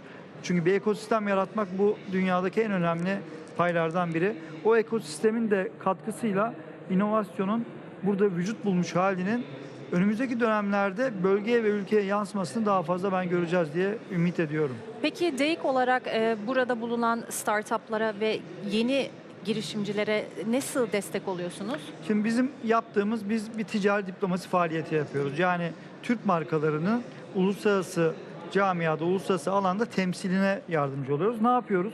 Uluslararası özellikle bizim teknoloji konseyimiz hem şirketleri hem startupları bir araya getiriyoruz. Bir aslında ekosistem inşa etmeye çalışıyoruz. Hem de yurt dışındaki veya buradaki bu tarz uluslararası etkinliklerde onları temsil etmeye veya onları delegasyonlar eşliğinde bir araya getirmeye çalışıyoruz. Buradan da ben özellikle buradaki güzel ekosisteme bir çağrıda bulunmak istiyorum. DEIK'e de gelsinler. DEIK'le beraber uluslararası etkinliklere, delegasyonlara dahil olsun. Olanlar zaten var. Olmayanlar için bunu söylüyorum. Ve hep birlikte bu yolculuğu birlikte devam ettirmek istiyoruz. Peki uluslararası işbirlikleri açısından bugün Takeoff'ta zaten hem yerel hem de uluslararası yatırımcılar bulunuyor. Buradaki Türk teknoloji şirketleri için en büyük fırsatlar hangileri sizce? Şimdi özellikle ülkemiz dünyanın ortasında. Yani bir kere lokasyon olarak gerçekten çok doğru bir lokasyondayız. Bir inovasyon ekosistemi var, bir inovasyon iklimi var. Yani zaten yaratıcı bir milletiz. Bunu bu tarz etkinliklerle, bu tarz ekosistem buluşmalarıyla biz uluslararası network'te bir arada olaraktan bir ileri seviyeye taşımak bence çok önemli. Çünkü niye? Buradan çıkan yüzyıllardır çok önemli fikirler var. Son dönemde özellikle çok inovatif şirketlerimiz, markalarımız var. Uluslararası dünyadan da buraya geldiklerinde bunu görebilmeleri de çok kıymetli. Yani zaten teknolojideki dijital dönüşüm birlikte çalışabilirlikle alakalı. Biz DEIK olarak da özellikle ticaret diplomasi faaliyetlerinde Türk markalarımızla uluslararası markaları bir araya getirip oradan bir yeni iklim oluşturmaya çalışıyoruz. Ondan dolayı buraya katılan gerek startuplar olsun, gerek öğrenci arkadaşlarımız olsun network yapsınlar bence. Burada o imkanı sağlıyor. Çünkü işte bugün uluslararası şirketler de burada, Türkiye'nin en değerli markaları da burada, devlet de burada. Burada bunu 2 gün boyunca sağladıkları sürece önümüzdeki dönemlerde çok daha bence alana katkı sağlayacaklardır. Erdem Bey çok teşekkür ediyoruz. Biz çok teşekkür ediyoruz. Sağ olun. Ağzınıza sağlık. Sağ olun. Dış Ekonomik İlişkiler Kurulu Dijital Teknolojiler İş Konseyi Başkanı Doktor Erdem Erkul bizimle birlikteydi. Gün boyu röportajlarımız devam edecek. Bizi izlemeye devam edin.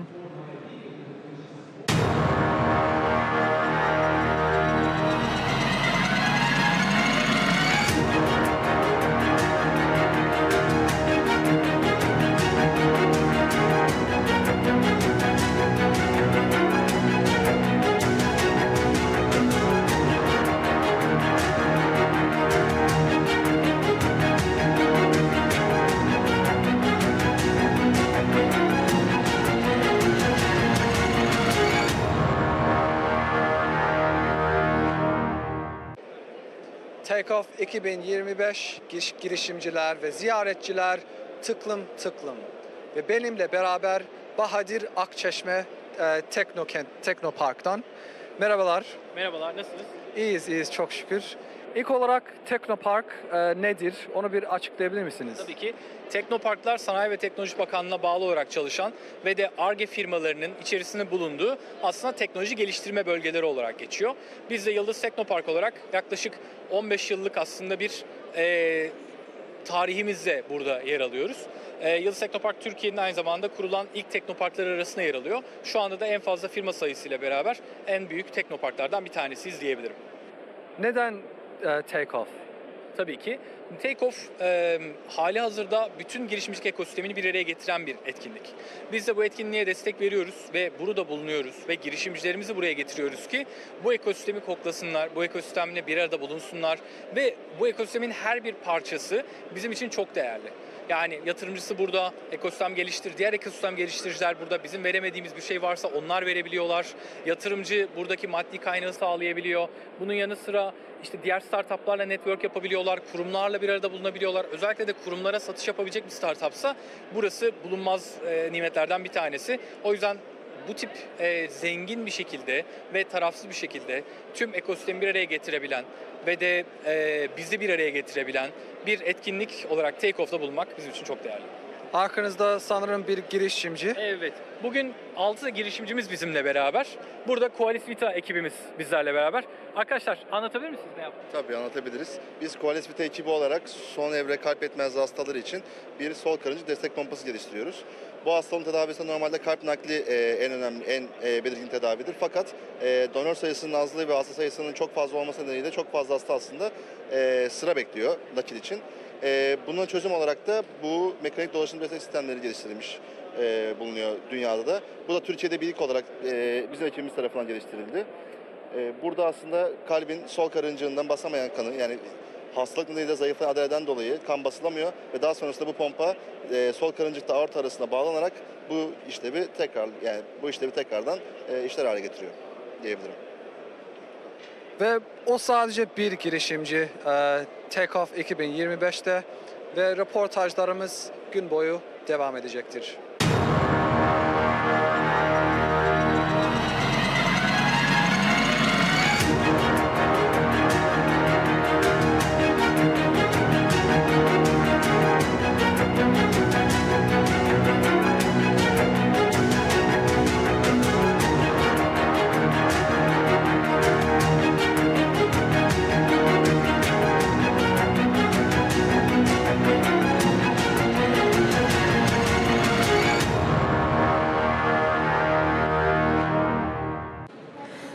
Turkey's biggest technology event, Takeoff İstanbul, started on its second day, opening its doors once again to local and global entrepreneurs, startups and investors. And now I'm joined by Alexey Shevenko, who is the Chief Technology Officer at Hepsiburada. Mr. Shevenko, thank you very much for making your time for us. Thank you too. Well, I would like to start with my first question in terms of this platform is bringing together young entrepreneurs and startups. What advice would you give them? Well, young entrepreneurs have so much energy. And one of the first advices is speed up, don't stop. These days, competition is fierce. New idea is a great advantage, but it can be copied. So use all your force. Don't forget about new technologies. Use AI and go fast. And the second one, if you fail, don't stop. Try many times, experiment, work with your customers, talk with them, understand their needs and solve their problems. And how do you see the startup ecosystem growing in Turkey? Well, so many young people around us here today. And a lot of them are young entrepreneurs, even students already building their businesses. It is great to see, and I think that it is really growing. We see the support around. And another one thing which is noticeable is that companies from the outside of the Turkey started to be interested in investing to young and not only young startups in Turkey. I was going through the news and articles.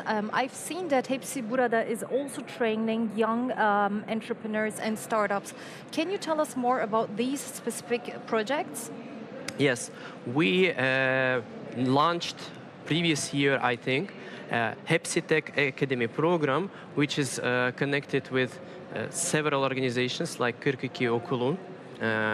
It's a school for young developers, software engineers, and we build a program which shows to them the real professions from IT and experience of people who are working there from different points of view. And which tech sectors are standing out as the most important from your perspective? Well, obviously e-commerce is important for Turkey, and e-commerce competition is fierce, but there are so many things to do and to grow. And another one, I think, for Turkey is fintech sector.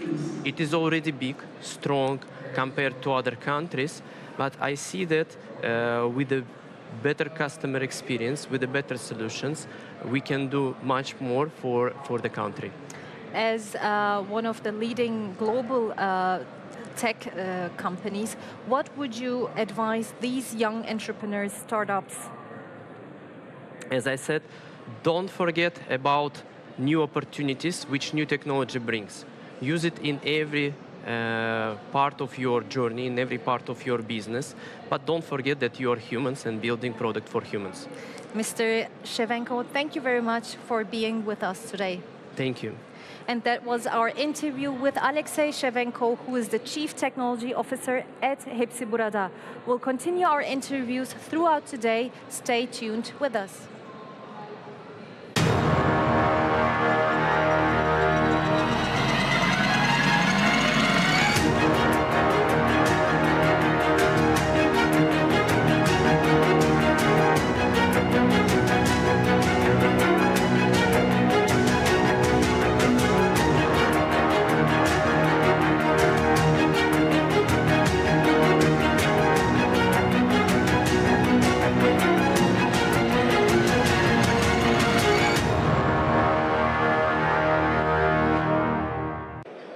Takeoff İstanbul 2025'e tekrar hoş geldiniz. Şu an yanımda Ersan Yüksekkaya var, kendisi Enigma takımından.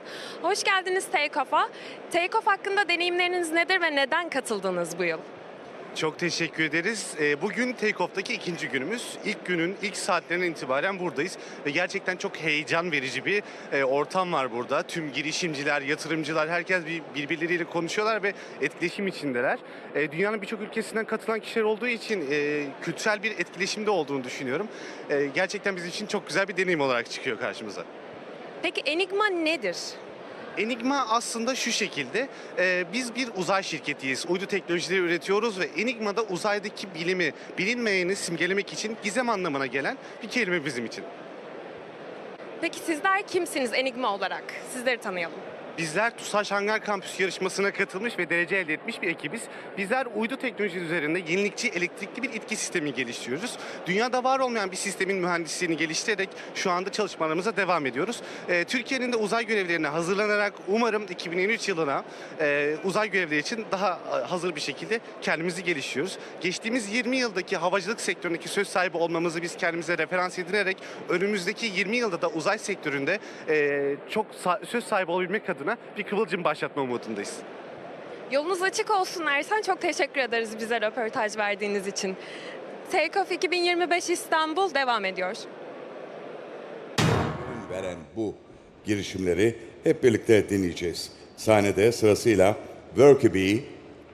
Workby is an AI-powered energy and operations platform that tracks, analyzes, predicts energy consumption and generation, supports field operations and energy trading decision autonomously.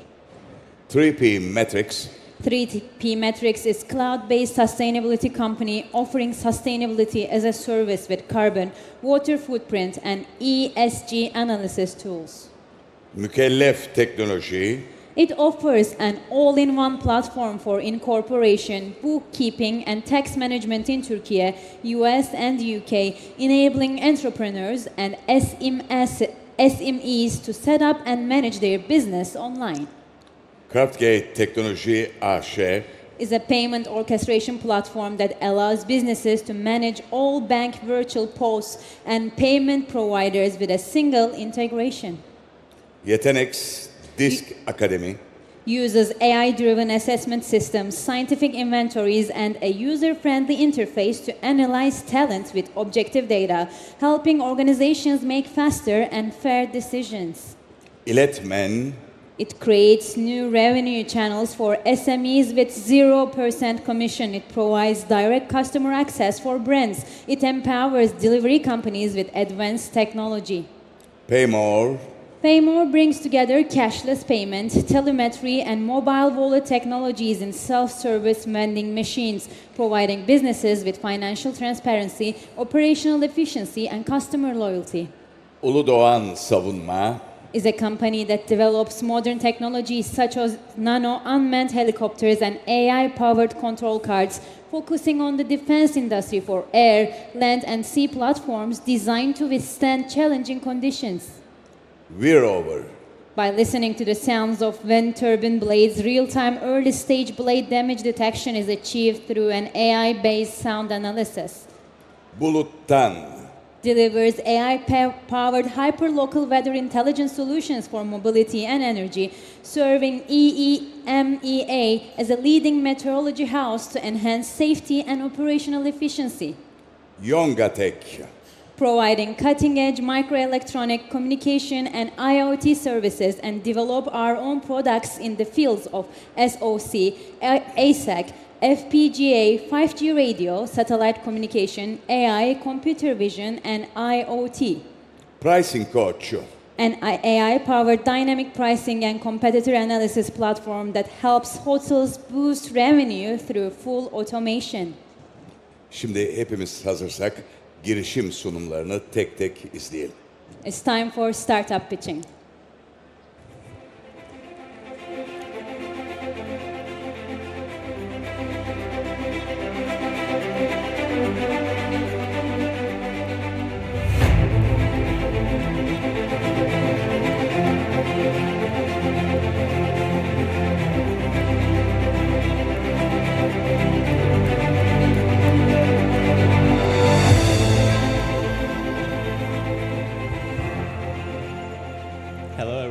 My name is Zid. I do business development in Workibi.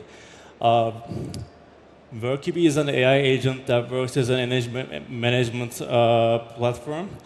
We combine both energy generation management, consumption management, the price storage analytics, and the operational management together to create a structure that connects both detection, determination, and decision of making whether you should buy, store, or sell the energy that you produce. Right now, we are working with more than 4,000 facilities. We fulfill more than 5 million work orders, and we are working with renewable energy fields that are more than 2 gigawatts. So, as you can see on the left, here is our active user locations map. As you can see, we are working worldwide. And the table on the left, as you can see, are real-time IoT data locations. We have 2 offices. One is in Istanbul, and the other is in Rotterdam. So, on the left, you can see our AI forecasting success rates. As you can see, our energy generation is 97%, consumption is also 97%, our trading is 98%, and our DSOs are 99%. On the right, you can see our sustainable development goals, and we have more than 7 granted R&D projects. In this page, you can see your energy generation management system. Its name is Smart Plane. On the left, you can see the landing page. You can see all your energy plans on a single map. You can see the KPIs. You can see your environmental contribution, your plant status, your active alarms, and everything that you need in a single page. On the page on the right, you can see the KPIs of a single plant. Here, for example, you can see the actual production in an hourly manner. You can see the price prediction, the production predictions. You can see your whole system energy flow in a single page, and the solar generation as well. For the consumption management, as you can see on the left, we have our landing page. You can see your facilities on a single page and the consumption again, and the consumption's prediction on a single graph. In the space, for example, whether the production is, whether the consumption is up or down, the system creates autonomous alarms that lets you know if something is wrong and you should go look for it, or creates autonomous work orders to deal with it. On the right, you can see a facility list. As you can see, there's plenty of them, and each one, when you click on them, open the page on the left, which lets you see what's going on, like the consumption, everything. Here's our energy trading management system. On the left, as you can see, you can see long-term forecasts for different properties like coal, gas, like electricity prices and everything. On the right, you can see them on a graph, and like on down, you can see different long-term energy forecasts data on a graph shown. Okay, so let's talk about our customer Migros. Migros is a retail company with more than 2,000 stores. They own more than 20 solar plants. They are working in all 81 regions in Turkey, and they have more than 21 grid operators. Well, that's a huge operation, but what you don't see is that having more than 2,000 stores also means you have to work with more than 2,000 tariffs and billing systems. You have to do the offsetting and the management and planning of all your solar plants, and you have to manage more than 50 contracts. But, well, that's when we go in. What we do is that we automate their billing systems, we automate their production and consumption so that they have a more automatized and non-faulty system, so that, thanks to us, they save more than 23.5 gigawatts per year and $2.6 million. And they also save more than 11,000 tons of carbon dioxide. So, as you can see, our modular system here, we have the integration of renewable and storages, the automated demand responses, dynamic load balancing, and reliability and compliance. Here's the graph showing what we can do against the market. As you can see, the energy generation, the performance rating forecasting, and the consumption bills and tariffs and forecasting.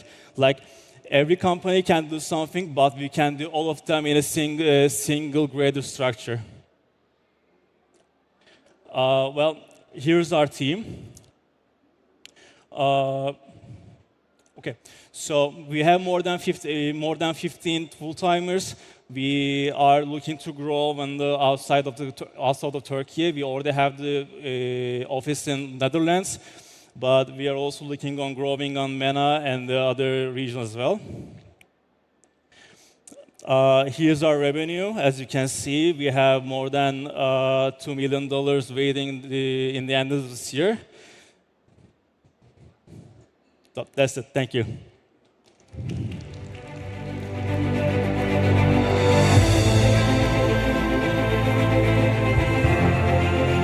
Thank you, Berkeby. The next is 3P metrics.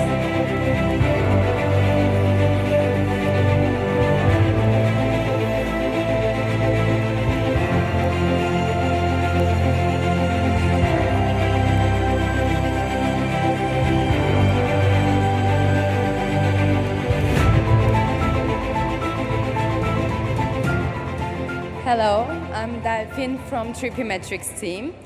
Let's start. Today, sustainability is not just a trend, it's a requirement for all companies.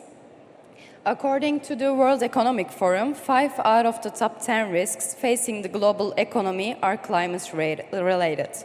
If you want to sell your business to EU, UK, or US, you have to follow all these frameworks and requirements to be compliant. But most of this brings us to the map of regulations. You can see here all the carbon taxes implemented in every countries or all the carbon trading systems. But most of the companies don't have the budget, time, or team to follow all these frameworks and regulations. This is where 3P Metrics steps in. 3P Metrics is a sustainability gateway that help companies to follow this compliance and regulations. With 3P Metrics, companies can follow their carbon footprints, calculate their water footprints, conduct ESG analysis, generate ISO compliance reporting, and also, generate ISO compliant reporting. You don't need big teams or new investments. With 3P Metrics, it's an annual subscription. You can follow your carbon footprint anywhere, anytime you want. We have a lot of different working areas. Actually, we are sector agnostic in this area. For example, we are now calculating the Super League's carbon footprints with Başakşehir. Also, we are calculating the Türkiye İş Bankası's customers' credit card purchases carbon footprints. Also, we are calculating the Allianz avoided carbon footprints of their customers. We are now working with 300 plus companies in 15 different countries. For example, 2 of our customers generated over $1 million loan agreements with EBRD thanks to their sustainability projects that followed by us.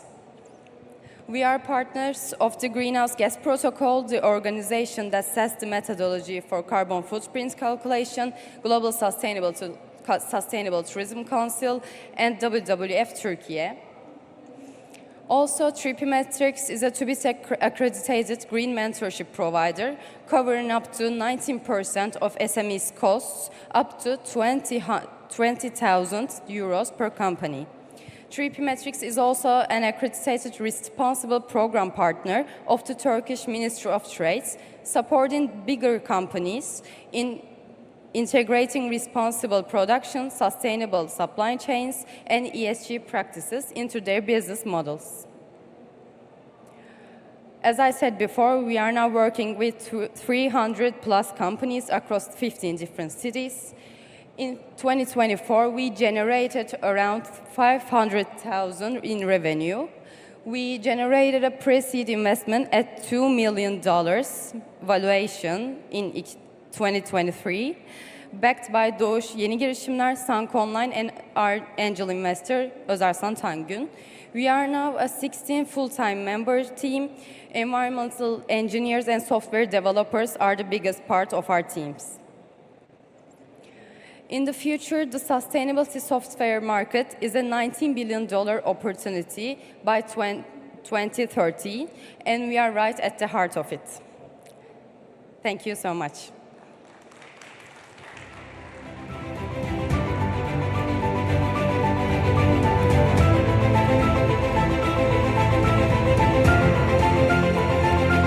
Thank you, 3P Metrics. The next is Muk Technology.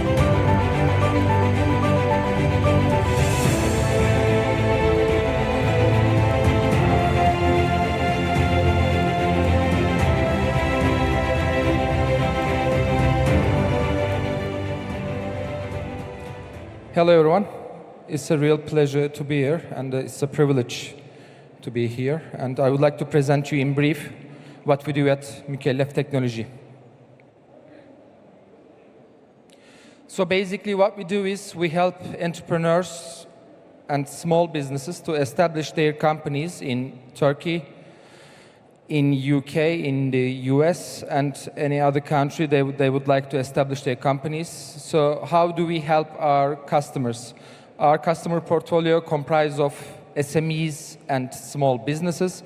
We help entrepreneurs to establish their companies, to have their legal addresses, and any other regulative necessity to be fulfilled in that regard. Mukellef Technology was established in 2019, and we had a couple of investment rounds in 2022, 2024, and this year in 2025. What we do, our product portfolio, I would like to again explain a little bit to you. Mukellef is the product that we serve to our customers in the local markets. Worky is our brand in the US and the UK. And Worky Connect is a network of partners that we help entrepreneurs to establish their companies in Dubai, Montenegro, France, and the Netherlands. In 2025, we have launched our new product, namely Robom. It's a bookkeeping product assisted with AI, so it helps small business owners to easily manage their e-invoices, incoming and outgoing as well, and also manage their slips of their credit card expenditures. So it is helping entrepreneurs to easily communicate with their CPAs, their accountants, to fulfill their legal obligations in terms of tax declaration forms.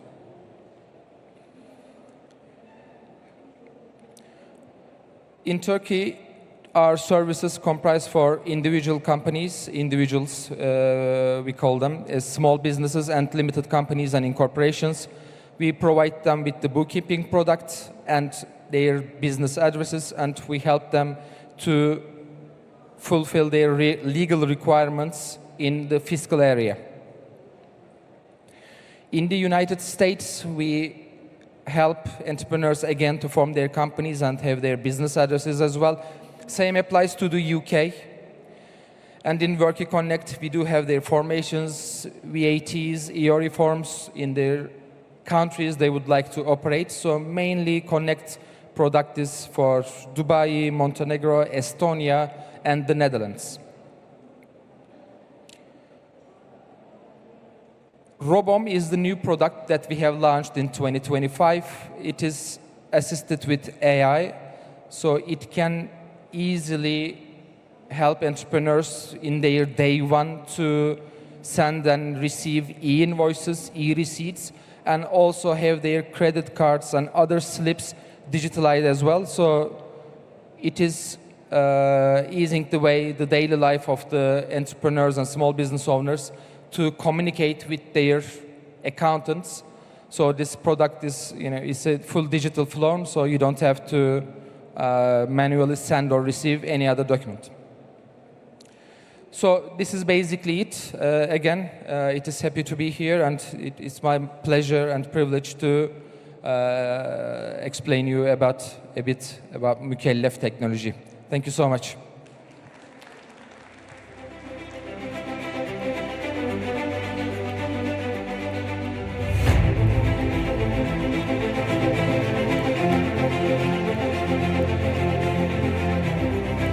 Thank you, Mukellef Technology. The next is Craftgate Technology AS.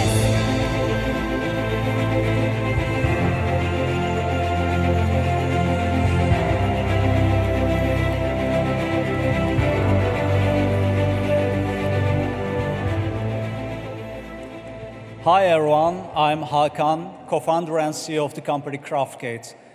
It's all about my career. I have been graduated from computer engineering in 2005, and up to now, we have developed 6 payment systems from scratch in Turkey. The first one was Gitti Gidiyor, which was acquired by eBay. The second one was iPara, which was acquired by Multinet Group. Third one is EasyCo. I was CPO and CTO of EasyCo, which was acquired by Naspers PayU Group. So we thought that we have to build our own product. Then we built Craftgate, which is 6 in our career, 6th version. It's a payment orchestration platform. When you look at the Craftgate, it's a B2B SaaS multi-tenant payment orchestration platform. So it's not a PSP. We do not touch money. It's just a technical platform that accepts payments online via many PSPs and alternative payment methods. We are currently 56 people with 4 co-founders. All of us are computer engineers, colleagues and friends for many years. We have been working together for many years. When you look at the product, think about online merchants. They can be either insurance, e-retailer, marketplaces, or tourism travel companies. It doesn't matter. They only accept payments online. That's the prerequisite, right? They only integrate Craftgate, which is single integration, single panel, single reconciliation. Below the Craftgate, we have integrated all payment methods in Turkey, international payment methods, alternate payment methods, and so on. So it's a kind of aggregation platform. On top of them, we have many value-added services such as tokenization, fraud solution, closed wallet, link payments, and etc. So it's a kind of aggregation platform. These are the payment methods that we have been integrated so far. So, I think you are quite familiar with Stripe, PayPal, Klarna, Adyen, Nuvei, and so on. They are international payment methods that we have already integrated. The rest are Turkish payment solutions, payment service providers, or banks, or APMs. So there are more than 100 integration methods that we have integrated so far. This is our growth. This is up-to-date graphics, right? So we are growing like an hockey stick. So this year, we will process more than 6.5 billion, not million, billion dollars. So we're growing exponential like an hockey stick. This is our 5th year. So these are the reference merchants. So we are targeting key accounts, big merchants, not the SME segments. Anyone in the street knows those brands. When you go on a shopping mall, you will see lots of brands, right? Such as MediaMarkt, LG, Boyner, I don't know, Ebebek, Karaca. They are our merchants. We provide them payment orchestration solutions. We are targeting the big ones. And we have been selected into Turcom program. We have been also listed in Deloitte Fast 50 technology companies. We have also selected into Visa Innovation Program. So we are targeting not the SME, not the big players. We are targeting the middle-sized enterprise, local enterprise. Currently, we are 56 people. Up to now, we have raised $3 million into 2 seed rounds from 2 CVCs, such as APE Ventures and Akportoy. They are bank-based VC. The rest are VCs, so Boğaziçi Ventures, D4 Ventures, and of course, Kaspi is a Kazakhstan digital bank. We are cash positive less than in 3 years. And we have a company in Spain. We have expanded into Spain. That was our first country that we have expanded. We have a country manager, we have employees, we have merchants in Spain. Everyone asks me why Spain. I will tell you later. But Spain is a great country. And we have accredited ourselves into many programs, such as Turcom, such as TÜBİSAT, ETIT in Turkey. And in Spain, we have also accredited ourselves in ISEX, Finnovating, and so on. And this is our strategic roadmap. Now we are dominating the payment orchestration ecosystem in Turkey. We are the market leader right now in 5 years. The second one is cross-border transactions. Since we provide international payment methods capabilities, we provide Turkish brands, Turkish companies to sell abroad. So we support them to do cross-border transactions. The third one is expansion. So our goal is to become a global payment orchestration platform. So this is my contact information. If you want to ask any questions, please let me know. Thank you for listening.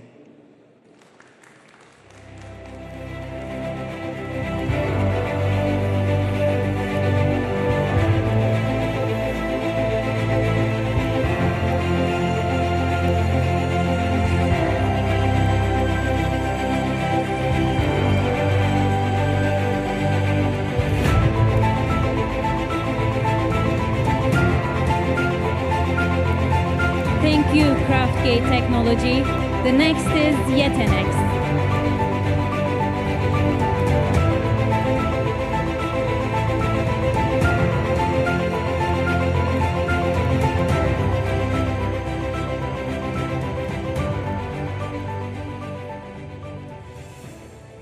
Hello, people.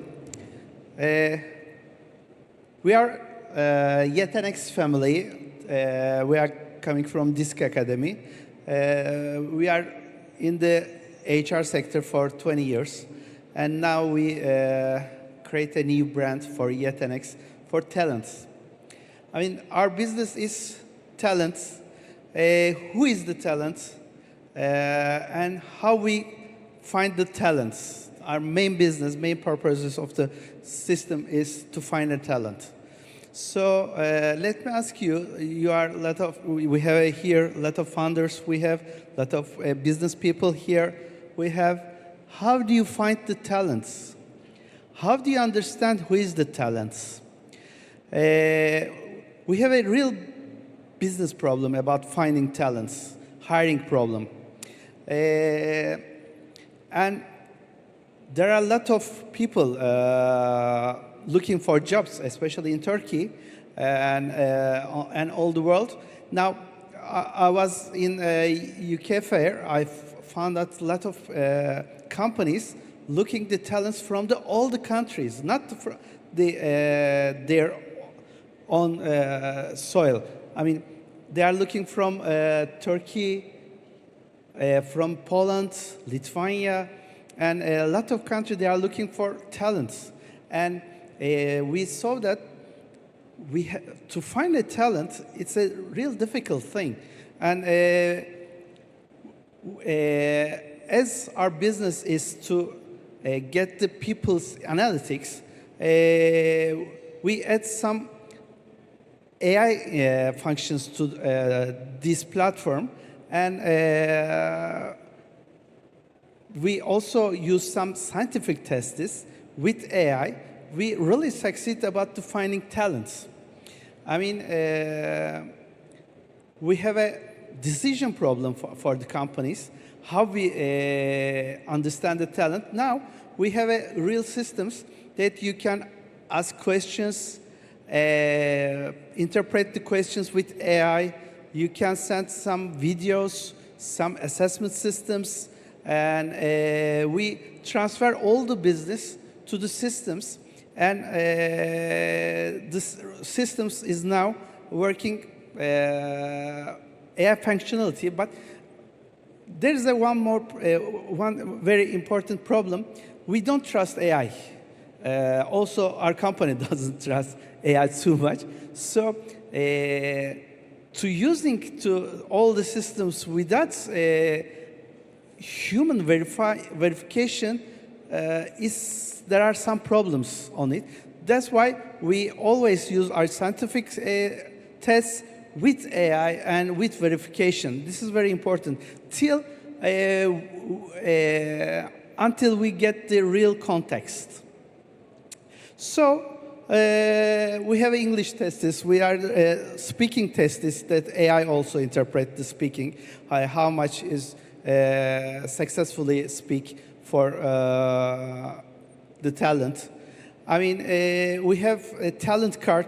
These talent cards has many scientific information, AI interpretation inside of this, and we have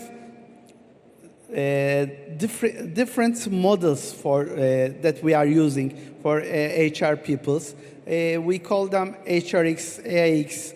These are the models that we try to find the talent, real talent. Of course, the system is changing a little bit.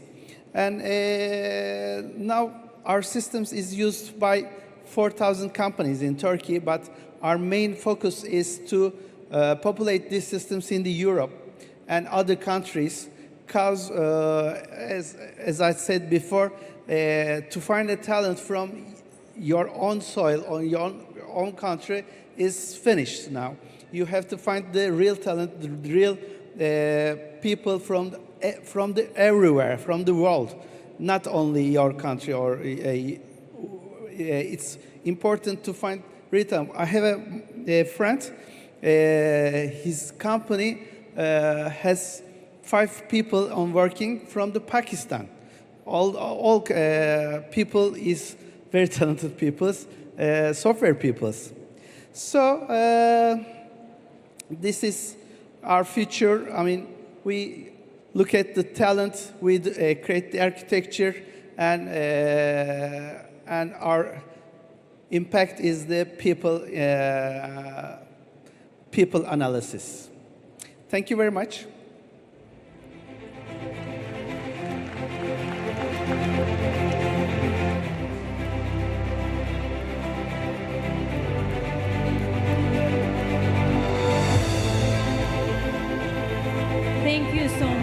next is İletmen.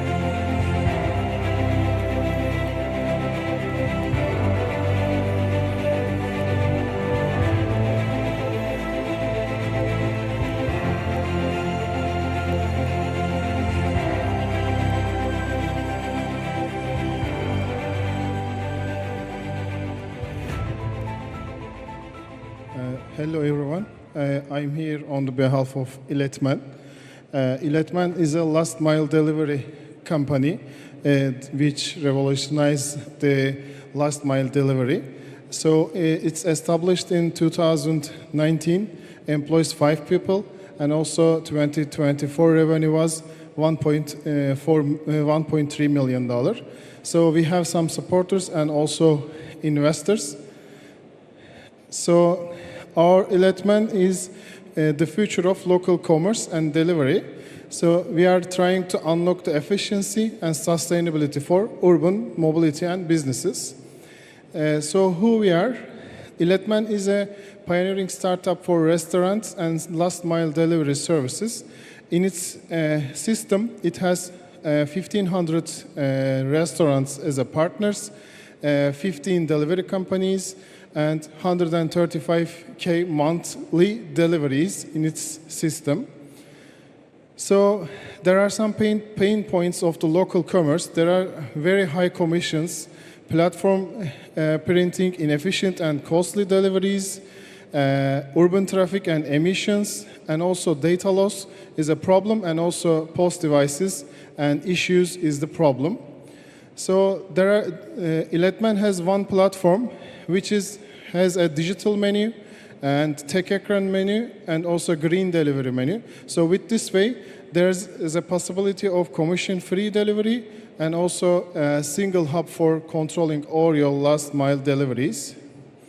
So there are some proven success across the industries, the Metropol card integration, Audi student platform integration, some municipality apps integration, and also BTOBO partnerships. And also, this comprehensive solution can integrate any existing platform as like Trendyol or Yemek Sepeti.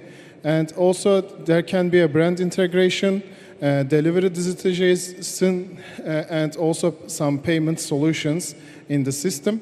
So if you integrate the system, you can use as a local businesses, brand, carrier and payment as a one platform. So the global market is growing, or it's 150 billion delivery food market. 90% of SMEs are not fully digitized yet, and also cities has green logistics aim on their future. So how İletmen is making money? From delivery companies, from restaurants, local businesses, digital payments, and also brand and white labelings, and also other micro delivery systems. The İletmen has making money. So there's a competitive landscape. There is very big companies in the field, but İletmen has different pipeline and different things that has been able to do that for smaller companies and also big integration companies. So, and also İletmen trying to transform the SMEs, brands and courier companies.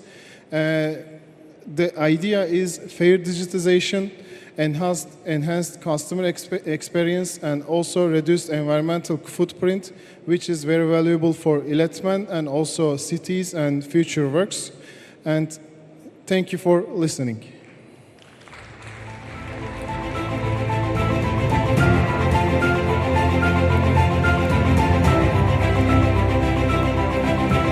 Thank you İletmen. The next is Uludan Savunma.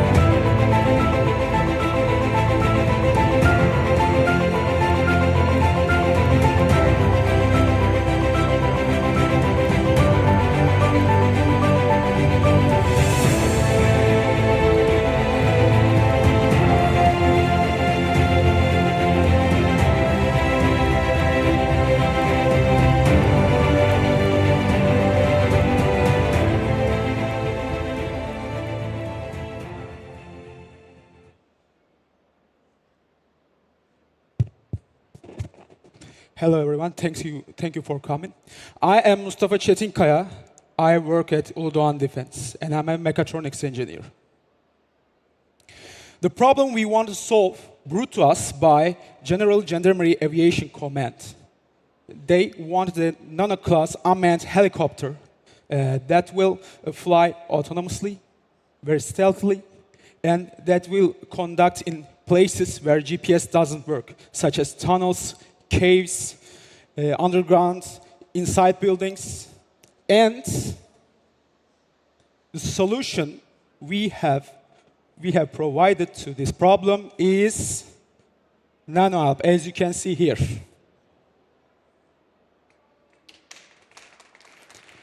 This NanoAlp is a first in our country and a second in the whole world. You can see how it flies.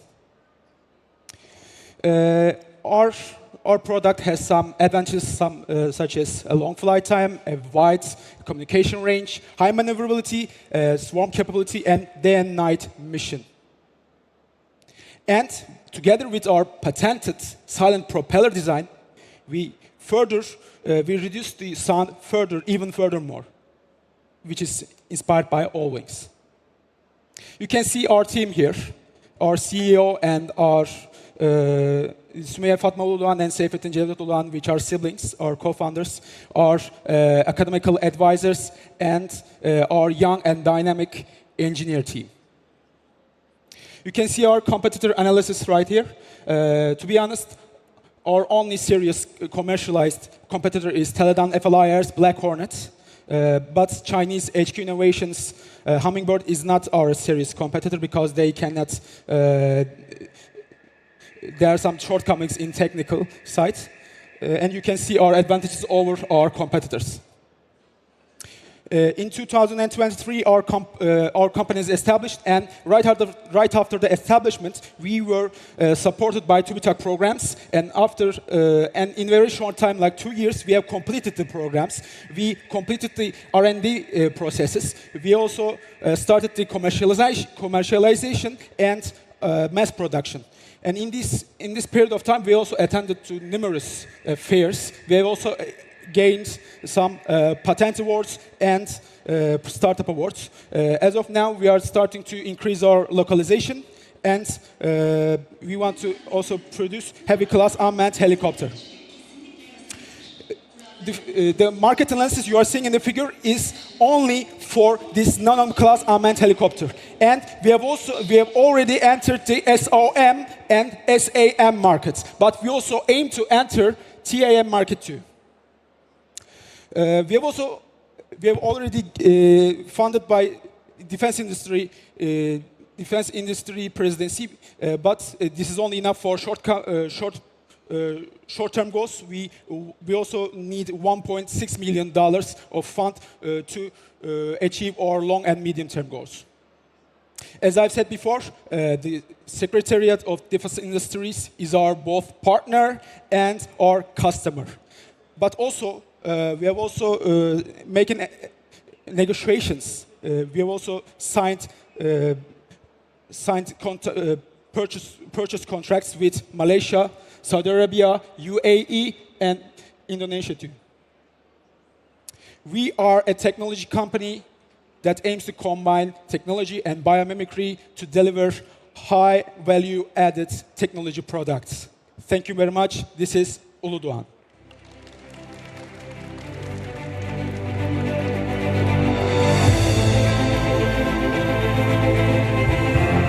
Thank you, Uludan Savunma. The next is Blutan.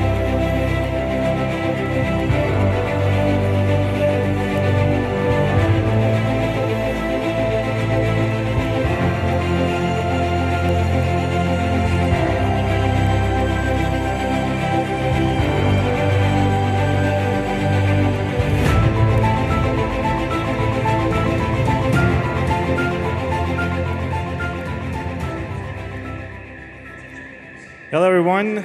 Okay, good afternoon. So, my name is Güven Bölükbaşı. I am the co-founder and CTO of Blutan. So, what we do. We are 3 partners here. Today, I'm doing the CTO role. Gökmen is here as our CEO, and Mehmet as our CPO and CFO. So what we're trying to solve, right? Weather has become a problem over the last few years, and it's becoming a real impact on the businesses. World Economic Forum identifies that as one of the biggest risks globally, causing around $550 billion, and extreme weather is really, really on top of everyone's minds. And it's a top priority, and we have to adapt, right? The climate is changing, the temperatures are rising, and we have to adapt, and we have a role here. And as Blutan, we have identified 2 different areas that we want to tackle. One of them is energy, renewable energy, as you might guess, and the other one is mobility. So land, aviation, or maritime. We're trying to address these 2 sectors, and we're trying to find the problems there and solve them.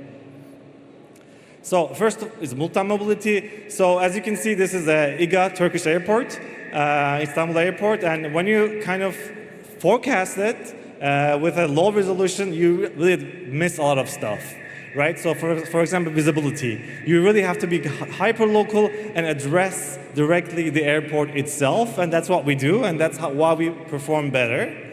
And we have a product here called Skywatch Aviation, where you can see all the airports in Turkey in really high resolution, visibility problems, cloud problems, even like thunderstorms. We can prevent them. We can address them. And similarly for land mobility, we work with TOG, and we have, if you're driving a TOG, if you know someone who drives a TOG, you can see extreme weather alerts as you drive, which is pretty strong. And for energy, we address wind and solar separately. Similarly, in energy, if there's wind turbines, you have to be very hyper-local, and that's what we do. We really forecast the wind speed at the turbine level, which gives us a boost, because when you compare, and we look at the graph, when you compare Blutan with one of the top providers, ECMWF, and when you with the observations, you can see we predict wind speed a lot better, and therefore we do renewable energy forecasting a lot better. So this gives us a really, really good edge. And very similarly, in power forecasting, there's a lot of fines that are being paid by the companies, and they're paying like millions of dollars. And with good forecasts, you can really reduce them. And that's what we do with the products that you see there for day ahead and intraday forecasting. We really forecast at a higher accuracy and reducing a lot of the costs that they incur. How we solve it? There is legacy, like this is very similar to what's happening in ChatGPT. Same thing's happening in weather. So there's legacy systems that are slow, old, kind of like very like heavyweight with low resolutions, like every 6 hours, refresh rate, very low resolutions. And we approach it in a different way. So Blutan approaches weather forecasting in a different way. It's purely AI-powered. We use a lot of the data, which is very important. We collect data like on a daily basis. That's kind of our job. And we put that into our engine. And that gives us a lot of savings for the customers and real-time adaptation, so we can assimilate the data and we can serve it better. So the more meteorological data that you gather and have in your system, the better forecasting you'll be. So that's what we're trying to do, and that's how we differ from the legacy systems.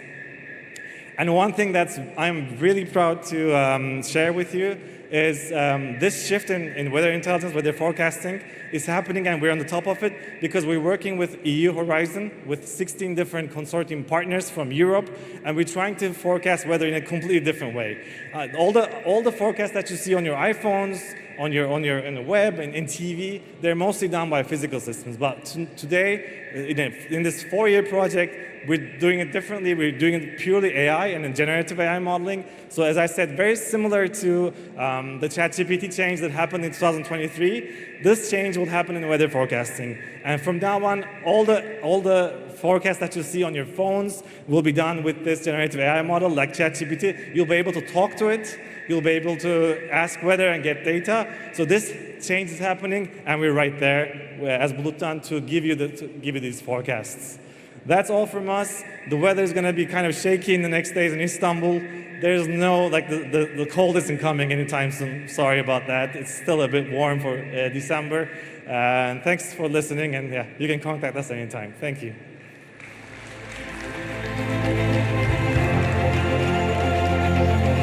Thank you, Blutan. The next is Yongate.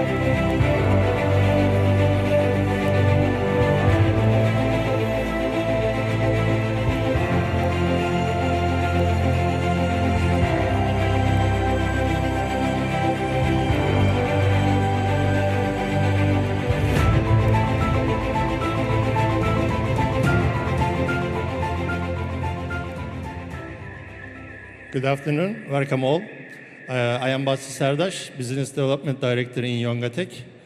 Yongate is a microelectronics company, and the vision is leading the microelectronics and chip design industry in Turkey, and by developing products on this area to decrease the dependency, external dependency of Turkey.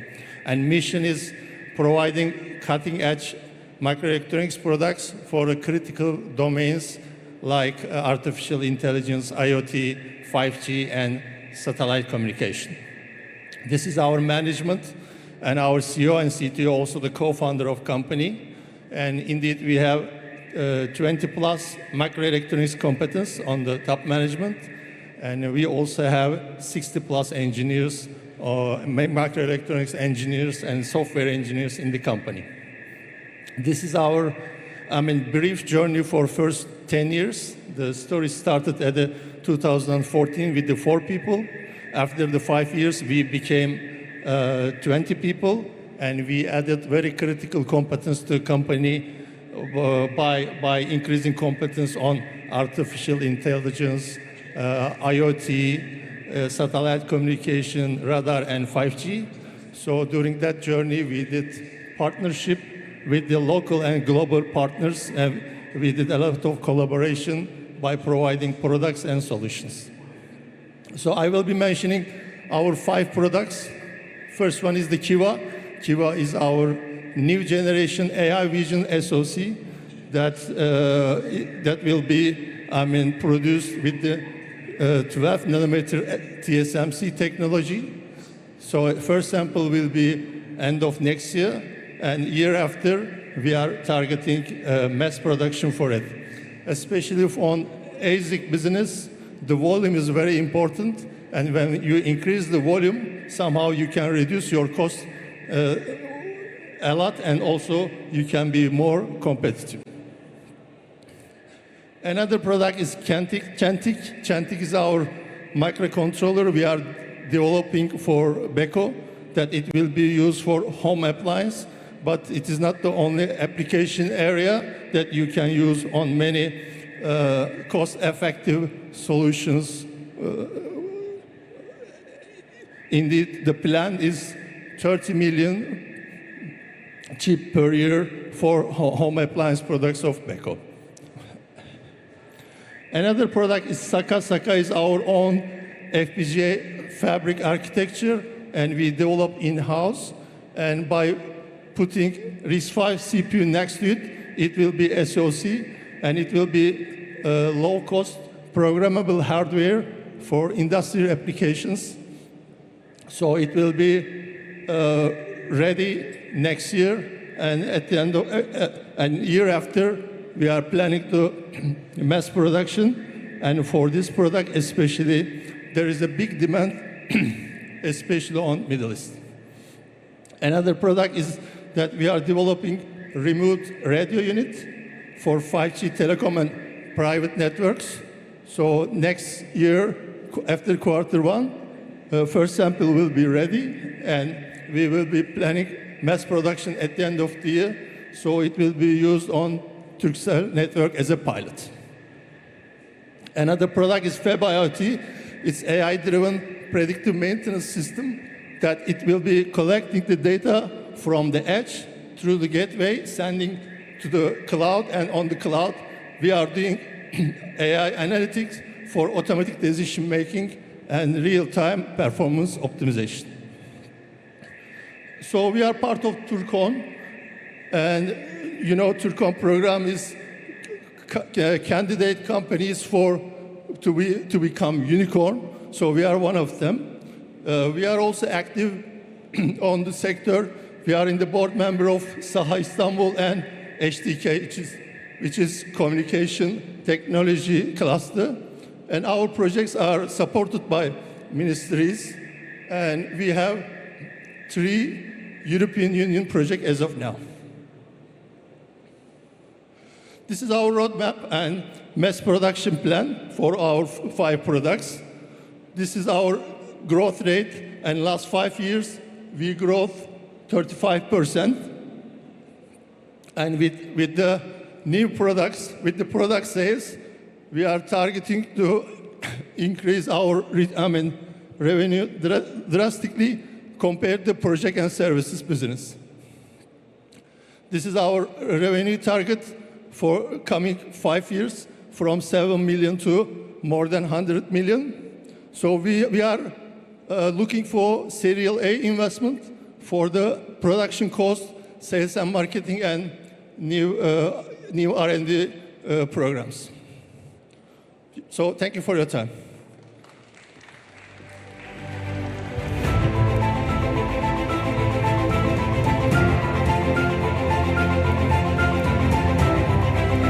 Thank you so much, Yongate. The next is pricing coach.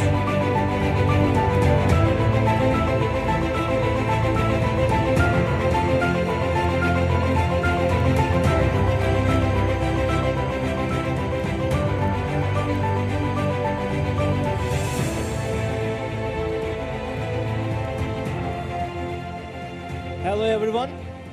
I am Javit, co-founder and CEO of Pricing Coach Company.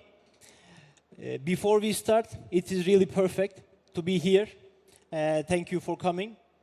So, who is Pricing Coach? As Pricing Coach, we help hotels increase their revenue up to 24% with our revenue management system, AI-based revenue management system. So, as Pricing Coach, our motto is very simple.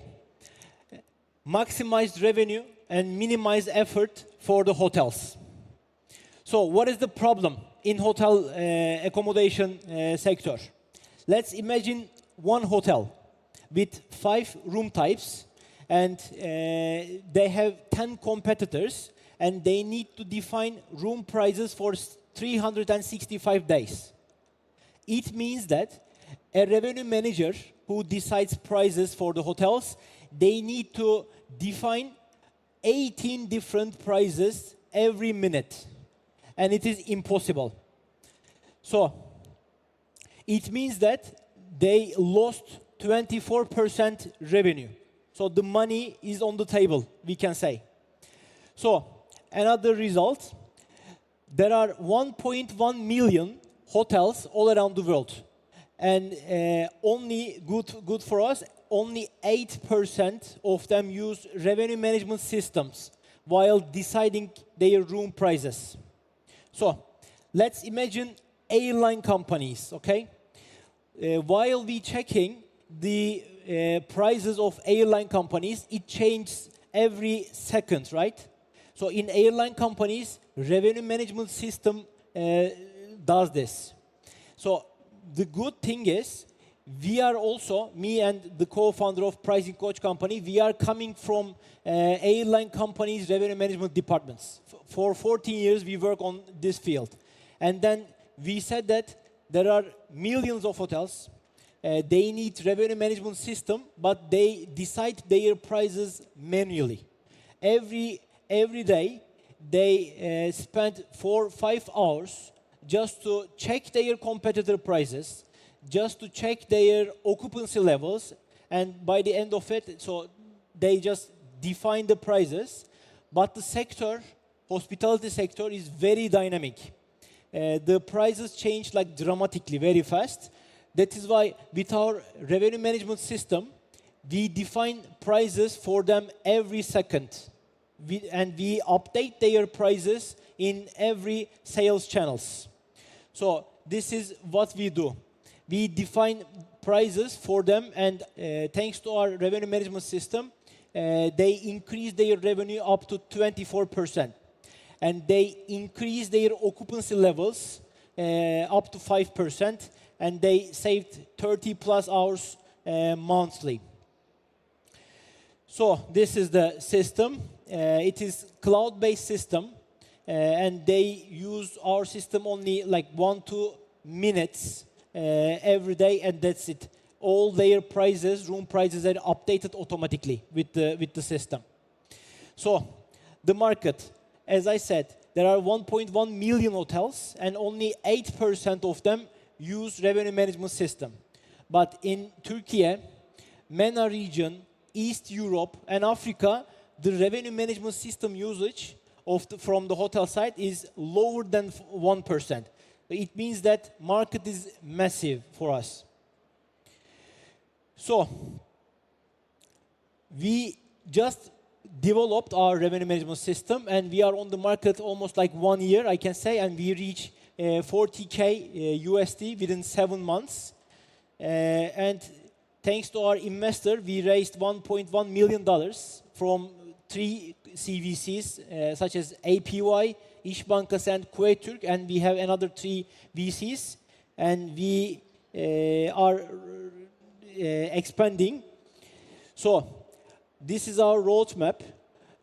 Right now we have 150 hotels in Turkey, mainly 90%.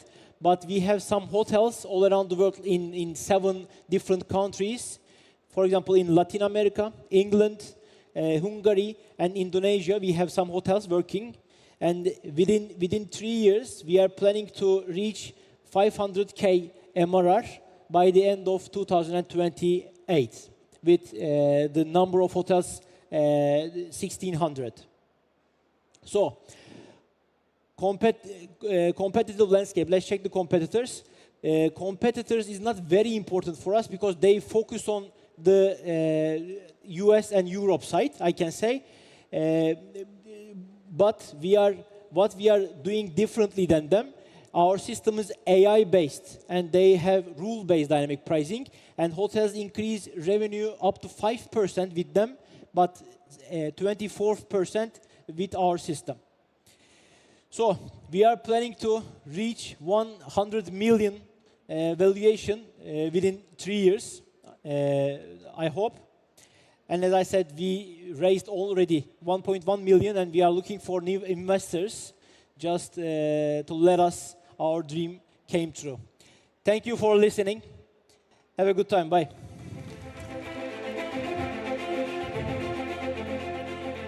Thank you so much. The next is Rover.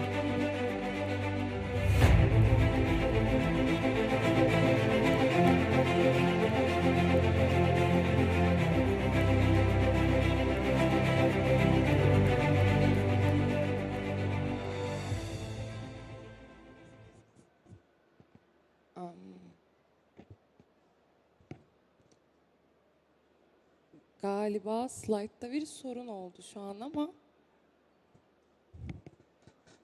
slaytı açamıyorum.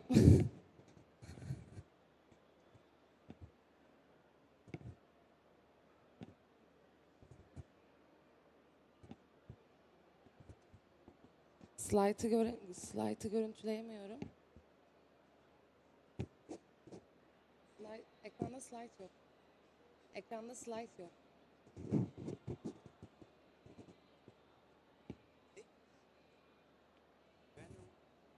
Bir olur. Kapalı mı?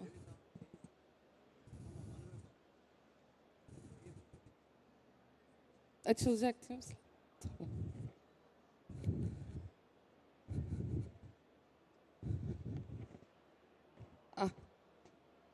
Sorry for the inconvenience, but I think we can start now.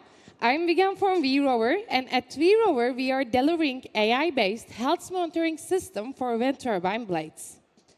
As you know, climate crisis is around the corner, and wind energy is one of the solutions. Wind energy sector is increasing rapidly each year. However, this sector has very important problem, especially in the maintenance area. As you may guess, Wind turbine blades are the most important components of wind turbines. However, these blades are inspected only once a year, either with drone or rope access teams, which means turbine owners do not know anything about their blades for a full year, because there is no continuous health monitoring for wind turbine blades. Because of that, most of the time, damages are detected at very late stages. And if damages are very huge, turbine blades need to be replaced. And this replacement cost can go up to $1 million with minimum of 3 months of downtime. This is a huge financial loss and huge energy loss for the industry. And at VWork, we are delivering Wind Rover as a solution. By detecting damages at early stage, we aim to maximize energy production and minimize downtime. And our solution is pretty easy and pretty practical. First, we attached our IoT device to wind turbine tower. Thanks to plug-and-play system, this device can attach the turbine tower within seconds. And we collect data, sounds coming from the blades all the time. And with this collected data, we analyze these sounds via using AI and ML integrated sound analysis. And as a third stage, we deliver our results via mobile application and web dashboard to our customers. So at the end of the day, our customer can gain continuous 24/7 insight about their wind turbine blade conditions. We deliver weekly and monthly reports with daily alerts to our customers. Our competitive edge relies on our extensive offer of raw data pool. Thanks to our raw data pool, we can train our AI-based system. And regardless of turbine type and turbine location, we can detect damages at earliest stage with proven 92% of accuracy rates. Europe region is our first targeted region, and we aim to reach nearly 10% of this region at the end of 2028. And our business model is pretty practical as well. We are B2B SaaS companies. We deliver our IoT device to our customer free of charge, and our customer only needs to pay monthly subscription fee to our web dashboard and mobile application. We launched our product to market in January 2024, and nearly 2 years later, we gained more than 20 paying customers. Our pipeline is growing every day, and we have customers in UK, Europe, and Turkey. Our team consists of 10 vibrant young team members, and every day we are trying to make renewable energy more sustainable than it is. Our company was established in 2018, and back then we were developing underwater robotics for hydropower energy plant industry. And in 2022, we noticed there's a huge gap in maintenance area in wind energy industry, and we pivoted to wind energy. And right now, our team is receiving supports from all around the world, from very prestigious companies like Catapult, Dana, Alchemist Accelerator, both in Turkey and in Europe. Thank you so much for listening to us, and we are hoping to build more profitable and sustainable wind energy industry altogether. Thank you so much.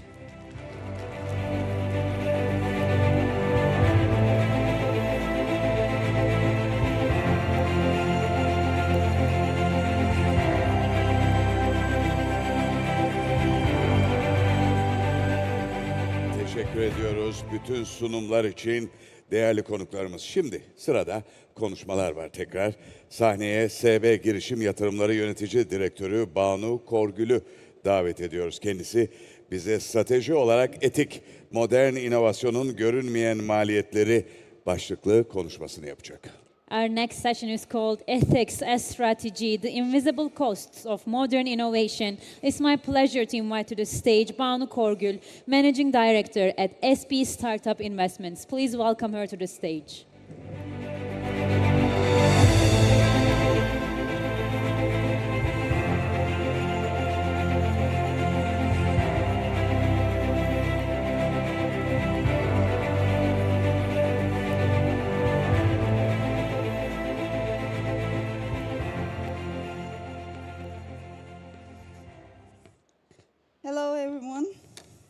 welcome to Takeoff 2025.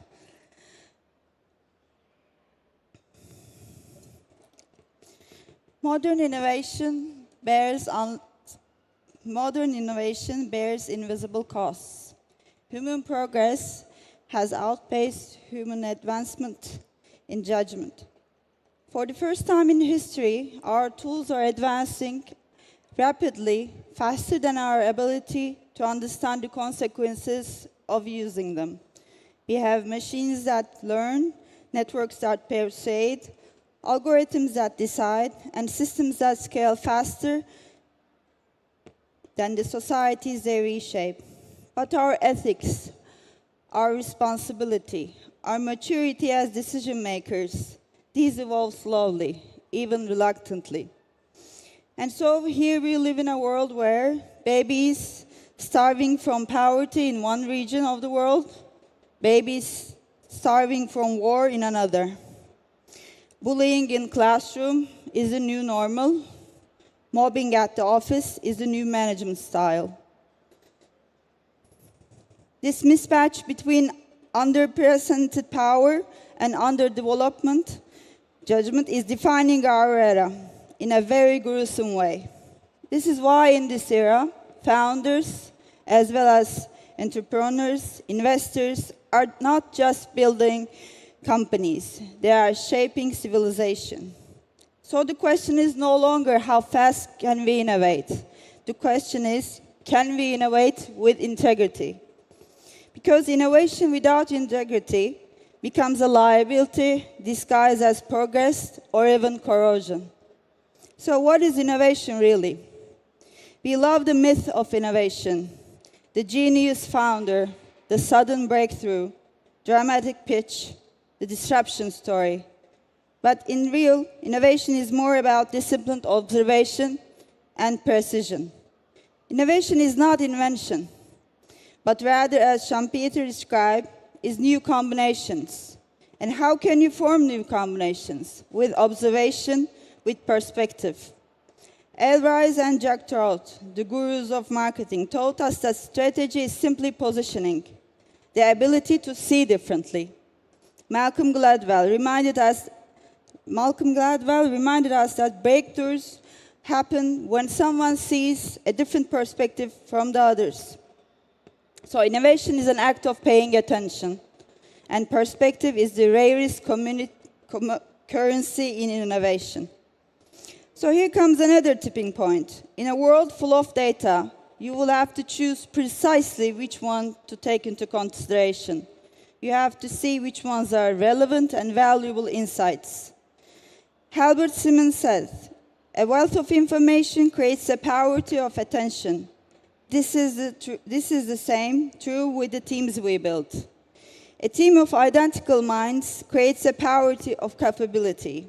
We write job descriptions like we are searching for superheroes. Analytical yet creative. Leader yet humble. Decisive yet flexible. Independent yet team-oriented. This is fiction. We don't need superheroes. We need the collaborator who brings harmony. We also need the solo builder who thrives under pressure. We also need the operator who grounds them and the challenger who protects you from your blind spots. Building with integrity means building with complementarity. Choose a founder who complements you, not contradicts you. In my 20s, Harvard MBA didn't accept applications from people who did not have a job experience. So they demanded that in order to administer in business, you had to have some level of business experience. Now, we face an entrepreneurship epidemic. Some founders without context, some startups without depth, ecosystems full of copycats, even copycats of copycats. And some people in their 30s with burnout. So don't just start something. Start up something that you know about. Then you'll put the 10,000 hours of Gladwell. Learn obsessively. In an age where there is no manuals for everything, with pioneering research, you have to learn how to learn first. And you have to see what's responsibility differs from accountability. You cannot build ethically what you do not know, understand deeply. Let me share a small story that reveals a large truth. Recently, I was looking to buy a wearable heart rate monitor, the one that you have on your wrists, wearables. I looked at some watches, some wristbands, even a waistband. There are many options, all looking very beautiful, all smart devices. But the fine print said 75% accuracy. That means 1 in 4 readings is wrong. Do you know how many people end up in the ER thinking they're having a heart attack because of these wrong equipped wearables? Many, according to a nurse I talked in the ER. This is an invisible cost of modern innovation. Products that look credible, feel credible, but are not true. In a world where people lie, products shouldn't. In a world where we have toxic versions of everything, relationship, couples, managers, now we are having toxic products. So product honesty becomes ethical responsibility.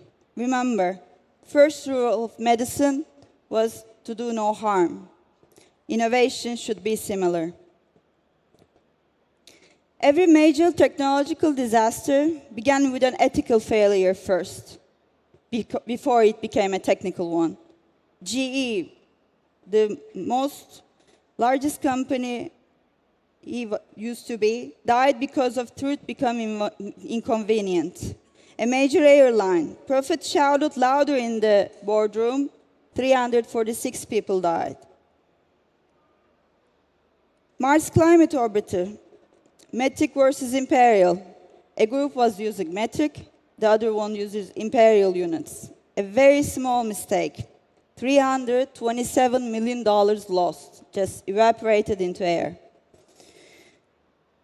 As Oppenheimer said, there are times when to remain silent is to lie. Ethical collapse is slow, invisible, and quiet. Technical collapse is loud, catastrophic. But by the time the world sees the explosion, the ethical failure is already years old. Like Warren Buffett warned, it takes 20 years to build a reputation and just 5 minutes to destroy. This applies equally to startups and to investors who choose them, because integrity compounds the same way capital does. So what to do now? I think we have a tremendous opportunity to do right now. VCs must return to venture. Venture stands for risk, genuinity, originality, not copycats, not trend surfing, not founders who say what investors would like to hear. We should start funding founders who admit what they do not know. We should fund research, not replicas. The next generation has no manual. The next generation will build things humanity has never seen before. Fascinating robots, quantum networks, autonomous ecosystems, machines that exceed human intuition. There's no textbook, no precedent, no blueprint. So our ethics must be our guide. Our integrity must be the operating system. Our judgment must be the safety layer. Our conscience must be the regulator. Innovation is becoming more powerful than the people building it. We can definitely not match this. So the people building innovation must grow powerful in a different way. We have to learn that honesty can go hand in hand with courage. We can be disciplined in humility. The world needs innovation with integrity.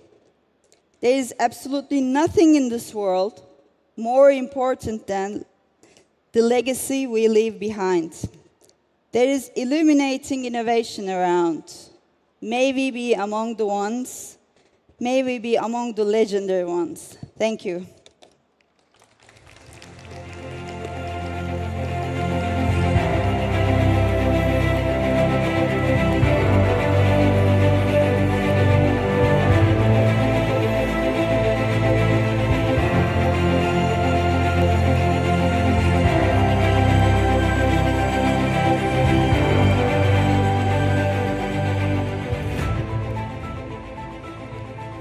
Hanımlar beyler, sırada çok özel bir bölüm var. Şimdi Sayın Liza Brunet, DLZP Grup CEO'su, Jenny Jenish, Impact Design, Big Sky Capital VC kurucusu ve yatırım ortağı, moderatörleri Profesör Doktor Burcu Özsoy, TÜBİTAK Marmara Araştırma Merkezi Başkanı. Konu küresel sorunlar, ortak çözümler, kadın girişimcilerin gücü. All right, ladies and gentlemen, our next session is called Global Challenges, Shared Solutions, the Power of Women Entrepreneurs. To moderate this session, it's now my privilege to invite to the stage Professor Dr. Burcu Özsoy, President at TÜBİTAK Marmara Research Center. It's also our pleasure to introduce our guests. Liza Brunet, CEO at DLZP Group, founder and venture partner, and CEO at the LZP Group, and also it's my pleasure to introduce Jenny Jenish, founder and venture partner at Impact Design and Big Sky Capital VC. Please welcome them to the stage.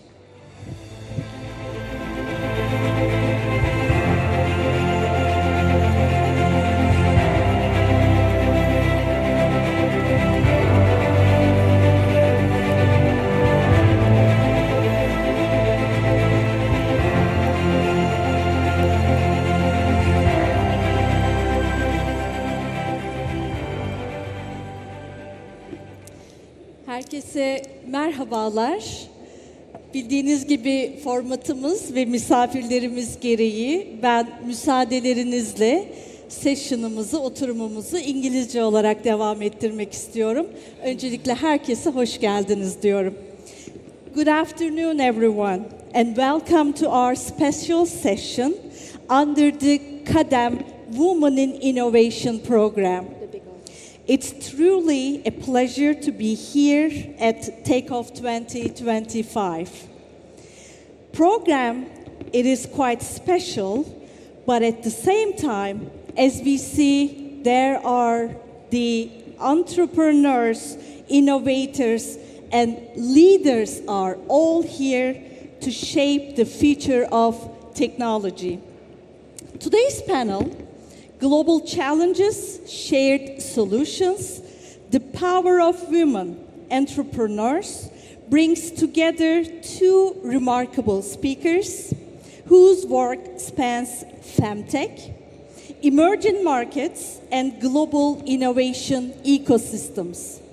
We will explore the opportunities, gaps, and the collective power of women-led solutions. I'm honored to introduce our distinguished speakers. Ms. Liza Brunet, joining us from the United States, an expert in femtech, innovation and investment dynamics. Ms. Jenny Jenish joins us from Central Asia. She brings expertise in social entrepreneurship, in edtech, fintech across emerging markets, with experience in venture capital in the USA. Thank you both for being here. Thank you so much for inviting.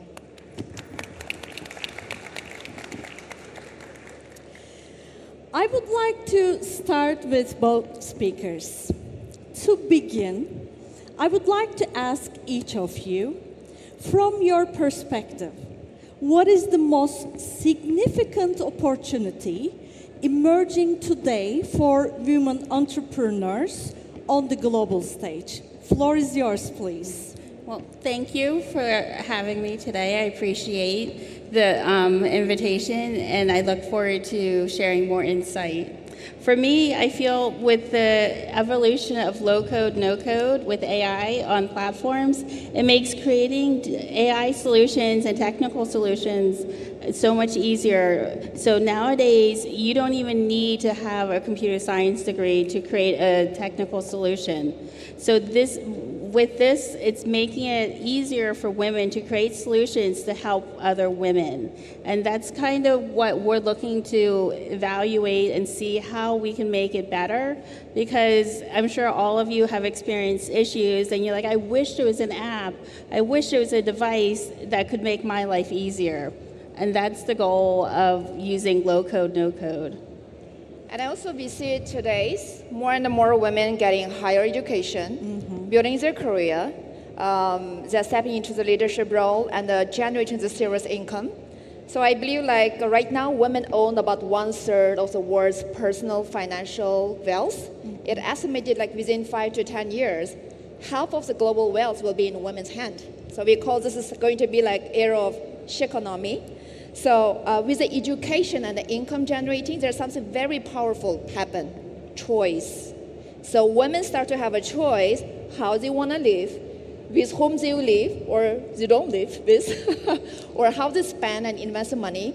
So with all of this kind of forward going on, I think incomes grows. So the demand for this products, service, and the solutions, which really needs the needs of the women, also start growing. So I'm very genuinely optimistic about the demand, the market demand for this women-led solutions. And this is an opportunity for women entrepreneurs to create, to build, to lead. Yes, so I'm very optimistic, look forward to sharing more insights.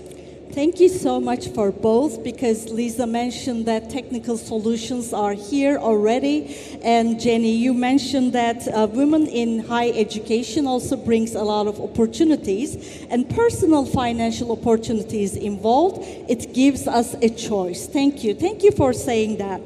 I would like to continue with Lisa, and actually I have two questions, but if you please allow me, I would like to ask separately.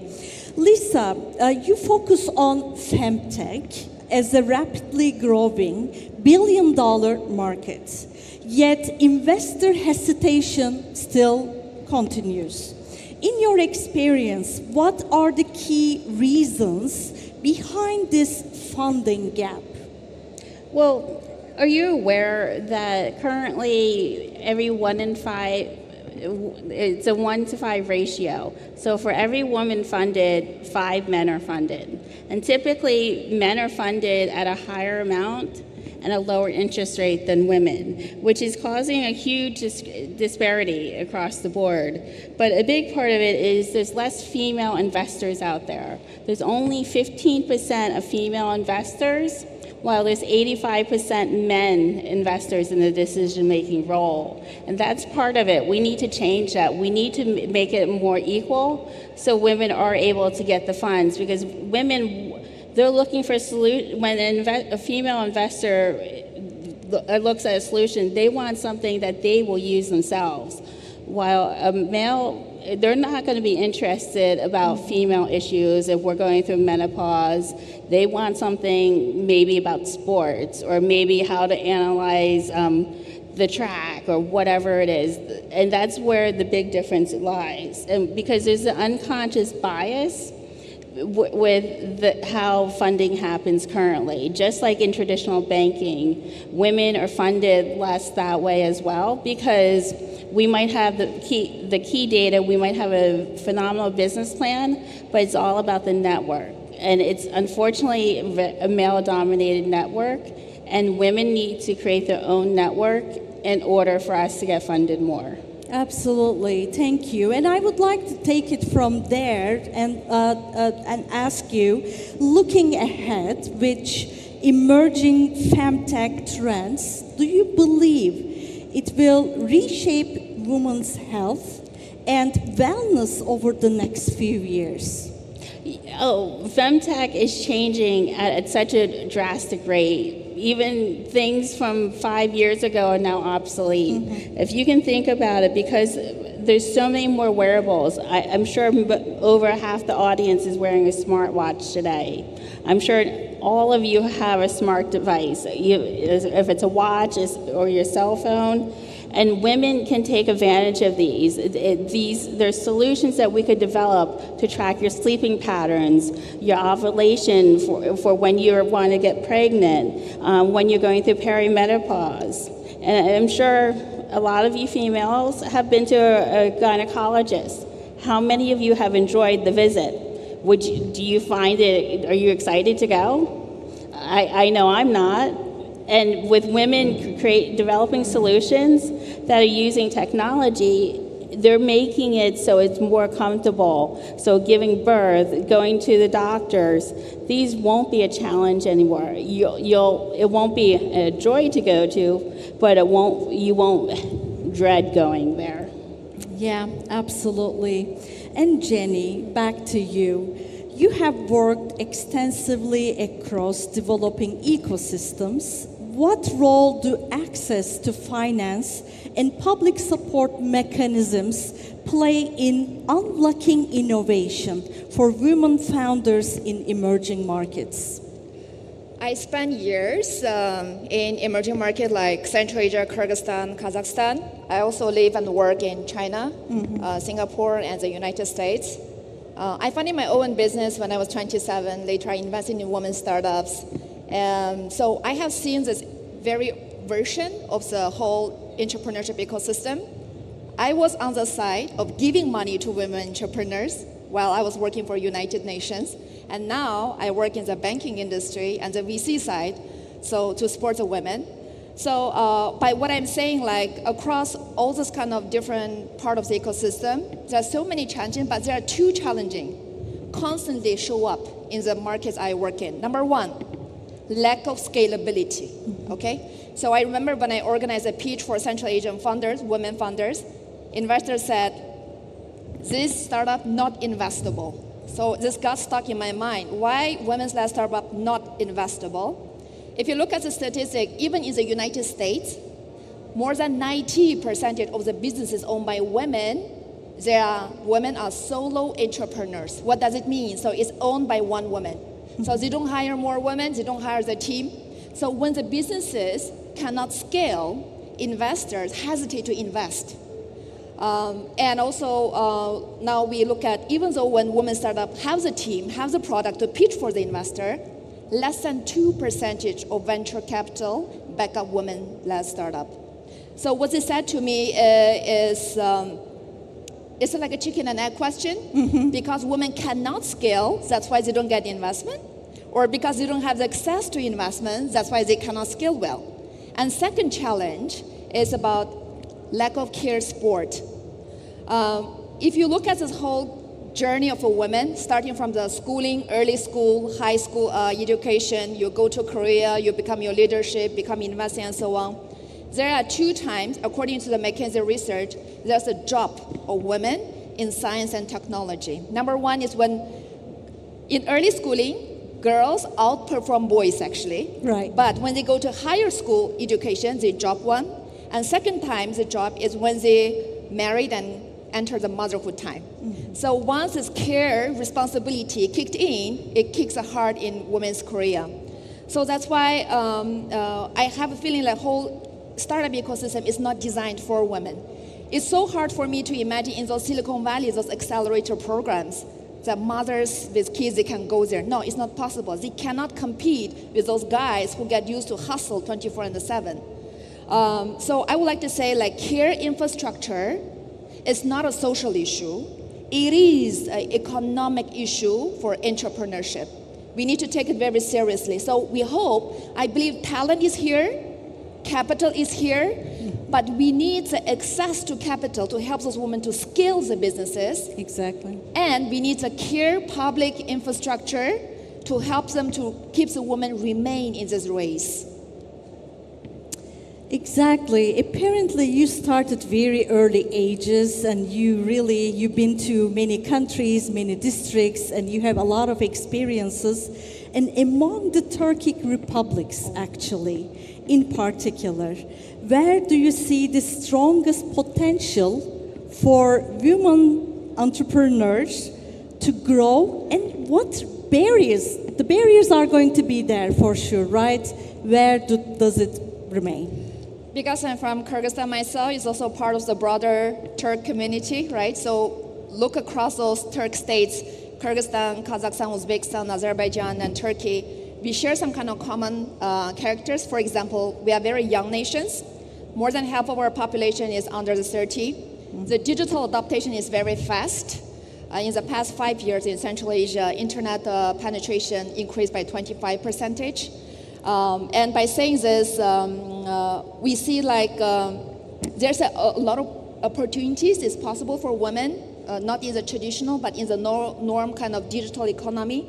But going back, if you look at the history very quick, for example, women play a bigger role in informal economy. What I mean is that back into Soviet Union when the collapse, there's a big economic shock. Our men remain unemployed. It is our Kyrgyz women, they brought the plastic bags with the goods, they go to the bazaar, trade day by day to keep their family alive. So what I want to say is that, yes, you don't see those women in the boardroom, you don't see the women in the newspaper, in the Forbes, but when crisis come, this is our women who are the backbone of the resilient. Of course. If you question, like women are not resilient, you have just not met a Central Asian woman, I think. Exactly. So on the other hand, like I'm saying, if we bring like more financial autonomy access, but still we have the common problem. We don't have the access to the bank, like credits, and making some kind of financial kind of opportunities.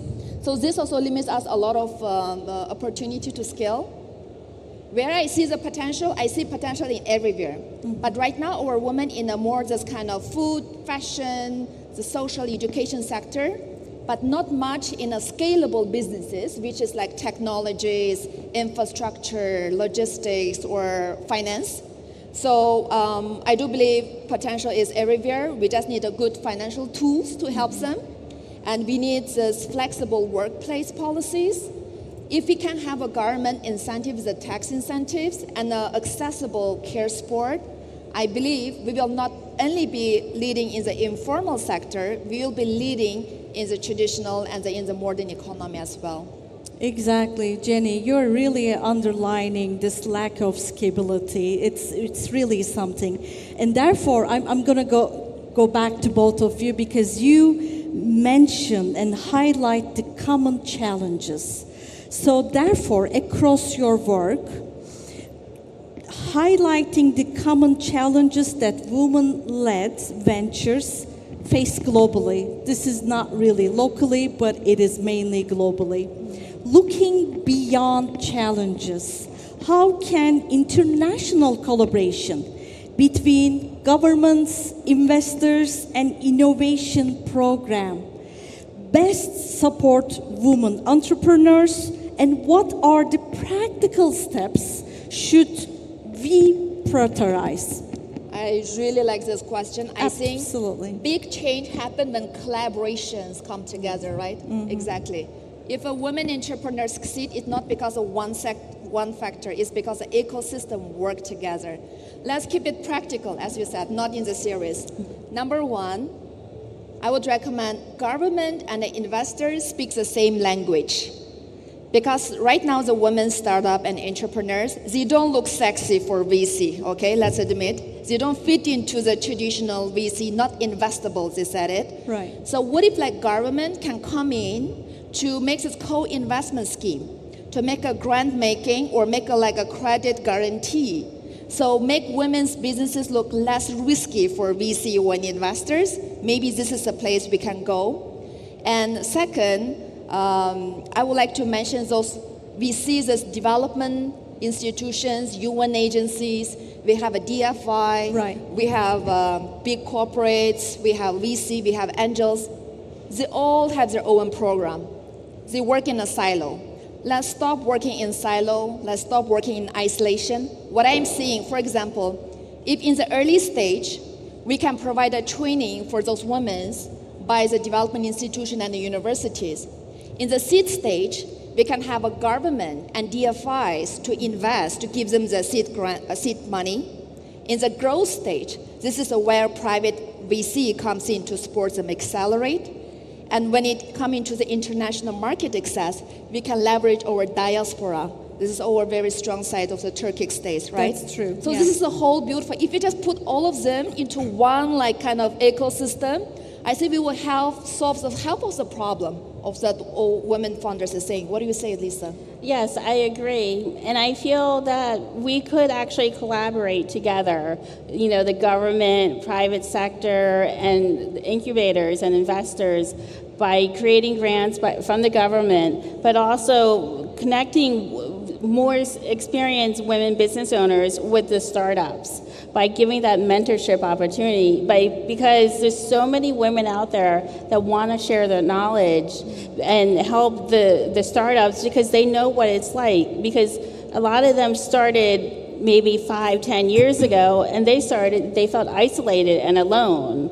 By having that mentor, someone that you can lean on and talk to, because they can't go talk to the male counterpart because they have a sick kid at home. You know, a woman's going to relate to that, where, okay, how do I work this into my schedule? How do I make sure I take care of my child while I also meet the demands of my investors? So I think that's very critical, where we create something for women that's run by women and is for women. Yeah, I would like to also add, I see, like, for example, we have a tech women's this kind of program. What if, like, we get more exchange programs and the exposure programs for women entrepreneurs? Because we see more women from Central Asia, they go to America, there's a tech woman, they bring them to Silicon Valley to get an internship in those tech company. When they come back, the way of their thinking is 10 plus more, you know?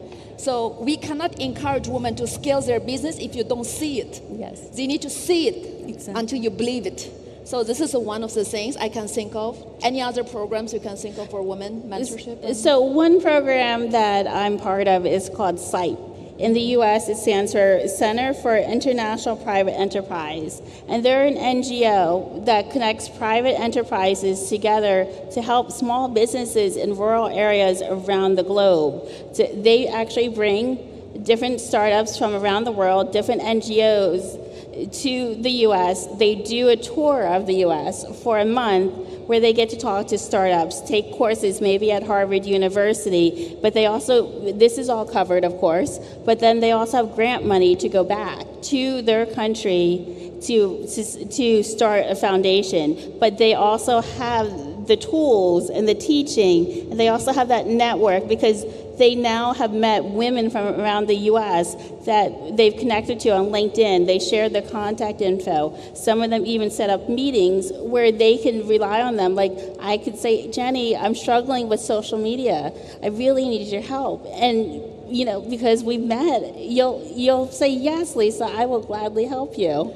Yeah, I would like to share one experience. Do you know, like those male startup guys, they usually have their own community. I even see the WhatsApp group chat in Kazakhstan, for example, they call it money and sauna. Okay. So this is how like startup guys, they often gather, they go to sauna. Okay. The announcement is about smoking. It's not allowed. Smoking. So yes. it's important message here. Okay. No one should smoke inside. And those guys, they also have some smoking time to talk about business ideas, and I cannot join their smoking time. So I think, why don't we women start up to create our own community? We can go to massage, and we can go to have a women's sport, women's discount scheme. This is a real practice in Kyrgyzstan. I have a women's sport women group. I have more than 50 women entrepreneurs from technology, legal, academic. We all come together. We regularly meet up and say, listen, I need legal assistance. Yes. Hi, listen, I need some technology sport. How do you think about this? Now we see the beautiful, this kind of coming out. So we should not work in silo. We should stop doing this one woman operation. We should come together, bring our community together. If they don't bring us to their community, we create our own community. Why not? Very good messages. Thank you. Well, actually, you're both saying that governments and investors should speak the same language and start working in silos. So it's quite a good message as well. Practical support is very important, an exchange program in between the women entrepreneurship. You're just trying to mention this coordinated system, I believe, yes, right? Yes, absolutely. Yeah. Those solution is not expensive. It just takes coordination. Exactly. And if we can come together, and don't forget, I keep mentioning about the care sport. This which is critically important. If we can share this chair care. When I say caregiving, it's not only about chair care, especially in Turk states. We mean like taking care of our elderly, taking care of our relatives, taking care of your mother-in-laws. A lot of cares we need to care about. So it's disproportionately care burden for us. Absolutely. Like compare Lisa to the US or in the West. In Turk states, our women has much, much more care burden because just by giving the number of the children. I checked in Kyrgyzstan, it's about three children per woman. In Turkey, it's 1.4, something like that. Yes, yeah. So We it's a should lot. definitely grow that number, definitely. So government, please invest in child care. Please like come together with this community to help us with caregiving burdens. Then we will just take out the women from informal to formal economy. Absolutely. I don't want to really end this session, of course, but we are coming to the final minutes, and I would like to go with my very final question. Exactly. To close our session, of course, I would like to hear from each one of you the message. What message would you like to share with the next generation of women entrepreneurs, innovators who are here with us at Takeoff 2025? Please take your time and give your final good messages. So first, it's going to be a long journey. Remember, it's a marathon, not a sprint. Find someone that will be your mentor. Find somebody that you can lean on. Like I have a huge support system that I can call at a moment's notice, and they're global, they're around the world, and that's what really helps me. But something to think about is if you're building a femtech, it's about more than the products. It's about designing a future for women that can thrive, because you're giving back to every woman in this room, not just yourself. Well, yes. If there's not a seat at the table, bring your own chair. Oh. If there's not a room you feel belong to, make your own room. All right. If there's not a playbook for women entrepreneur to succeed, write your own book.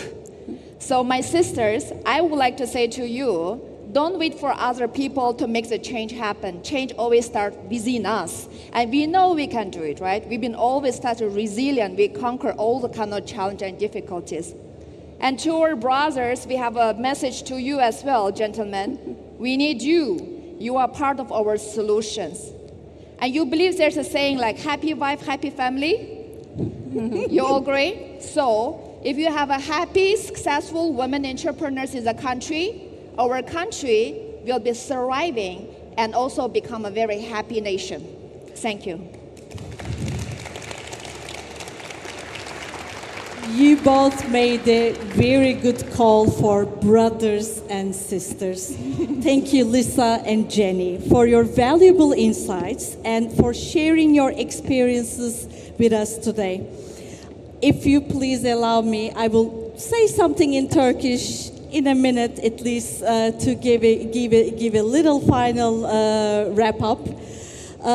Çok hakikaten teşekkürler ediyoruz. Çok kıymetli iki misafirimiz bize Codam İnovasyonda Kadın platformu altında bu oturumda eşlik ettiler ve dünyanın diğer ucundan, farklı noktalardan girişimcilik ve destekleme konularında tecrübelerini paylaştılar ve çok güzel çağrılarda bulundular. Kardeşlerim dediler. Bu hakikaten çok önemli. İnovasyonu, teknolojiyi, bilimi, desteği hepsini bir arada tutmak ve bu platformu sunuyor olmak. Ben bu anlamda tabii ki Codam'e çok teşekkürler etmek istiyorum. Bu platformu bizlere sağladığı için ve bir alkış almak istiyorum. Aynı zamanda tabii ki Takeoff 2025 platformu altında yine bütün yelpazenin bütün parçalarını bir araya getirmeleri çok önemli. Startuplar, inovasyonun başında olan, teknolojinin, yeniliğin başında olan ve hali hazırda belirli noktalara gelmiş firmalarla beraber bu platformda birleşmiş olmaları çok önemli, çok kıymetli. Konuştuğumuz konuların muhakkak başarıya ulaşacağını ve bu çağrılarla beraber ulaşacağından hiç şüphemiz yok. Thank you for the audience for joining us. This meaningful conversation, we hope today contributes to stronger collaboration, greater visibility, and more opportunities, hopefully, first of all, for the women entrepreneurs and innovators, and also for all others around the whole world. Enjoy the rest of Takeoff 2025. Teşekkürler. Thank you. Thank you so much. Thank you so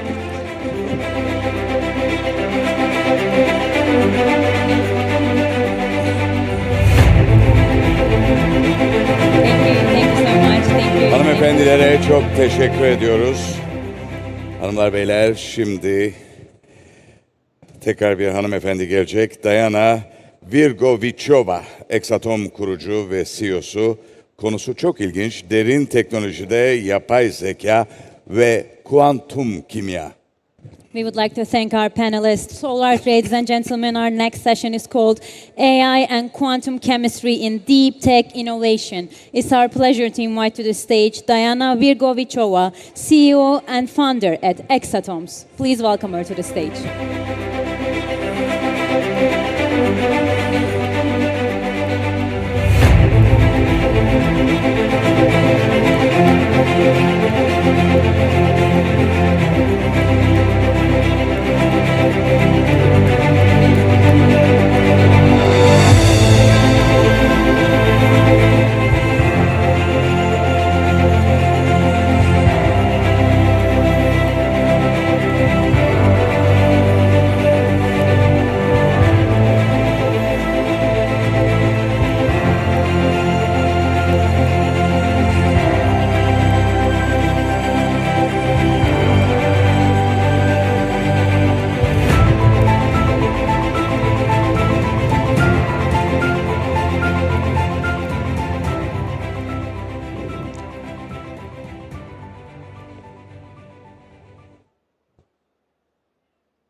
Quantum particles, a whole universe built from things so small. You can't even see them, and yet they decide everything. How water flows, how medicines heal, how our world works. But imagine this.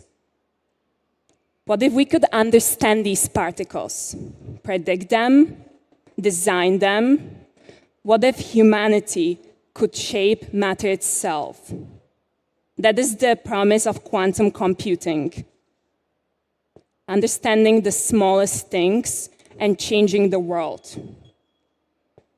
Material discovery, drug discovery, energy, water is the future. My name is Diana, and I am the CEO and co-founder of Exatoms. We use AI and quantum chemistry to invent new materials that can change the world. My story with quantum began when I was 14. I grew up in a country most people can't even find on a map. I grew up in a small village in Slovakia. We have 5 million people living in Slovakia. It's small, it's quiet.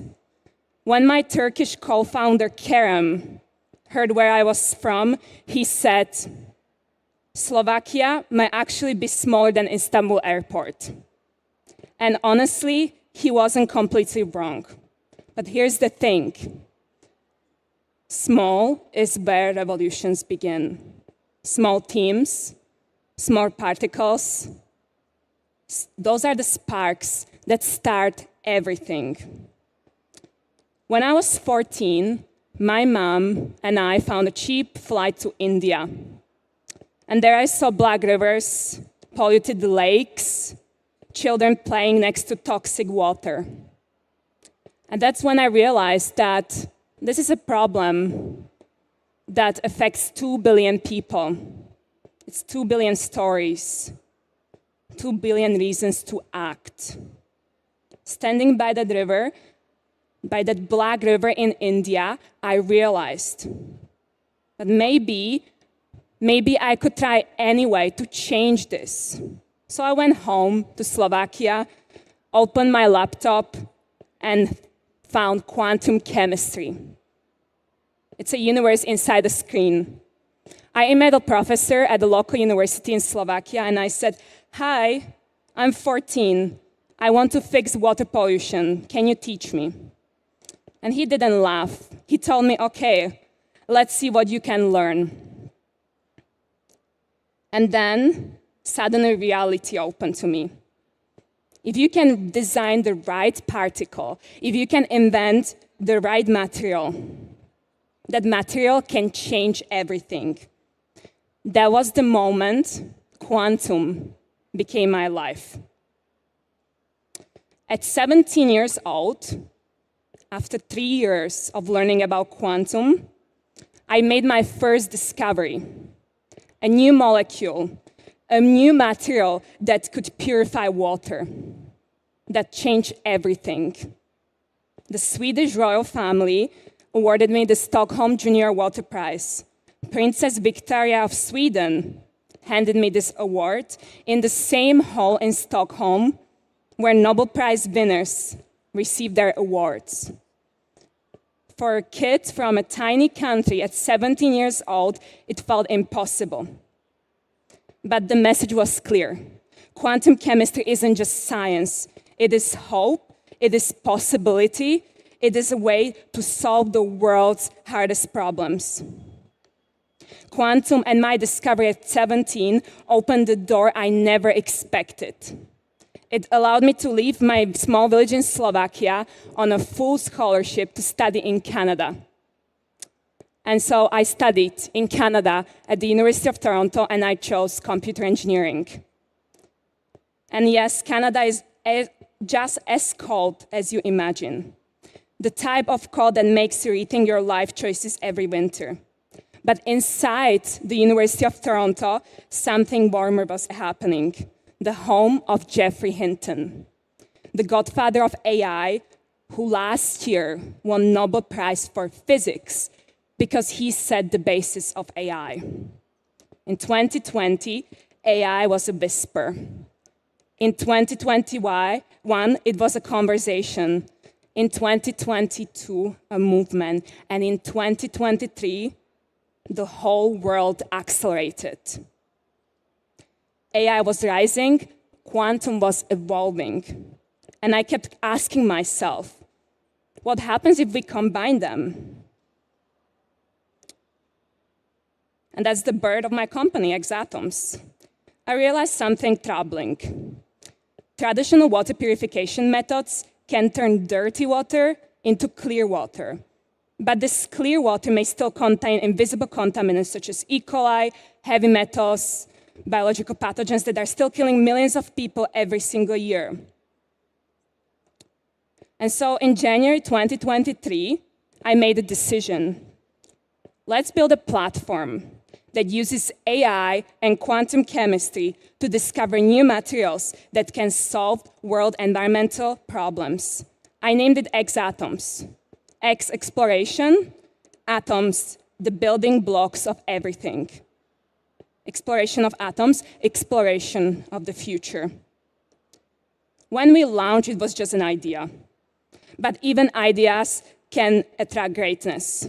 Our first investor was the founder of Reddit, and my co-founder, Kerem, a brilliant Turkish engineer, joined me. Yes, the same Kerem who said Slovakia is smaller than Istanbul airport. Two founders in their early 20s. No PhDs, no giant labs, just belief.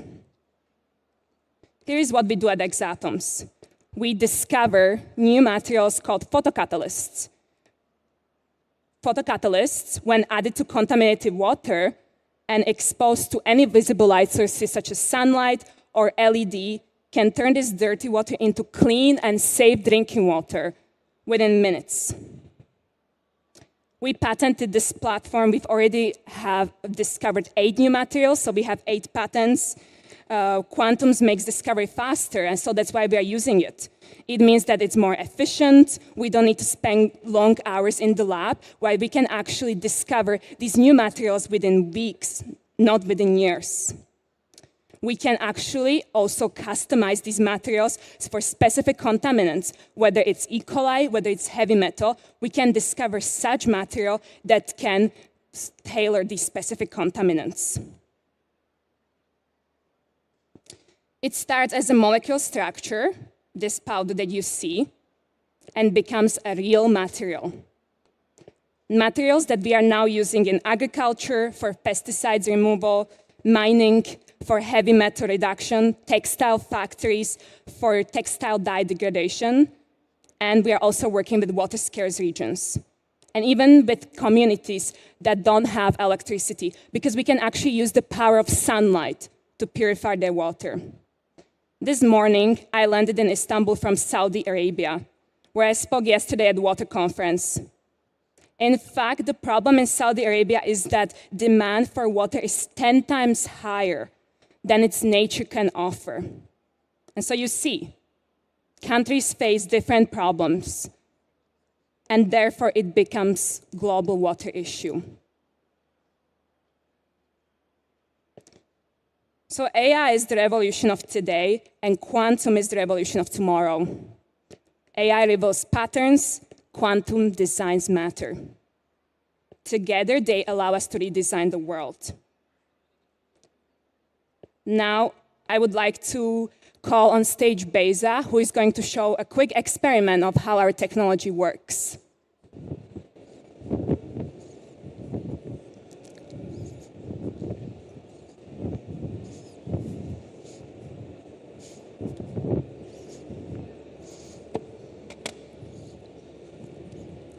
Hello, I'm Beyza Nurbaşçı. I'm software engineering student.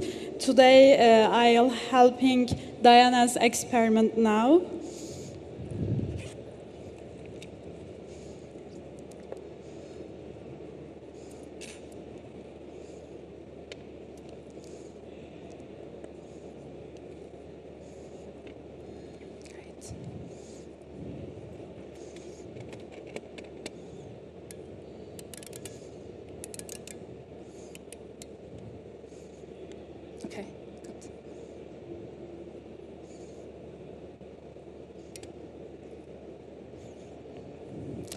So Beyza just brought a clean water, a glass of clean water, and here we have a small LED, which is a source of light.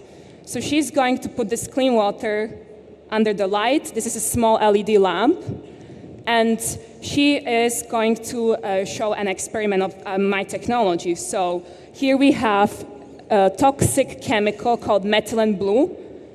It's toxic for human health. If you swallow it, you can die. So she's going to take this toxic chemical, and she's going to make this water toxic because she's going to contaminate it with this toxic chemical. Thank you. And then we add the material. It's the powder that we discovered computationally. So we use AI and quantum to discover this. We had it first on the computer, then we synthesized it in the lab, and now we have a powder. So she's going to take a little bit of this material, and she's going to put it inside the polluted water.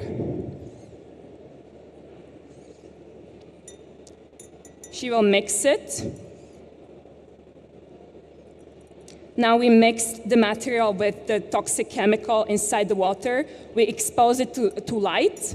And then by the end of the presentation, we are going to see if the water is clean. Thank you. See you later. Today, I am 24 years old, and my co-founders are 23 and 22. Our work brought us far, and this is just the beginning.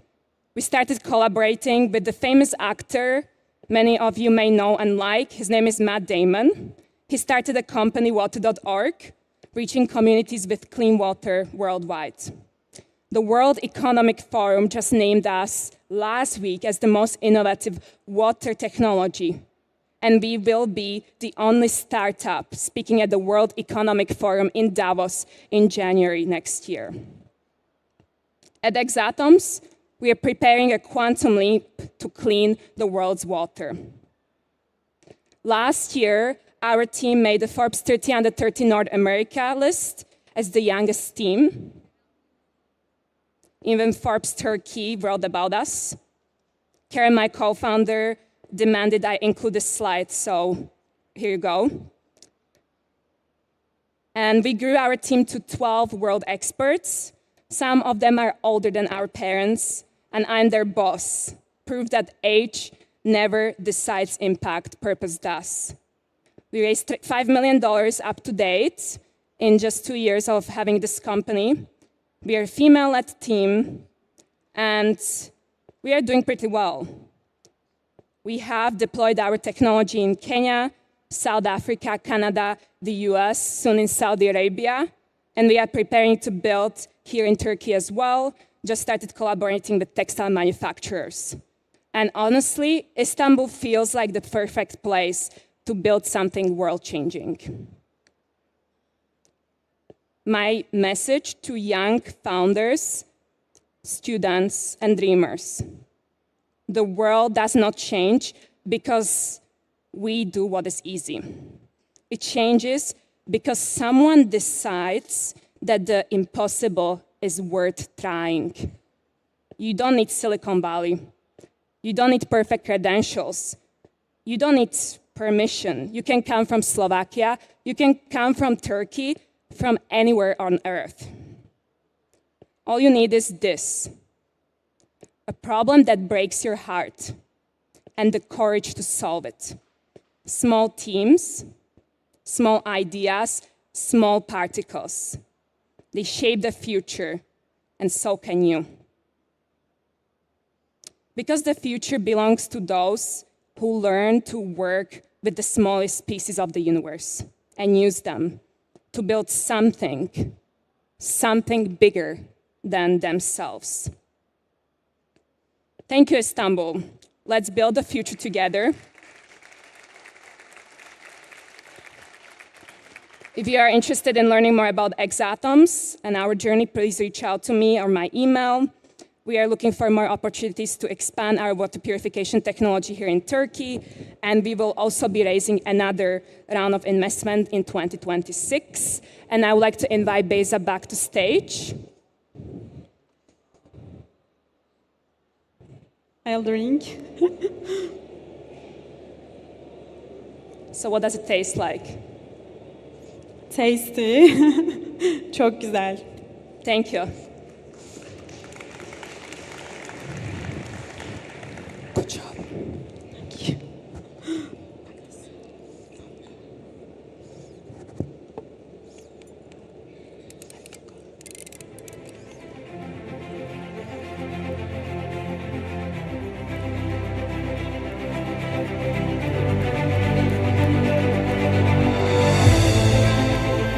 Teşekkür ediyoruz hanımlar beyler. Tekrar önemli bir oturum için Sayın Ludovic Georges, Uber Türkiye Genel Müdürü, Merve Başçı, Trendyol Go Co-CEO'su, moderatörleri İsmail Salim, Uber Mobilite Operasyon Müdürü ve konuları mobilite ve teslimatta yeni dönem. All right, ladies and gentlemen, our next session is called Next Chapter in Mobility and Delivery. It's our privilege to invite to the stage Ismail Salim, Operations Manager at Uber Mobility, to moderate the session. And it's also our pleasure to introduce our guests. Ludovic Georges, General Manager at Türkiye Uber. Merve Başçı, Co-CEO at Trendyol Go by Uber Eats. Please welcome them to the stage.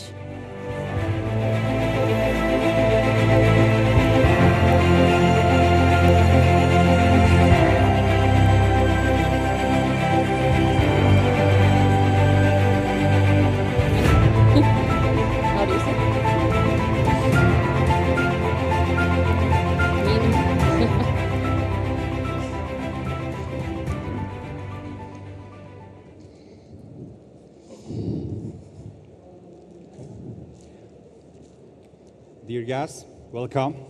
It's a privilege to be here on this stage at Takeoff Startup Summit once again as Uber.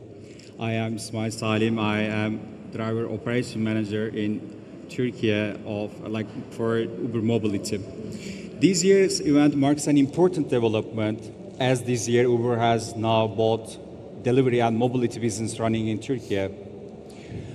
With me on stage are Merve Bahçı, who is co-CEO of Trendyol Go, which is our recently acquired company in delivery business, and Ludovic Gorgas, our mobility general manager in Turkey. Thank you, Ludo and Merve, for coming. Thank you. My first question is for Ludo. Ludo, we have been in the market in the country over a decade and contribute to digitization of the taxi industry. Could you please share an update where Uber stands today in the market? Yes, of course. And hi, everyone. Glad to be here today. I'll start by saying that we're very proud. We're very proud to be contributing to the transformation of the taxi industry here in Turkey, and alongside many players of the ecosystem to contribute to its evolution. Today, Uber in Turkey is what I consider top of the benchmark when it comes to e-hail adoption by the taxi industry. If you look at right here, a city like Istanbul, you'll find that more than 90% of the taxi drivers are using the Uber app and are seeking opportunities to earn more flexibly, safely, and conveniently. And that's fantastic. We're now operating more than 30 cities across the country where we see millions of passengers downloading the app. And all of this combined means that we're getting very close to hitting a very important milestone for us for Uber Mobility in Turkey, which is 100 million cumulative trips. But the truth is, the potential remains immense. Uber business in Turkey is a top priority for our global business. Like, we are today one of the fastest growing markets for Uber Mobility. And the potential remains immense. So I have the strong conviction that Turkey can be, for Uber Mobility, one of the top markets. And when I say top markets, I don't mean regional. Mm-hmm. I truly mean global. Like, if you look around, you have cities like Istanbul, more than 15 million people, like a thriving young population, digital savvy. Like, that's the kind of environment where Uber services thrives. And then it's not just Istanbul. Like, you have more than 15 cities that have 1 million plus population. Young, digital savvy, like active, like these are the perfect environments for our business to scale. So I'm very excited about where we are. And for us going forward, it's all about maintaining that momentum.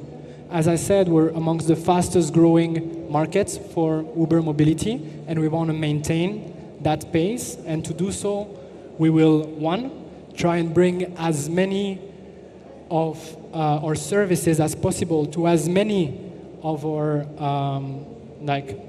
audiences, customers and drivers across the country.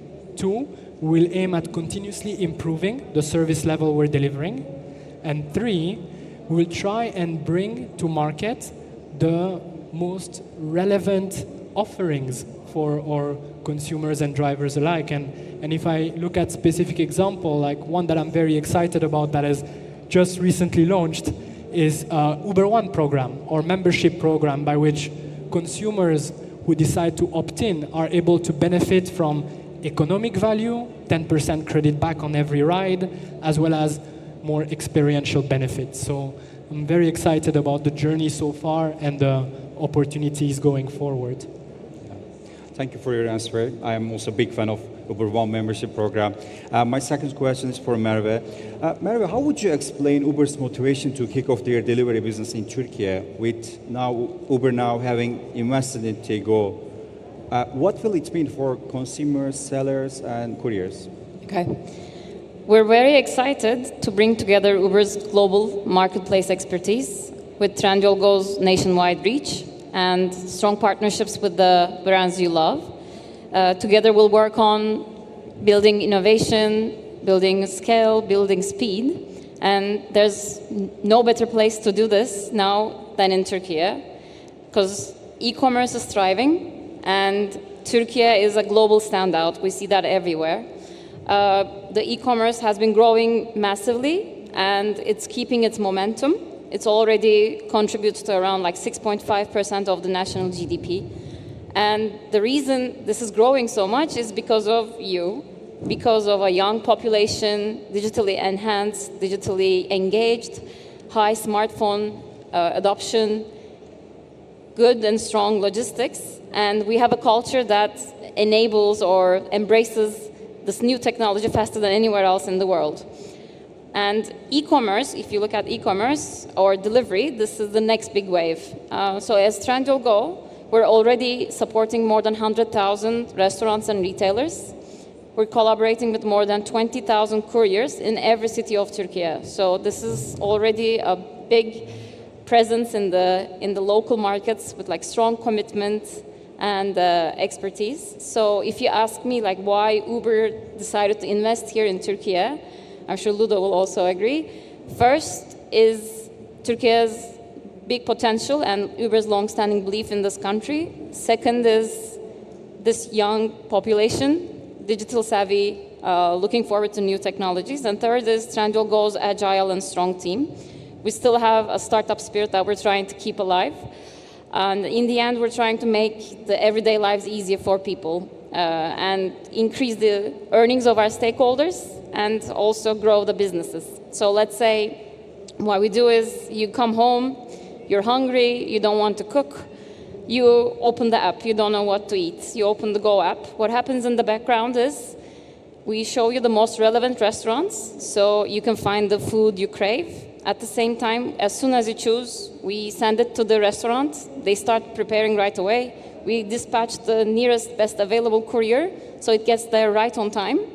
And then when the order is picked up, we let you track the order so you can see every step of the way.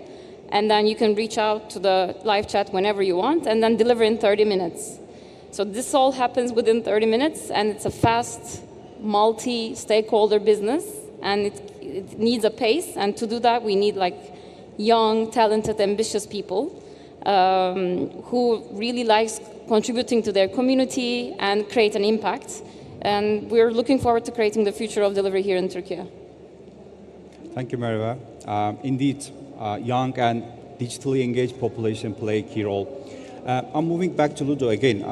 Ludo, Merve explained Uber's motivation to kick off their delivery business in Turkey. Can you briefly share with us on how you see the future of mobility? Yeah. The future of mobility, we have strong conviction that the future of mobility is threefold. First, that the future of mobility is electric. Second, that the future of mobility is shared. And third, that the future of mobility is increasingly autonomous. And let me tell you a bit about what we mean by each. When I say the future of mobility is electric, I look at cities around us, right? And you look at the challenges that they're facing.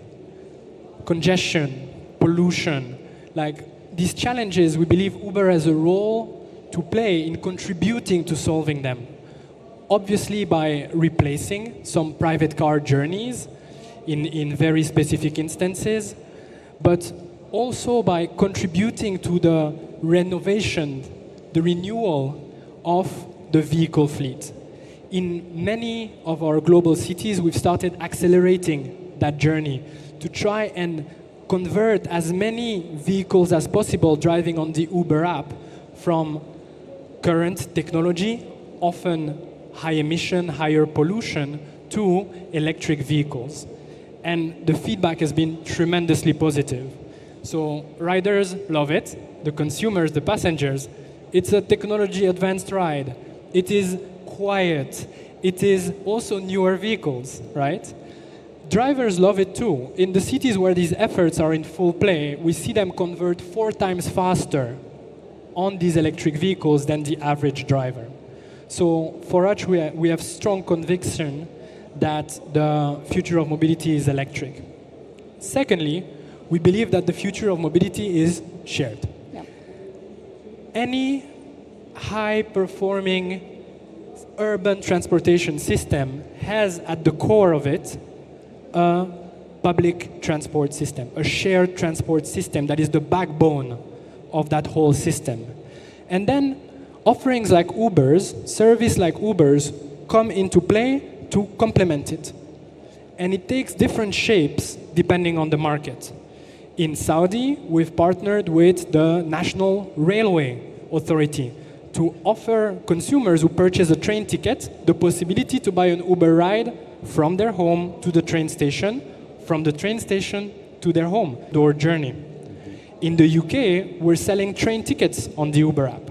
So it will take different flavors depending on the market, but ultimately we strongly believe that the future of mobility is shared. Last but not least, we have strong belief that the future of mobility is increasingly autonomous. I think a couple of years ago, probably, having this discussion, we will all have thought that autonomous vehicles were far into the future, like futuristic vision of something we may or may not experience. But the technology is here, and it's very real. In many of the global cities, you now see autonomous vehicles in full commercial operations moving people from point A to point B. And our strong belief is that Uber's platform is uniquely positioned to welcome these AV technology companies and bring, through partnership, their technology to consumer in a safe, reliable, and convenient way. And again, it's not just theory, it's happening today in practice. If I look at, of course, the US and our partnership with Waymo in Phoenix or other cities, but also closer to Istanbul, if I look at the Middle East and what is happening there and our first commercial operations in Abu Dhabi on full autonomous, it is very exciting and it is very real, and it's only the beginning. For me, I expect to see a lot more coming over the coming months, also in Europe, in London, and other cities. So this is all very exciting and coming to market quickly and at scale. So yeah, again, we strongly believe that the future of mobility is electric, shared, and autonomous. And our role as Uber is to partner with these technology companies, these AV technology companies, others, as well as cities, to bring the best of the technology to market, to real customers, to real cities in a safe, compliant, reliable, and convenient way. Yeah, really excited about what's ahead. Another question for Merve. Merve, last month Uber announced a tech hub investment in Turkey. Can you once again share the details with the audience in the room? Of course. The tech hub investment is something we're really proud of, genuinely proud of. It will be one of the few tech hubs Uber has outside of the United States, and it's happening right here in Turkey, so we're very proud of that. We will start with 180 people, so mostly engineers, product managers, designers, and data scientists. But over the next 5 years, we plan on investing more than $200 million into this tech hub in Istanbul. We also plan to more than double the tech team here. Our team is also increase the technology capability we have here, so we can keep up with the pace and the future we have here in this country. And also we'll partner with the leading institutions and universities, so we can help support and raise the next generation of engineers here in this country too. Our aim is to together work on technologies that can move people, move goods, and also scale economies across the globe. And then this is only the beginning. I think above all, we want to invest in people, because we believe if you invest in people, innovation follows after that. So we have to keep on investing in people. And now with the mobility and delivery business together as a joint platform, we'll have more growth, more momentum, we'll have more cutting edge technology to grow our user base and also grow the businesses of the stakeholders we have. And this is all thanks to the technology we'll have. And we can say proudly that we will not just build technology for Turkey, but we'll be developing technologies from Turkey for the entire world. So that's great. Thank you, Merve. We should be proud of you're right. Dear guests, we completed our fireside with Merve and Uludan. Thank you for listening us. Enjoy the day. Thank you. Thank you. Which one?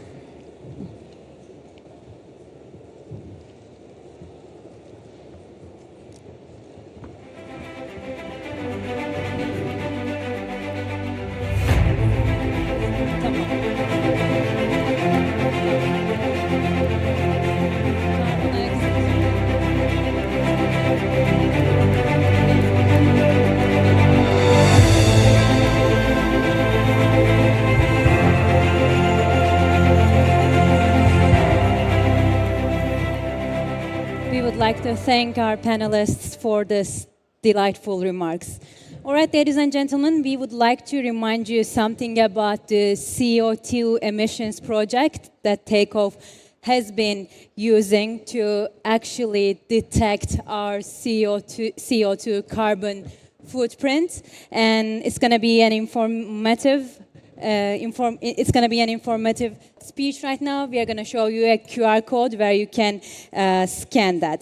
Takeoff İstanbul olarak yalnızca girişimleri ve fikirleri değil, aynı zamanda da daha yaşanılabilir bir geleceği ve dünyayı destekliyoruz. Etkinliğin operasyonel karbon ayak izini hep birlikte hesaplıyoruz. Bunu sabah da duyurmuştuk. Umarım aranızdan bunu yapan olmuştur. Yapmayanların da şimdi yapmalarını rica edeceğiz. Bunu tamamlamak için sizlerin katkısına ihtiyacımız var. Katılım şekliniz, ulaşım tercihleriniz ve varsa konaklama bilgileriniz etkinliğin toplam çevresel etkisini doğru bir şekilde ortaya koymamız için kritik bir önem taşıyacak. Şimdi ekranda göreceğiniz QR kodu okutarak Event CO2 platformuna ulaşabilirsiniz. Burada yalnızca bu etkinliğe gelirken kullandığınız ulaşım yöntemini ve mesafeyi girmeniz yeterli olacak. Şehir dışından gelen misafirlerimizden konaklama bilgilerini de eklemelerini rica ediyoruz. Sizlerin desteğiyle gelecek yıllarda daha düşük karbon ayak izi, daha verimli operasyonlar ve daha bilinçli bir ekosistem için umuyoruz ki daha somut adımlar atıyor olacağız. Katkılarınız ve işbirliğiniz için şimdiden teşekkür ediyoruz. Şimdi tarım teknolojilerindeki dönüşümü odağımıza alacağız. TÜMEY Yönetim Kurulu Başkanı Sayın Abdülkadir Karagöz, AI ve otonom sistemler ve tarımsal dönüşüm başlıklı konuşmasıyla bizlerle olacak. Sahneye davet ediyoruz. Buyursunlar. Our next session is called AI-Driven Autonomous System for Agricultural Transformation. It's our pleasure to invite to the stage Abdülkadir Karagöz, Chairman of the Board at TÜMEY.